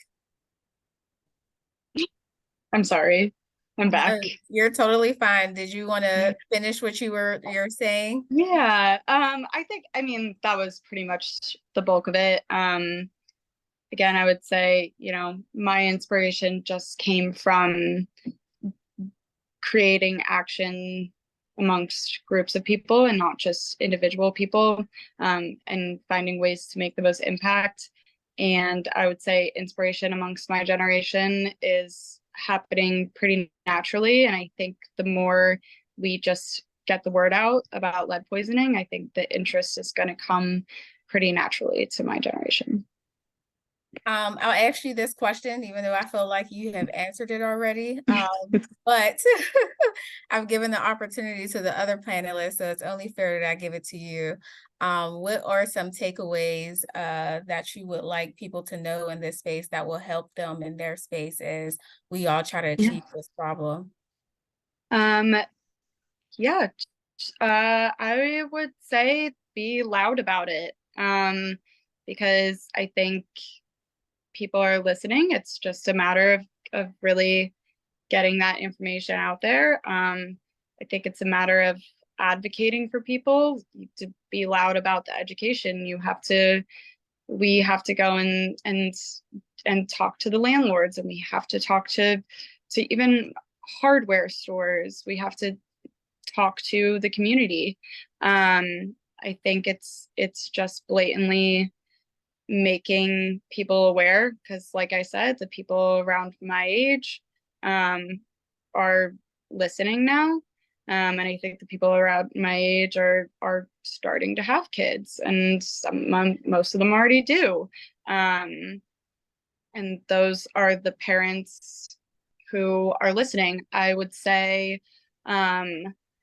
more modern forms of communication are important. The people my age are sitting on social media. TikTok, as interesting as it is, that is a way to spread information like wildfire. And there's a lot that goes around, so you might as well throw in something good.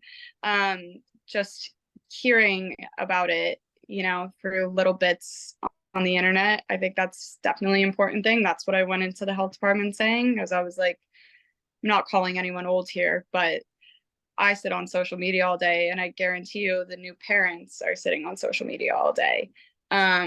So we should use that to our advantage. But you know, holding community meetings and going to community leaders, where, you know, if I go into certain communities in Delaware County, they might not look at me as one of them. So going to someone who's trusted, to be like, this is the information that I have and that information that I want to get out to people, and this is why it's important. And having them, you know, basically have it trickle down into their population. I think that's important. Just being strategic about your communication and just not stopping that communication is what I would say. Yeah, I appreciate you saying that. I'm a firm believer of meeting community residents where they are. So if you have a organization in your neighborhood that you know is very connected with community folks, partnering with them to attend a community meeting to talk for 5 or 10 minutes about your issues so that they could come aware of, you know, your organization and what it is you do, but also being intentional about being in their communities, as Chloe was mentioning. So what does that look like? Engaging with stakeholders first before you just go into a community and prop up an event, you know, because you don't want to do that. One, because the community may not know you're there. And so essentially what they could be doing is missing out on resources because they don't know that this event is there. But if you engage with the right people around the right table, they can help spread that awareness to make sure that the folks in their neighborhood know that you are there. But also, from what I have seen, it helps with immediate issues. You know, an organization may not be able to address that person's problem, but they could say, hey, we know an organization that can, and let me call them up. And what that does is build relationships. And as you're building relationships in communities, you start to inspire what Rosemary is saying, champions of communities, because now they want to become involved and they want to tackle these issues in the community. And essentially they are the appropriate people to do so, since, you know, that's where they live, that's where they pay their taxes. And so using that, giving the residents the tools again to advocate for themselves, but also providing a resource for them if they were ever in need of anything. So I appreciate that.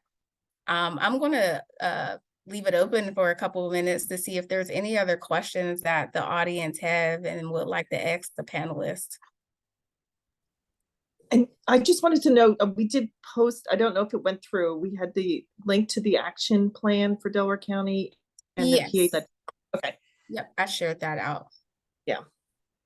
Thank you so much. Absolutely. I'm going to share this beautiful tool out to everyone. Share it again.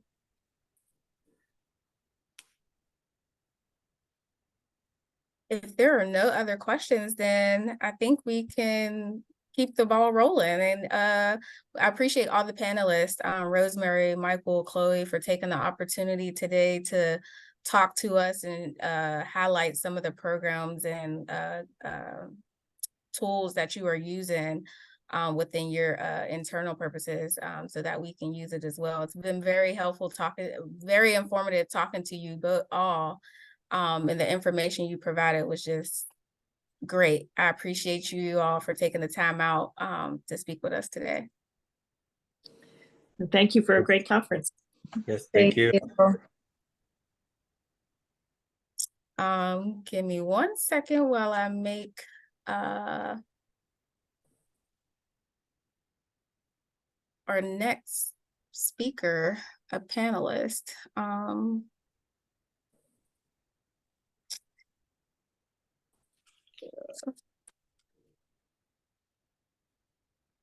I don't see her in here. I've seen her name earlier. Sarah, if you're online, can you raise your hand and I can make you a panelist? In the meantime.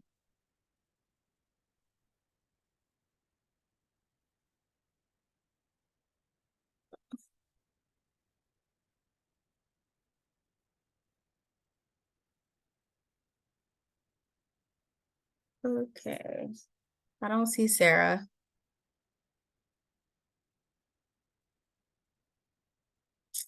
Oh, there she goes.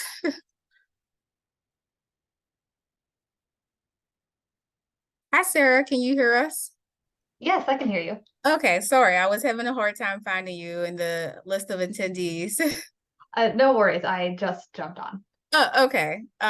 Thank you. So next up we have National Center for Healthy Housing. And with us today we have Sarah Goodwin. Sarah Goodwin is a policy analyst that joined National Center for Healthy Homes in June 2017.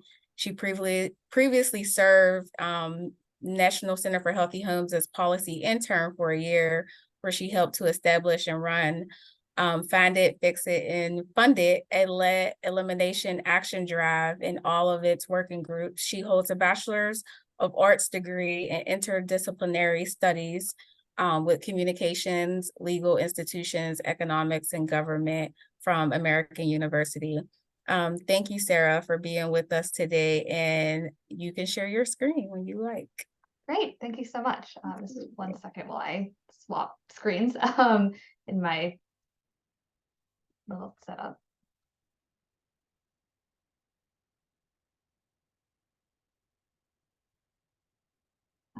Okay, can you all see my Yes. Okay, perfect. All right, let me know if you ever have, occasionally I have audio issues in Zoom, so let me know if anything ever freezes. Otherwise I'll just go ahead.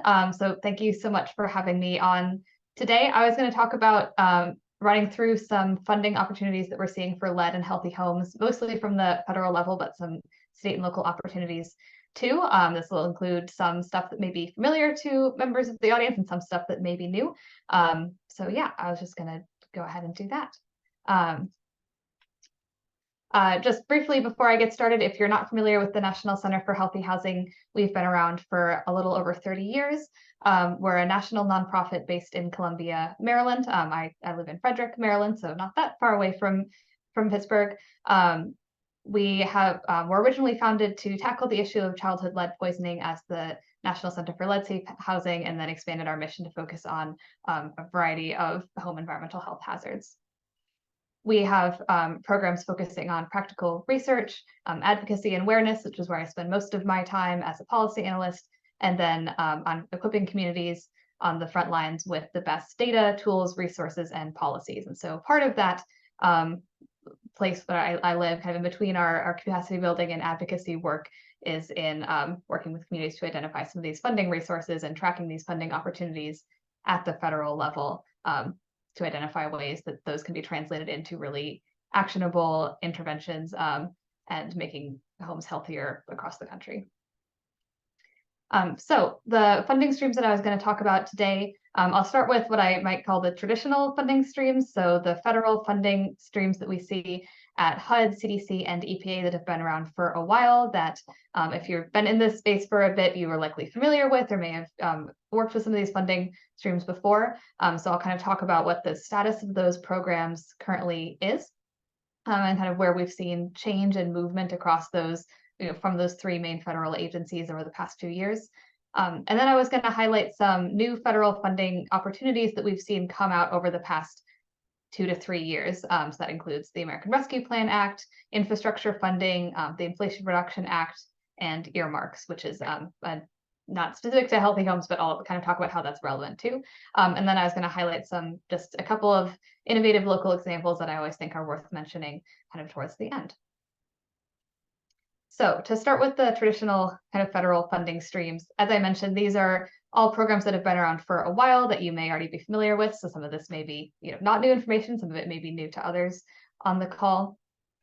The first one to talk about is HUD's Office of Lead Hazard Control and Healthy Homes, which has, as many of you may know, has been a primary way of putting money into communities, particularly at the local level, to do lead hazard control in homes and address lead paint, lead dust, and lead in soil.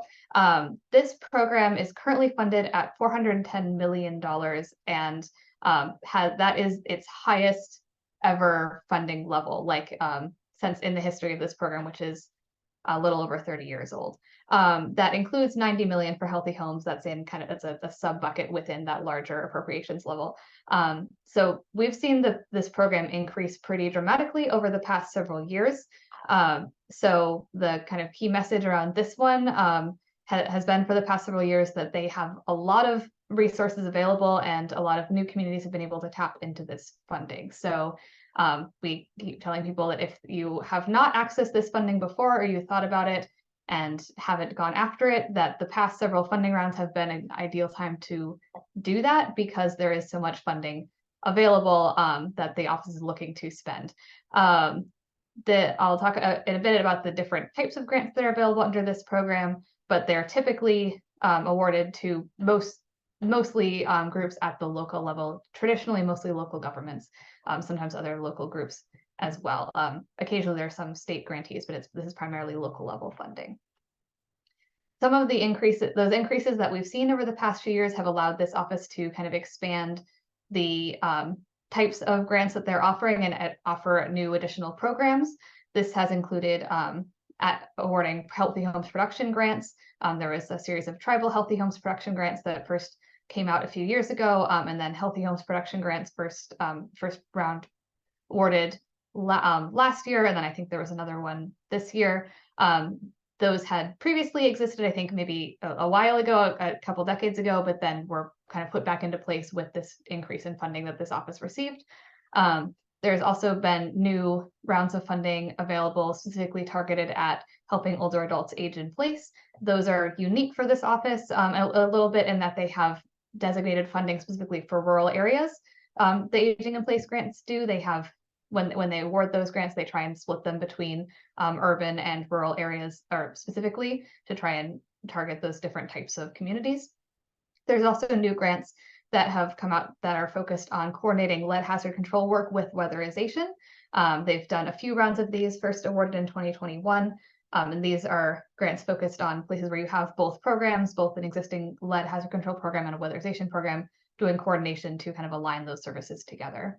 And then finally, the most recent kind of new grant category they've rolled out is this capacity building category to allow new grantees or new communities who haven't received a lead hazard control grant from this office before to access kind of a smaller version of those funds to be able to kind of get off the ground and build capacity to then accept a larger fund in the future. And the idea is that it's kind of a lower barrier for entry and a somewhat easier to implement grant than some of the larger awards that had been traditionally coming out of that office. So that's kind of how this office has been able to expand. As I said, they've made some changes to these programs and expanded these programs to take advantage of the increased funding that's gone to this office over the past few years. The kind of second ongoing federal program is CDC's Childhood Lead Poisoning Prevention Program. Unlike the HUD program, this one primarily funds states, although they've been kind of expanding into funding locally, which is really exciting to see. This program, also like HUD, is currently at its highest ever appropriations level at $51 million in the most recent federal budget, which is as high as it's ever been, or higher than it's ever been before. And this has allowed them to kind of expand the states that they're funding, as well as offer some new opportunities. So this program, as I said, traditionally funds largely states to do a lot of blood lead testing and surveillance type of work. This year, and they just recently announced these, they just recently awarded a set of 11 community grants, which is the first time this office has ever awarded community-based organizations and nonprofits. So they just had that application period open this summer and just closed it and then announced those, I think, just late last month. So that was really exciting to see as a new type of funding award come out of this program. This is the map of the current funding for that program. They're currently funding in some form in all 50 states, which is also really exciting to see how that higher appropriations level is translated to that for them. I think 47 states they fund directly, and 3 of them through like an intermediary and some capacity building work, as well as some local level like health departments. At EPA, there are a few different types of lead programs, most of which have been around for a while, some of which are a little bit newer, and they all do things a little bit differently.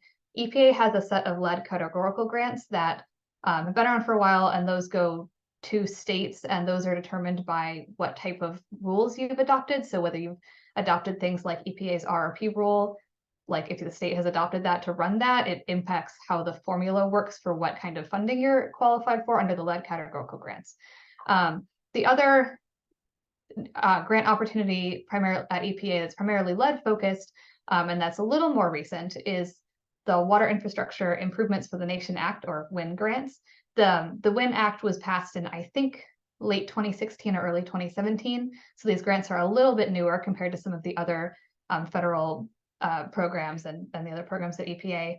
But these are a set of 3 different types of grants. They have both competitive and non-competitive grants that are specifically for lead in water testing and remediation in schools and childcare.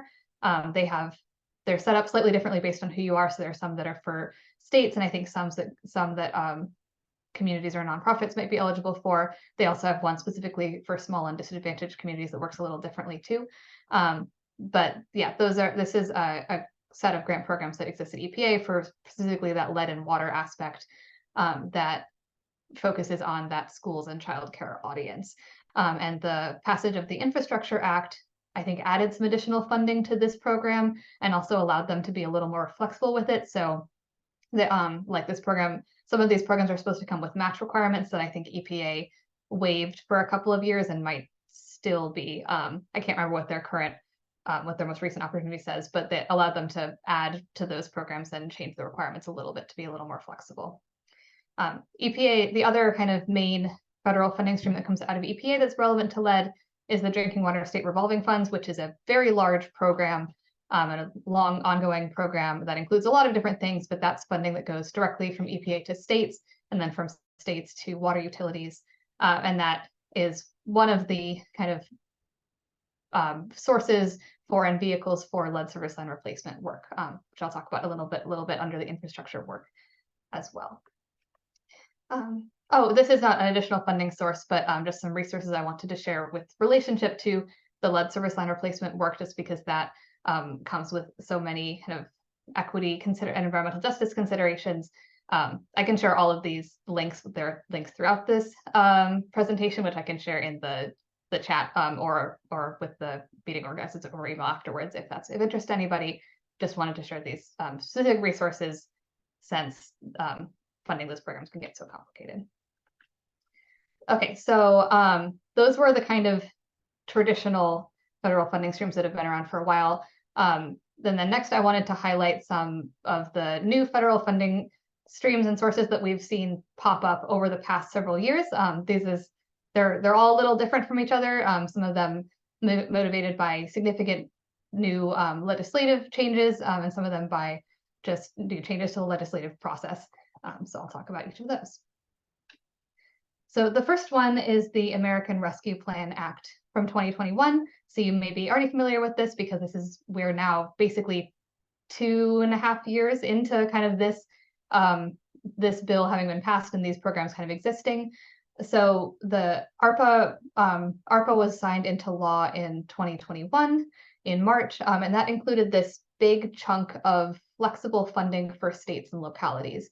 It was allocated kind of proportionally to population. It's similar to the type of funding allocation that you get for CDBG, I think, and other kind of formula-related federal allocations. But every level of government, basically from states on down, received an allocation. It wasn't like a competitive grant process. You just had to claim it, basically.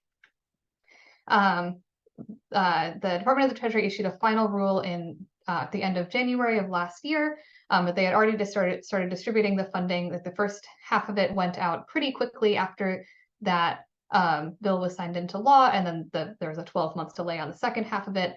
The rules that came out stated that funding had to be obligated by the end of next year and then expended by the end of 2026.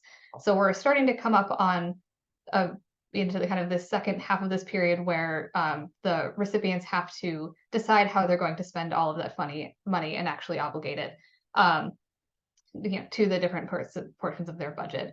So there's about kind of a year left on that timeline. the resources on the slide here are some more information from Treasury about kind of all of the different details of how these funds operate. But basically, it was designed to be super flexible. So Treasury put out like 4 different categories of eligible activities. And the first one, which talks about economic response to COVID-19, is kind of where a lot of healthy homes and housing quality and lead work can fall into, in addition to specifically work water infrastructure, which could include lead service line replacement too.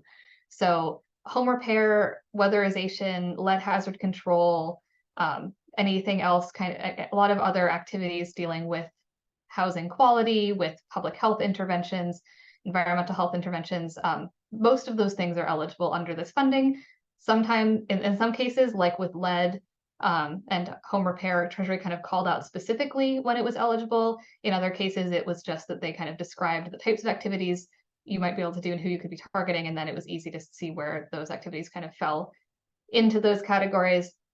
But as I said, it was designed to be super flexible so that communities could decide what was the biggest need in their area and then allocate the funding in a way that made sense to meet that need. The funding should be used to serve kind of the families and communities that were the hardest hit by the COVID-19 pandemic.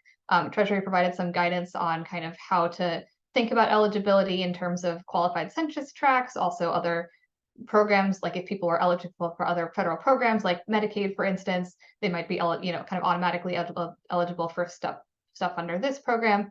So they provided all the guidance on how to set that up, basically. So as I said, we're kind of now about 2 years into this process. So a lot of communities have made those decisions about where they're doing the allocations, and we're starting to see kind of, see what programs have been funded and what those are looking like kind of as they get into action at the state and local level. So I was going to share some resources for how you can kind of identify what states and localities are doing, both looking if you wanted to look for your specific community, but also thinking about just kind of the general scope and breadth of kind of what places are doing kind of across the country.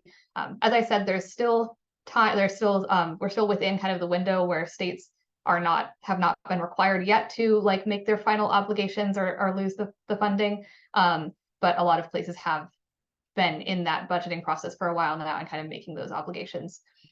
So the process is going to look slightly different in every state and every community, but it's been underway in most places for a bit. One resource is that the National Conference of State Legislatures maintains a tool that's updated pretty regularly that looks at the state level work. So you can sort by state and just see what each state is doing, or you can kind of keyword search or description search and look for specific types of programs. As I said, that's updated pretty regularly. It's an easy tool to use.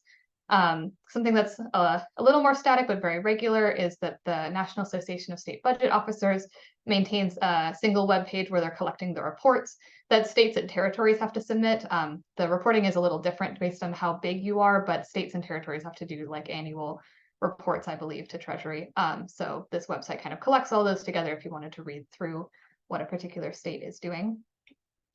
And then Brookings Institute, in collaboration with the National Association of Counties and the National League of Cities, has a really great interactive tracker for local level city and county stuff that pulls from Treasury reports and allows you to kind of like the state one, you can look by local government, or you can kind of look by types of work and description search and see kind of what projects are popping up.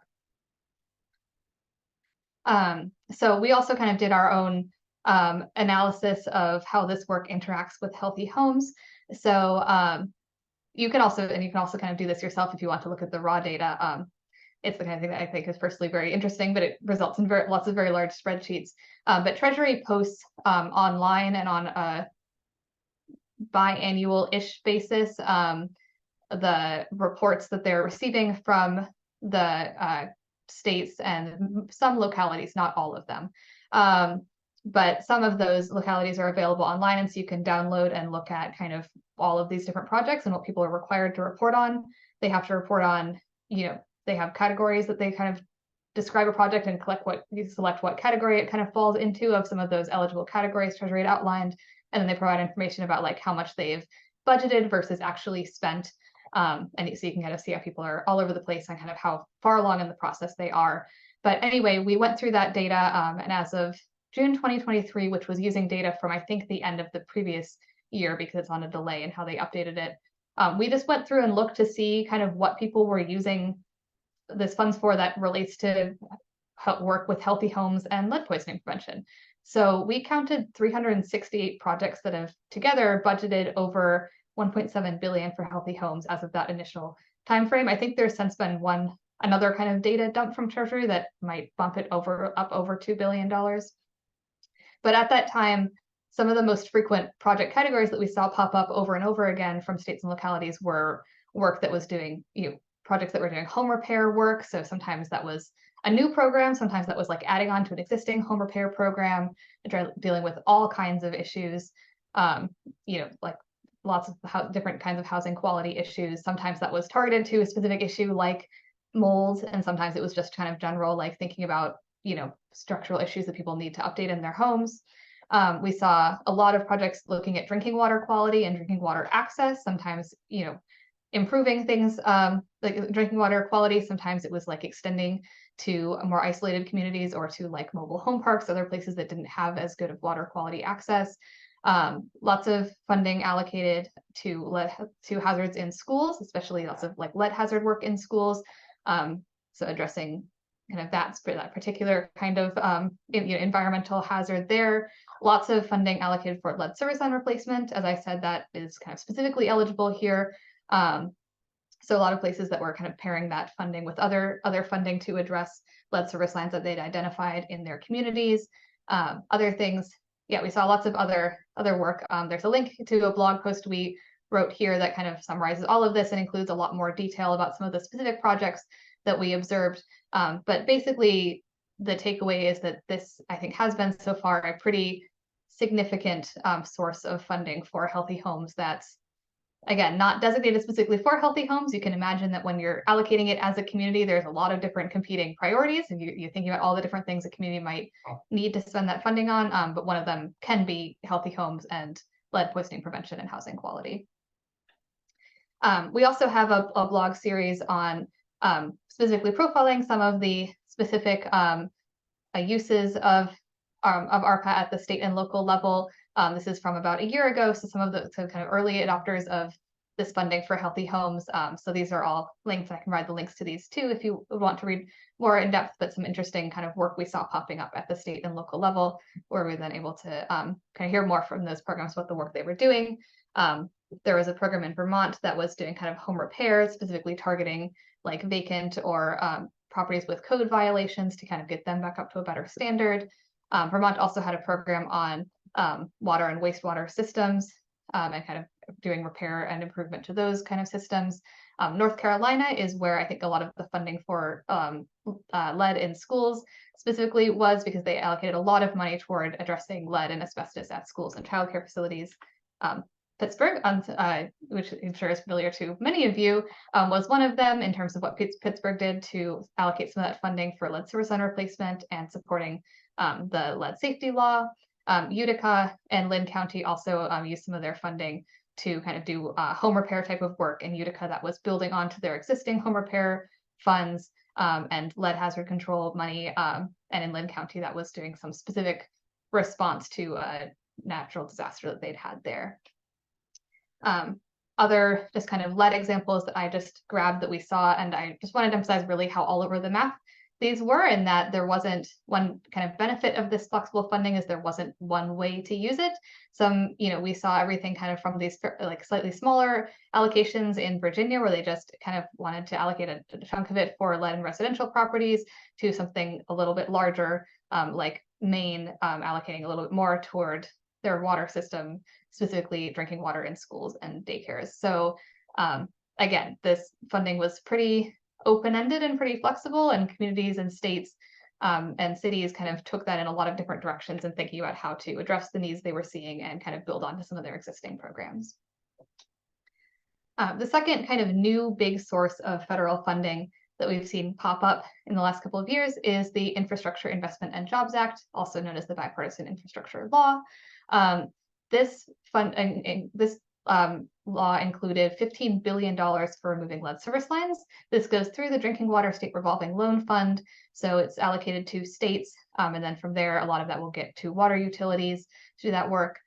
They allocated $3 billion a year for 5 years starting last year. So I think we should be on our second year of that now. And I think the White House has some, and EPA have some information available online about kind of how those allocations have been going in terms of how much of it has been spent so far and kind of what's actually gotten to the states and what that's going to be looking like. But that's expected to be and is kind of a new major source for addressing lead in drinking water specifically.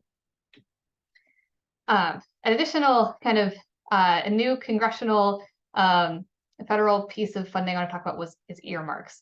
So this is not specifically for healthy homes, kind of like ARPA, but a little different. You may know or remember that earmarks had been a regular part of congressional funding a decade or so ago or more, that then was stopped for a while, and they started doing earmarks again like 3 years ago. I think we're in our third round of a funding cycle that included earmarks as an option. So earmarks is a way for Congress to directly allocate funding to local programs where you kind of skip a federal grant making process. Like it includes a grant making process kind of in it. It's there's a whole process that you go through and working with Congress and the agencies, but it's typically Congress appropriates money to EPA, for example, to set up a program, and then EPA solicits funding applications and delegates the money that way. This kind of skips that part and just has Congress delegating and funding programs directly in a local community. They're called earmarks kind of colloquially. They're officially called congressionally directed spending in the Senate and community project funding in the House. And basically what it is it's like an appendix onto the end of the annual appropriations bills. So the upside of this funding option is that it has been annual every year, and it has followed kind of the same process every year for the past couple of years. The downside is that you are tied to the appropriations bill process and whatever timeline that is on. So for example, we currently don't have a federal budget yet, our final federal budget yet for FY24. We currently have a continuing resolution that'll end in the middle of November, and then they'll have to figure out, kind of and come to an agreement on what the next step for that budgeting process is. But when there's ultimately a final federal budget for whatever federal year of federal funding, then that's when the congressionally directed spending money goes with it. So typically this process kind of starts in the first quarter or so of the year, in that you apply for this funding through your senator's or your representative's office. You work with them to kind of put an application in. If they like your application, it'll get kind of directed to the appropriate committees, and then it'll go through this process that kind of ties to that annual appropriations bill process. So it can take a while. For example, if they had the portals or the applications open, probably sometime early in this spring this year. I can't remember the exact dates, but it was probably around March, because that's typically roughly the time frame that it happens. And there's still not final, because we don't have a final budget. So as I said, it's tied to that budgeting process, which can be kind of up in the air, because it is related to then whatever Congress is doing, kind of how they're figuring that out every year. But it does provide this funding for specific local projects. And over the past couple of years, we've seen communities get that funding for healthy homes related work. I know some communities have gotten it for lead service line replacement specifically. I know some communities have received like home repair type of funding or aging in place funding through this work. A couple of communities have gotten funding specifically for lead. So yeah, it's again not a healthy home specific funding source, and it's a little unusual in how it operates, because it's not like applying for a grant just through HUD or CDC. But it is a new way that some communities have been able to access some of that funding for local projects. The National Safe and Healthy Housing Coalition, which I do the administration for, did a webinar this past summer about using earmark funding for healthy housing, which I've linked here. Link to the recording. We had a panel of like 4 communities that have received funding through this process over the last couple of years, who talked about kind of their experience applying and advice for communities that would be interested in applying for this funding. So I can share the link to that as well if people are interested, as a good resource if you would be thinking about how to access this funding. They kind of talked about why it worked for them and their healthy housing programs. The kind of final new federal source I wanted to talk about was some funding at EPA, specifically that's out of the Inflation Reduction Act. So the Inflation Reduction Act passed about a little over a year ago. It included a big chunk of funding for environmental justice and climate justice block grants at EPA. And EPA has kind of since then been rolling out a lot of new programs accessing that chunk of funding and thinking about different ways to get that money to communities. So the first two here, the Collaborative Problem Solving Cooperative Agreement Program and the Government to Government Program, were open for applications earlier this year and then just awarded them, I think, earlier this week. It was like 80 to 90 grants for each of these programs. And then the Community Change Grants programs listed here is an upcoming one where EPA says they're expecting to put out a NOFO, I think, this fall. So we'll look for more information on that. But these programs are new and exciting, and some of the kind of key features of them are that they're very targeted toward community-based organizations and local nonprofits and working groups doing the work on the ground. They have slightly different requirements per type of program. Some of them are specifically for CBOs. Some of them are for like partnerships between governments and CBOs or for other types of partnerships. We noticed when we were just kind of looking through a lot of the awards that came out this week that a lot of them were related to lead and healthy homes and kind of, lots of people addressing lots of housing quality and indoor environment types of issues. I was looking at the Community Change Grants program kind of description that they have, the short description out before they put the full NOFO out.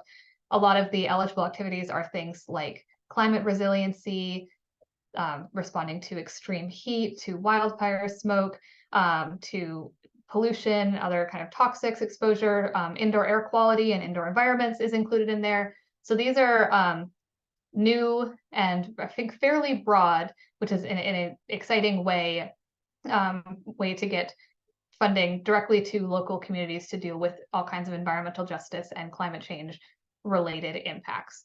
So we'll continue to kind of watch these as they come out. I'm looking forward to seeing what that kind of last one, SNOFO, actually looks like when that comes out later this year. That there's other programs under this general environmental justice bucket at EPA that will be continuing to award funding as well. Okay. And then finally, I just wanted to talk about a couple of innovative local examples. Some of these may also be familiar to you, but just some other kind of examples of work that's being done at the local level to transform different funding streams into real action. The first one is the Cleveland Lead Safe Home Fund, which you may have heard about before because they've been around for a while and have been a real kind of incredible success story in identifying lots of different sources of funding and pulling that all together.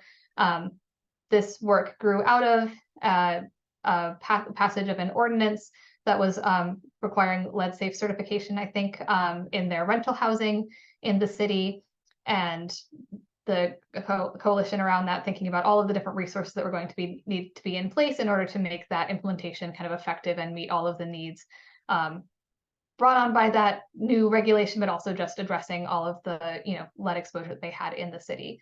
So they had an initial 5-year goal of about $99 million and have so far surpassed that and raised over 115 million. And this, I actually am not sure if this is their most recent number. It might be slightly higher. But some of the different, I wanted to just point out how they managed to pull together lots of different sources, including some we've already talked about. So that included philanthropic funding from the Cleveland Clinic and other kind of large healthcare and medical providers, as well as public funding, like a chunk from the city's ARPA funds and other kind of local allocations that their local governments were able to provide. I think this group also got a congressionally directed funding or an earmark funding a few years ago that also contributed toward this goal.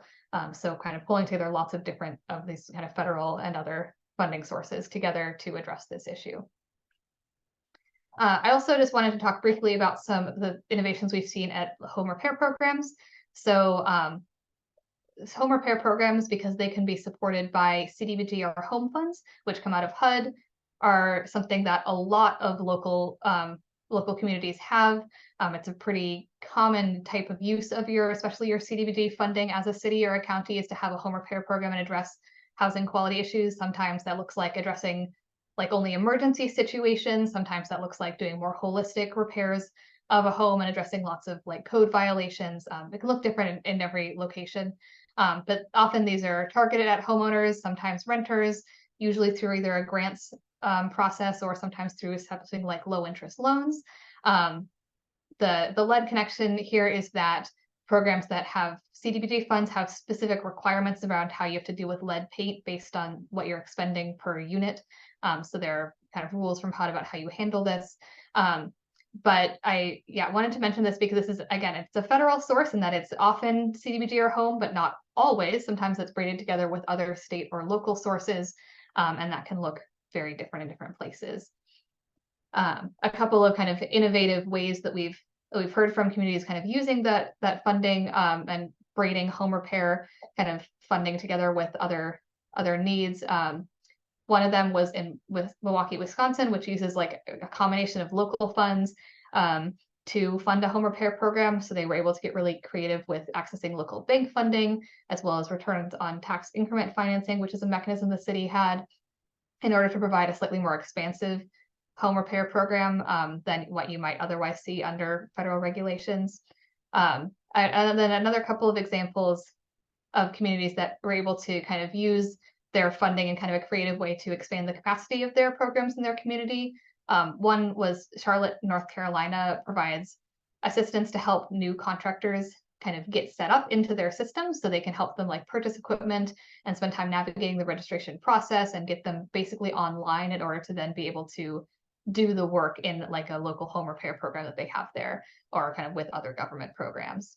And then Dallas has a model I really liked where they contracted with a local law firm to be able to clear up title issues for residents because they observed that a lot of people wanted to access like their home repair funds or their other services that were addressing issues with the home, but needed to have a clean title to do that. And that could sometimes be a challenge for certain residents. So Dallas found a way to kind of try and clean up that issue for them, and then they could funnel them into their home repair program and be able to address some of those issues.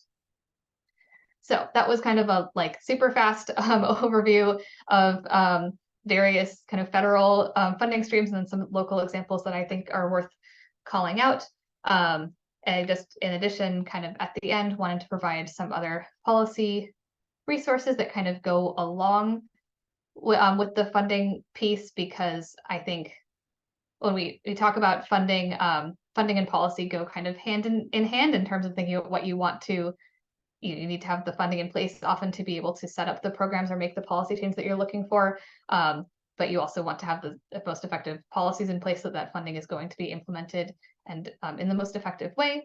So a couple of resources that I can also share if people are interested includes, we have some resources specifically around best practices for lead and some case studies on lead poisoning prevention and lead policy kind of options, including some examples of what different communities have done for both kind of lead in paint and lead in water. I can also share if people are interested in policy resources specifically around housing codes and rental inspections and code enforcement. Code enforcement and housing codes are something that comes up a lot as a policy option, but that does have kind of a funding component to it as well, in that, thinking about kind of the costs of establishing those kinds of programs, those two things do go together.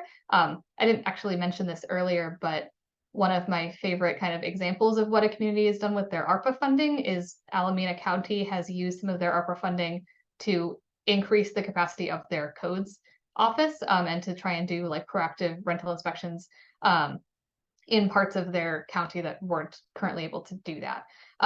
So I thought that was a really neat use of the federal funding that is pretty flexible, because then it'll pay dividends as they increase the capacity of that program and are able to identify homes that are having housing quality issues and be able to hopefully then connect them to the right services.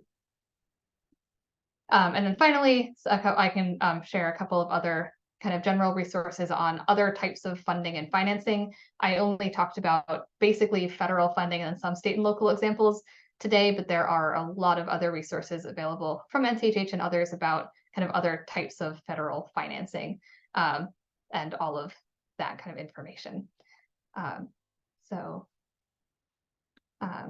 yeah, that's the end of my presentation. I know that was super fast. So I'm happy to kind of answer any questions. Or Thank you, Sarah. Thank you, Sarah, for providing these funding sources for us as a way to end our Life Without Lead Summit. If you have any questions, please drop them in the Q&A box. I did have a question as you were talking about ARPA funds.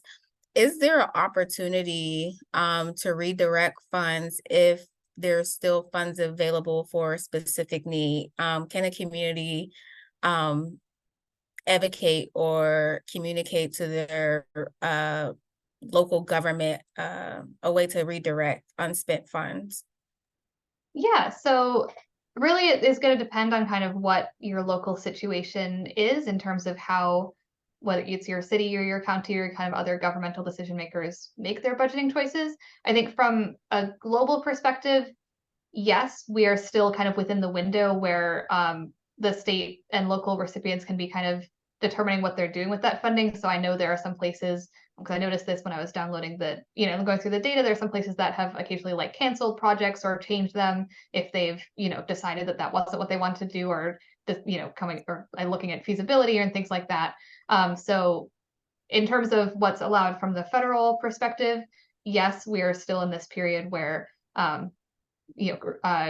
communities can be redirecting that funding or kind of making different budgeting decisions as they need to, or if, again, if new needs are being identified, or if they've figured out that they have a more effective way of spending the money or something like that.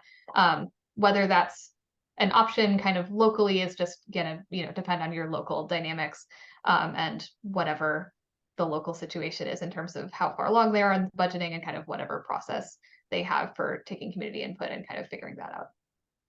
Is there a way to, I guess, track to see how the money is being spent? Yeah, so there's a few. From a kind of a national perspective, the Treasury, if you are a state, a city, or a county, that is public information that gets given to Treasury. It's on, as I said, a bit of a delay. So I think the larger states and larger cities and counties submit this information quarterly, I think, to Treasury. The smaller cities and counties have to do it only annually because they have different reporting requirements. And then Treasury usually takes a while to put it online. So it is on a bit of a delay. So as I said, last time I looked at the data, I was looking at data in this kind of spring, summer, that it was from the previous year. So they're on this delay. But anyway, all of that is public information. It comes as these, for the larger locations, they have, I think, an embedded tool in their website that you can search kind of, but you can also just download really large spreadsheets and then look kind of manually for your locality. And they provide kind of information about what the different columns mean and stuff. So you can identify the specific recipient. Some of the other resources that I linked to on the slides are using some of that same data, but doing a little bit of data cleaning for you. So the National League of Cities Brookings Institute partnership one is nice for that, because they're, again, pulling from that same Treasury data. So it is not as up to date. Like if your city passed a budget last week, that's not going to show up for a little while because it's not going to be until their next reporting cycle to Treasury. But anyway, that they have a nice tool at Brookings Institute to kind of, where you can search by community and try and kind of see what they've got, and they've cleaned the data up a little bit, so it's a little more readable than some of the raw data that Treasury puts out. No, that was really helpful. Because I don't think I was aware of that. And I'm not sure if anyone else on this call was aware of that, but I did have another question. I know you talked about earmarks. If an organization wanted to utilize that avenue, how would they go about doing that with legislators? Yeah, so the offices make it fairly easy. Well, they make it easy to figure it out. It is always going to be a tight time frame. So basically what happens with earmarks is that House and Senate offices submit a list of the things that they want to see funded in their state to the appropriate appropriations committees. There's 12 appropriations committees in each chamber of Congress that cover, so for example, the HUD one is with the transportation bill, just because that's the bill that goes together. So the offices submit the request to the committees, and then the committees decide what gets put into the draft bills, and then there's a House and a Senate version, and then they have to align them at some point. So the part where you come in as the local applicant is working with your Senate or representative's office. So every year when this process kind of starts, again, it's usually in the first, between February and April, I would say. It looks a little different every time. Each office will put out a portal and put out information about how you can apply through them. They look pretty similar to each other. I think I noticed that I think some of them use some of the literal same portals. Sometimes it's slightly different, but they should all have pretty similar type of questions. And they also should tell you who their main staff person is, where you can just talk to them directly and they can help you answer questions. So it is in the interest of, senators and representatives like to have funding go to their states and to their communities because they, want to bring that funding to the people that they represent in Congress. So they want to get applications from you and you want to get funding from them. So they're going to work with you to kind of help you respond to their portal, and then they will go through all the applications and decide who they're recommending to the Appropriations Committee. I think senators get a longer list of what they're supposed to submit. I think the House, because there's more of them, I think they can only submit 10 or something. So they might have to be a little pickier. I know some senators have submitted very long lists of projects and then they're not all going to get funded, but so that's how it works. So you work with your senator representative's office. So the best first step is just to confirm look up who that is if you don't know. And then in kind of, again, that first half of the year, just keep an eye on their website or look them up, or even just email or call the office and they will be happy to tell you and ask kind of about what that process is, and then they can walk you through it. It can sometimes be a pretty fast turnaround because if you think about all the steps and because of the way Congress operates, they might not know when their deadline is until fairly late in the game, because the appropriations committees are going to tell them by this date we need to have your list of projects that you want from us, right? And then they have to work backwards when their staff needs to review. So that's when they have to tell people when the applications are in, and depending on when they hear from people, that might be a little bit of a tight timeline. So when we did the webinar and talked to the panelists who had done this process, some of them had a very tight, it might be a very quick turnaround of an application process. It could be really short. So you have to be kind of prepared for that. But if you can be prepared for that and be thinking about it, and the applications look pretty similar year to year, so you may be able to kind of look up last year's or talk to your congressional staff before the application comes out to answer questions, ask questions and stuff. So the first step is to look at who your representative and senators are, and then get in contact with those staff and work with them to be prepared for an application.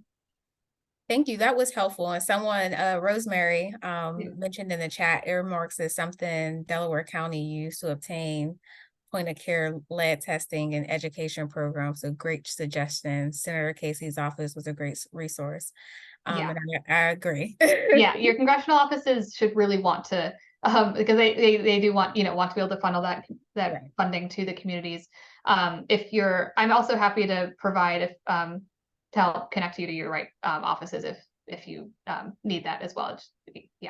We can. Absolutely. Thank you so much, Sarah, for your wealth of knowledge that I always tell you about. We really appreciate you providing this resource to kick us off at the end of our summit. Thank you for taking the time out your day to speak with us and provide us with these resources. And those who are on this call, I'll be sure to provide everything that we shared today online, so you all will be able to have it and access it if ever need be. Thank you so much, Sarah. The last thing we are going to talk about this evening is the Needleman Award. And so I am going to pass it to Michelle.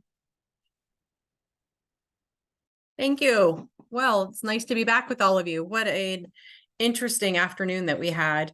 So just to give a high level summary of some of the things that I was hearing all throughout the day, as I was taking notes and trying to capture some of the things that folks were talking about, there are definitely some points that we can summarize. And one of them is that this really is to address lead poisoning prevention in a way that is impactful across all communities. This takes a lot of coordination and collaboration, because no matter where you sit, no matter what sector you represent, you have a role to play. And so one of the first things I heard early on in our conversation today was to organize around primary prevention and activate the community. Show up at your PTA meetings, your church meetings, your civic associations, your community groups, the spaces where we, want to have people's attention and to share our stories with them. Use the tools that have been provided today to work collaboratively at a local level. You heard about tools that EPA has at their website now for at the very municipal level to really start assessing and analyzing ordinances and codes and policies and how they can make an investment and do more and do better. But we also heard about that from our national partners at Green and Healthy Homes and National Center for Healthy Homes. And those organizations are out there to support folks too at the local level. Filter First, we spent a lot of time, hearing and learning more about water and impacts from lead in drinking water. Filter First your water. Advocate and use your voice when federal comments are being due and requested for all of these different proposed regulation changes. So anytime these regulation changes are out for discussion, reach out to organizations, reach out to folks who are in this space and are providing talking points to help guide you if you want a little bit of a head start. Make sure that water remains public, which is really critical, and attend your water system meetings. They've got board meetings where you can share a voice and ask questions. The point of care testing has been a good, useful tool and a strategy for prevention that has been utilized in the eastern part of the state. It's a opportunity to think about how you can do that at your county level. We need communications campaigns and strategies to inform residents, making sure that it's accessible. These communications are accessible in spaces that they're in so that they can learn more about lead and exposure and how to avoid that and all the tools that are necessary that are within their reach, because we know that this is an issue that can't be prevented. Develop action plans, collaborate amongst your community. So come together and look for those coalitions that are on the ground and working. And if you don't have one in your backyard, there are a lot of great examples. I know our folks, as well as many others that we work with across the state, are willing to help guide you in that space. Get involved. Know who your elected officials are, spend time with them, meet with them in their district offices. You don't have to necessarily show up in Harrisburg. You don't have to necessarily show up in DC, but they are accessible and available at the local level. And so making those appointments, spending time and talking strategies and the issues with them is beneficial for them as well as us. So the last part and the highlight of the afternoon for me, because I have now just joining you, where Shivesha had spent a wonderful time moderating. Thank you for all that work moderating with the panels who were great, so informational. This is something that we were able to bring together in 2021 and is something very special to Lead Safe Allegheny and to me. So to give you a little bit of background, Dr. Needleman was instrumental in both identifying the impacts of lead on cognitive development at low dose exposure, as well as the disproportionate impact that lead exposure has in children and communities of color. That was over 50 years ago. And here we are today, still advocating for equitable primary prevention strategies to be enacted at the local, state, and federal levels of government. Data continues to inform us today that in 2023 now, lead impacts children in predominantly Black and Brown communities at an alarming rate, more so than in children in predominantly white communities. Dr. Needleman pushed for stronger regulations to lower the action level for elevated blood levels, knowing that consistent and low levels of lead exposure had devastating health impacts. This physician spoke openly and honestly, and quite frankly, forcefully about the need to eliminate lead from gasoline, paint, and consumer products such as toys. And like the tobacco and chemical manufacturers of today, industry fought to dismiss Dr. Needleman's work. This was a public relations nightmare for their agenda, and they had to move swiftly to counter the physician's research. But Dr. Needleman persevered, taking his fight to Congress. He knew there was no other path forward. Dr. Needleman was a force of nature. He founded the Alliance to End Childhood Lead Poisoning, which later became known as the Alliance for Healthy Homes, and it has since merged with the National Center for Healthy Housing. Dr. Needleman knew that we had to make homes lead safe. He advocated passionately for remediation programs across the country. Dr. Needleman was a brilliant and sensitive, caring, and generous man. I had the distinct pleasure of meeting him, and albeit very briefly, when he served on the board of an organization that I worked for many, many years ago. Today, we are here and we continue to be so very grateful to Dr. Needleman and his family. His legacy will live on here, and we will make certain that everyone knows the story of Dr. Needleman and how a lead champion changed the world to make it a better place for children. And that's why this award is so significant. So I am pleased to announce that we have 2 award recipients today. And the first award recipient is Dr. Sandra Lane. Thank you for joining us, Dr. Lane. I'll read your bio just a bit, and then I'll turn it over to you for some remarks. Dr. Sandra Lane has championed public health research on the effects of and elimination of lead poisoning since the late 1980s. Beginning in this work while a Ford Foundation program officer in Cairo, Egypt, she worked with local researchers and community members to research the sources and effects of lead in the community and to bring attention to the need to keep children safe from lead. The founding director of Syracuse Health Start, Dr. Lane, works in Syracuse, New York, designing research and advocacy efforts together with local community collaborators as equal partners. Since early 2000, she organized efforts to develop data to bring concerns about lead poisoning in Syracuse, currently about 3 times that of the levels of Flint. Not sure, you'll have to update us on whether that's true today, when that became certainly national news several years ago. And she brought that information to the local community and to the local policymakers, publishing with community collaborators on the need for a local ordinance to protect children in rental properties. She works tirelessly with local community groups, including the Syracuse Model Neighborhood Facility, Families for Lead Freedom Now, and other groups and agencies. The local ordinance passed in Syracuse in 2020. That's significant. As a result of community advocacy, much of which the work was supported by Dr. Lane's research. So congratulations to you. You will receive a monetary donation for you to do with as you wish, and a beautiful award that is en route. But I can assure you it will be something that you'll be proud to share and display on your shelf. So with that, Dr. Lane, welcome. Congratulations. It's so nice to have this nomination to be able to honor you this way today. Thank you very, very much. Dr. Needleman is and has been my hero.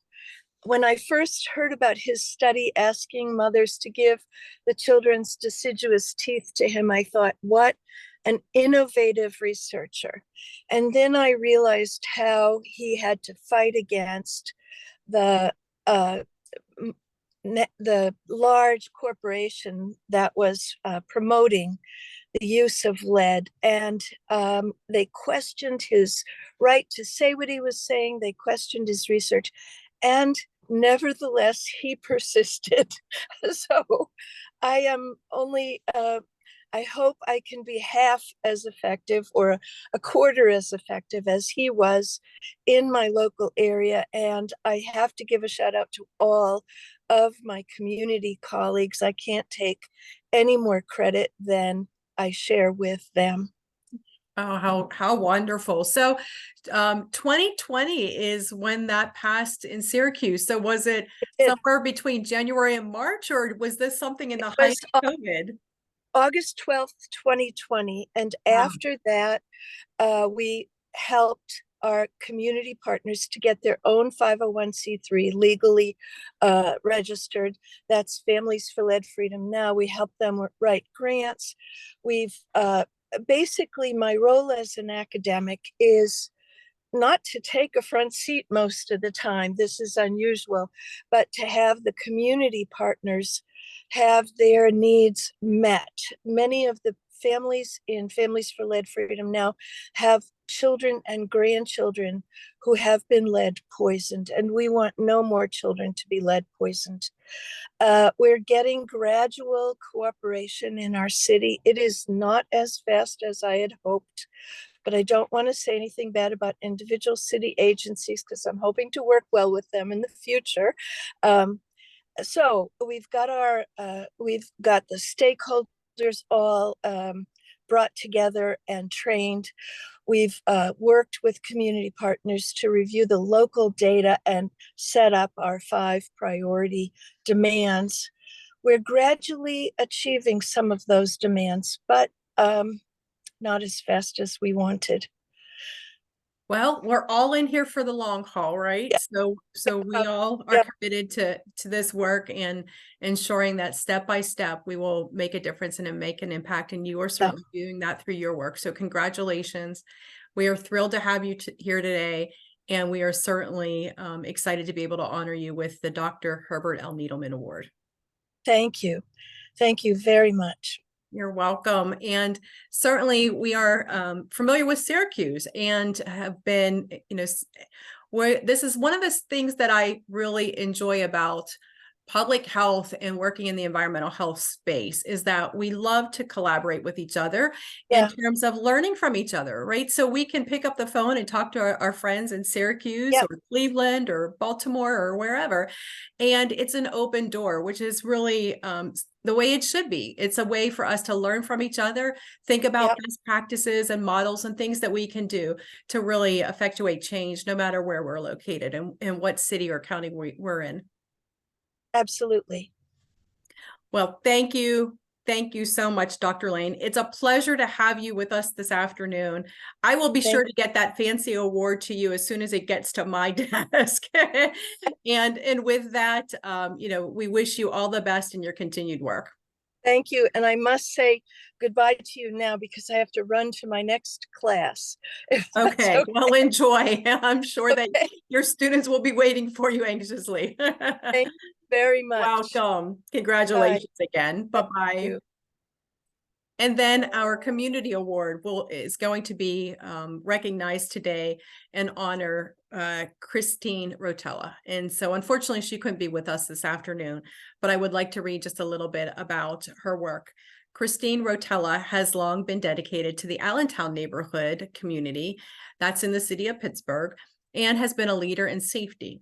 Chaplain Christine worked with grounded strategies throughout the 2020-2021 year to test out a lead remediation site on the parcel next to Abiding Missions, where she works, where she dedicated time and resources to help educate the families on the dangers of lead in paint, dust, soil, and water.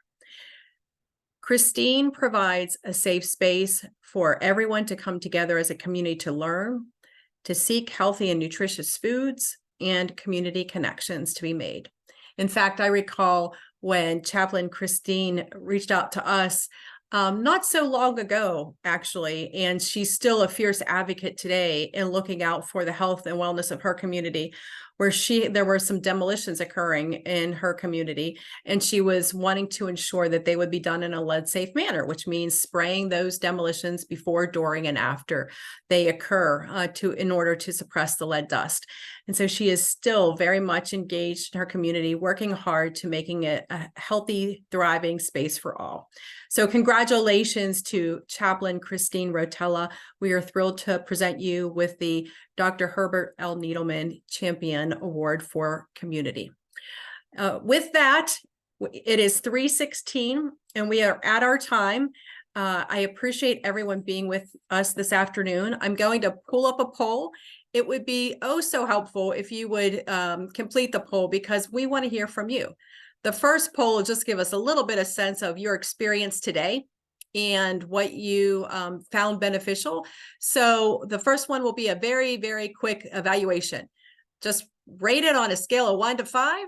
And then the second poll will be some future topics that you would have interest in hearing about in this space that we will begin working on tomorrow to bring to you at this time next year.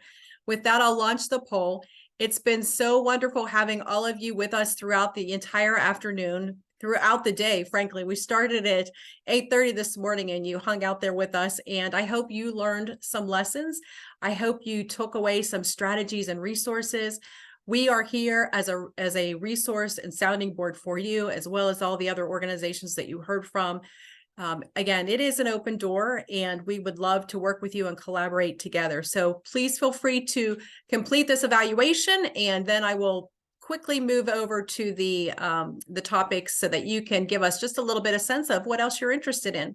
But with that, thank you very much, and take care, and happy Lead Poisoning Prevention Week this week and every week. Take care, everyone. Nice to be with you.